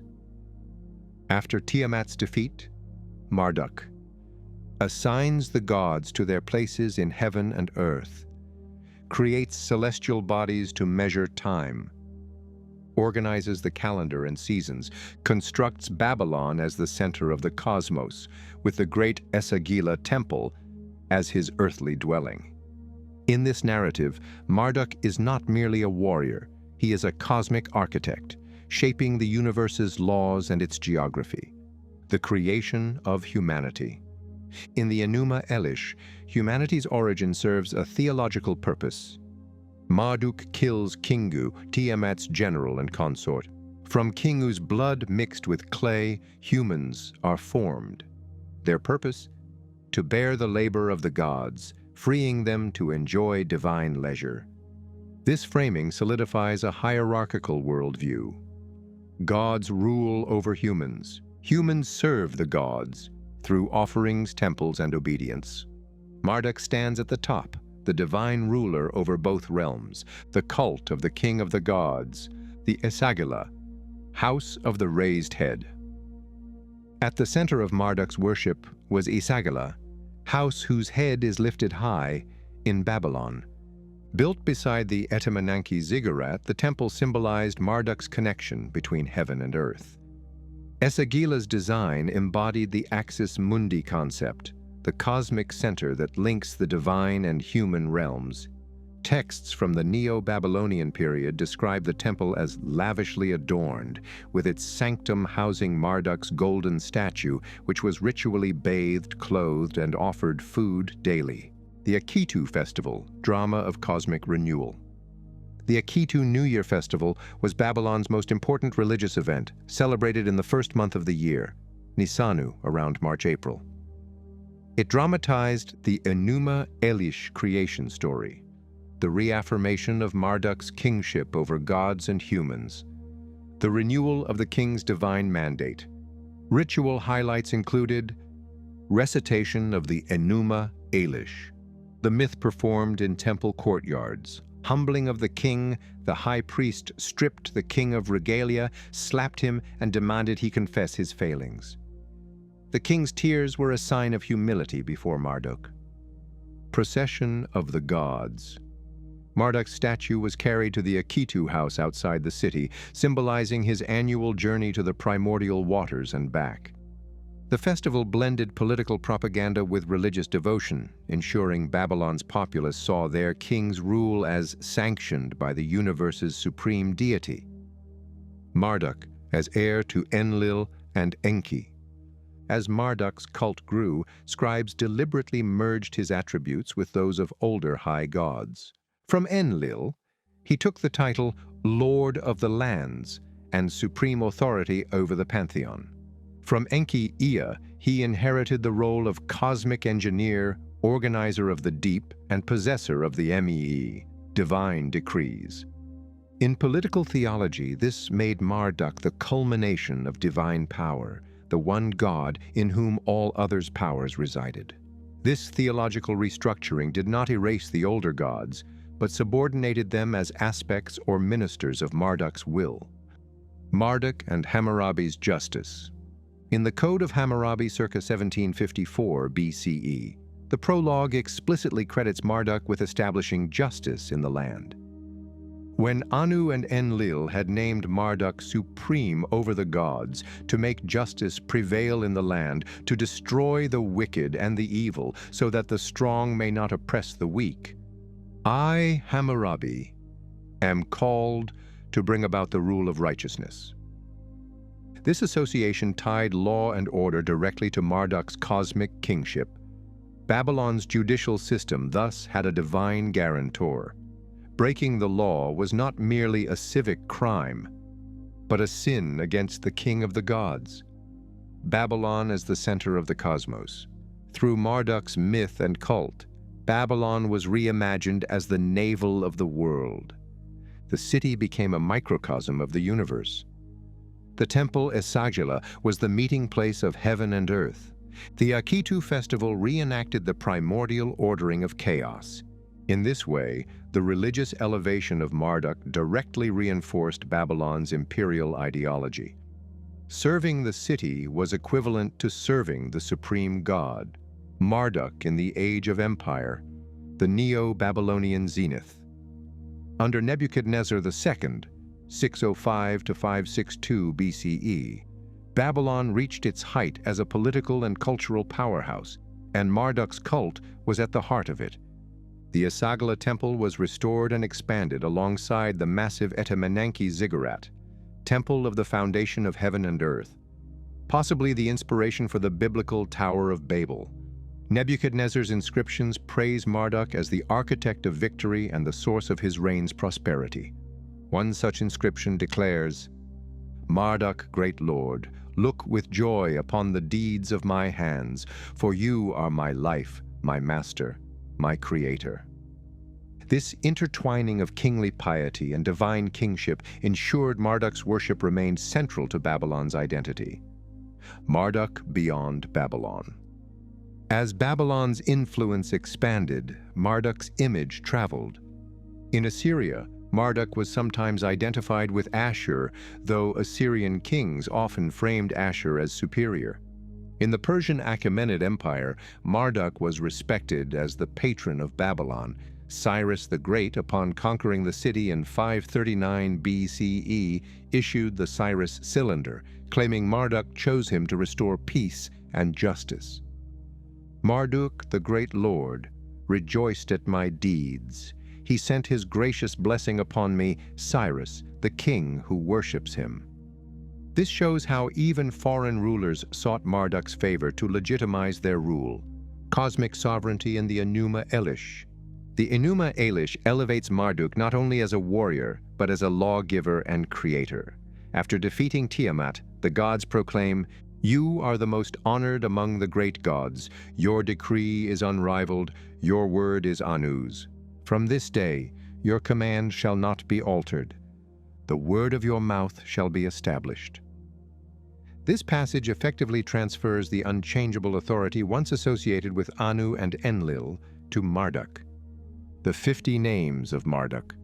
One of the Enuma Elish's most intriguing sections lists 50 names for Marduk, each embodying a divine function. As Asaluhi, he is the exorcist god, healer of afflictions. As Enbilulu, he controls rivers and irrigation. As Namru, he is the shining light of the gods. As Lugal-Durma, he is the lord of the storm and cosmic forces. This litany is a theological absorption of the powers of other gods, making Marduk the epitome of the Mesopotamian divine order. The Babylonian worldview. Marduk's mythology reflects a distinctly Babylonian approach to the divine. Order through conquest. The cosmos is created by subduing chaos. Law through kingship. Divine authority is hierarchical, with Marduk at the apex. Centrality of Babylon. The city becomes the stage upon which cosmic drama unfolds. By making Marduk the linchpin of both heaven and earth, Babylon positioned itself as the axis of the world, from Babylon's throne to the shadows of history. Persian rule and shifting power. After Cyrus the Great's conquest in 539 BCE, Marduk retained a place of honor, at least in official rhetoric. The Persians were pragmatic. They maintained Babylonian temples, continued the Akitu festival, at least initially, used Marduk as a symbol of legitimacy when ruling the Mesopotamian peoples. However, over time, the centrality of Babylon declined as Persian administrative centers shifted elsewhere. The worship of Ahura Mazda in Persia began to eclipse older Mesopotamian deities. Marduk's cult persisted in a reduced form, primarily as a local guardian deity. Hellenistic adaptations. With the conquest of Alexander the Great and the rise of the Seleucid Empire, late 4th to 2nd centuries BCE, Babylon remained important for astronomy and temple scholarship. Greek writers, such as Berossus, a Babylonian priest who wrote in Greek, preserved parts of Marduk's mythology, particularly the Enuma Elish, for a Hellenistic audience. Marduk was increasingly identified with Zeus, Greek, and Jupiter, Roman, not only as a sky god, but as a kingly figure whose power was expressed through both law and storm. Parallels across the ancient world. Marduk's archetype resonates with other supreme deities. Zeus, wielder of thunderbolts, slayer of the monster Typhon and king of Olympus. Jupiter, protector of Rome, central to imperial ideology. Indra, Vedic tradition, slayer of Vritra, the serpent of drought, to release the world's waters. Ra-Horakti, Egyptian, solar sovereign and guarantor of Ma'at, cosmic order. These parallels suggest a shared mythic pattern, a warrior creator who establishes order by defeating a chaotic, often serpentine adversary. Decline and cultural memory. By the Parthian and Sasanian periods, 2nd century BCE, 7th century CE, Babylon's temples fell into disrepair.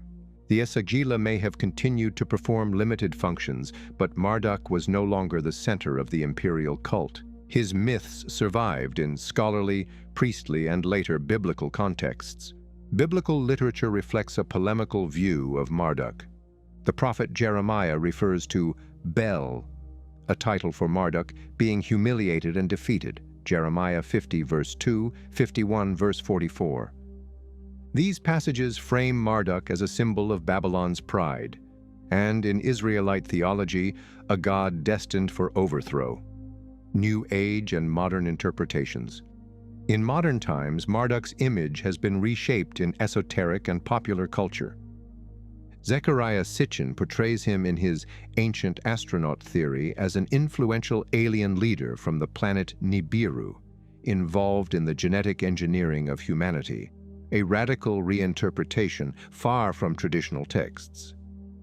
Occult and ceremonial magic traditions sometimes reference Marduk as a symbol of sovereign will and mastery over chaos.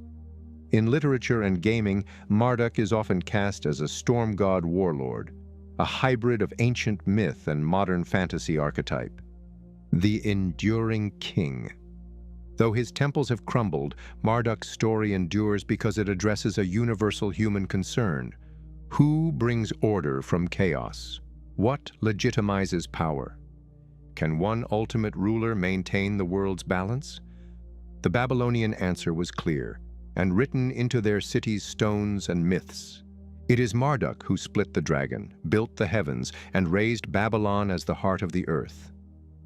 The theology of Marduk, word, will, and world order, the voice that commands creation. One of the most telling features of the Enuma Elish is the emphasis on Marduk's word as the ultimate authority. Before the battle with Tiamat, the gods test his power by commanding him to make a constellation vanish and reappear. They placed a garment in their midst and addressed Marduk, their firstborn. "Speak, and the garment shall vanish. Speak again, and the garment shall appear." He spoke, and the garment vanished. He spoke again, and the garment was restored. The gods, his fathers, rejoiced. They bowed down, saying, "Marduk is king." This scene is more than mythic spectacle. It frames speech as the instrument of cosmic control. Marduk does not merely act, he commands reality, the anatomy of creation.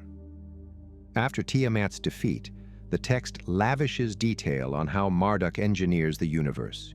He split her in two like a dried fish. One half he set up and stretched out as the heavens. He posted guards to keep her waters from escaping.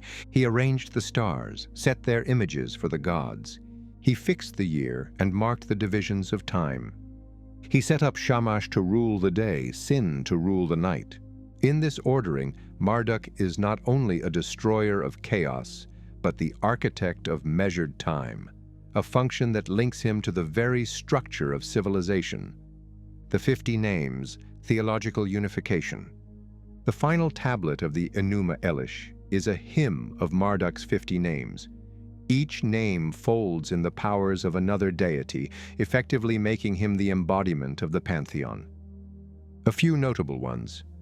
Asaluhi, exorcist, healer, banisher of demons. Tutu, restorer of life who brings order to the land.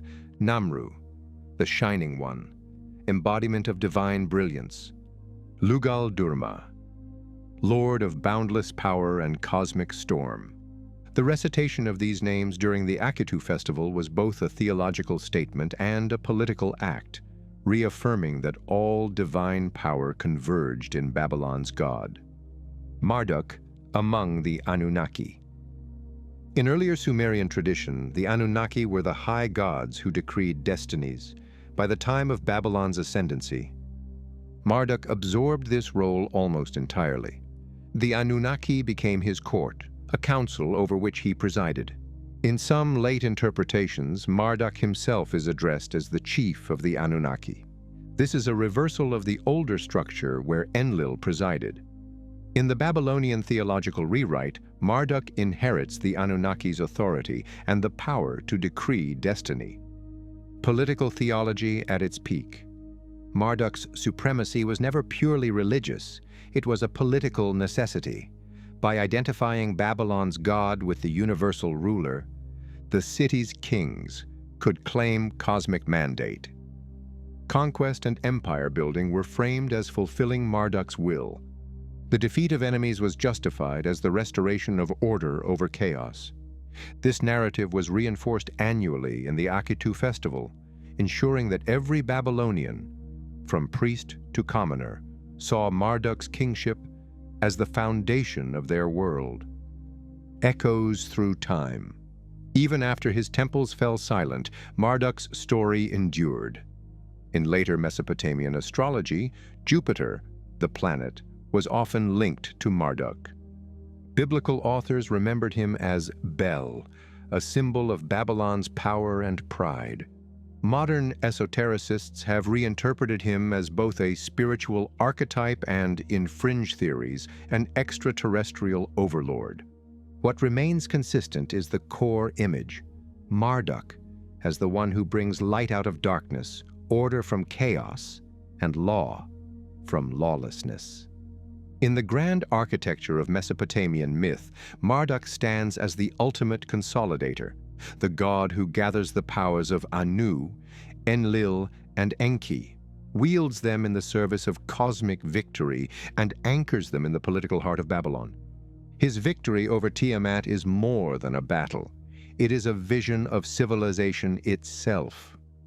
Chaos is the ocean, order is the city, and Marduk is the wall between them.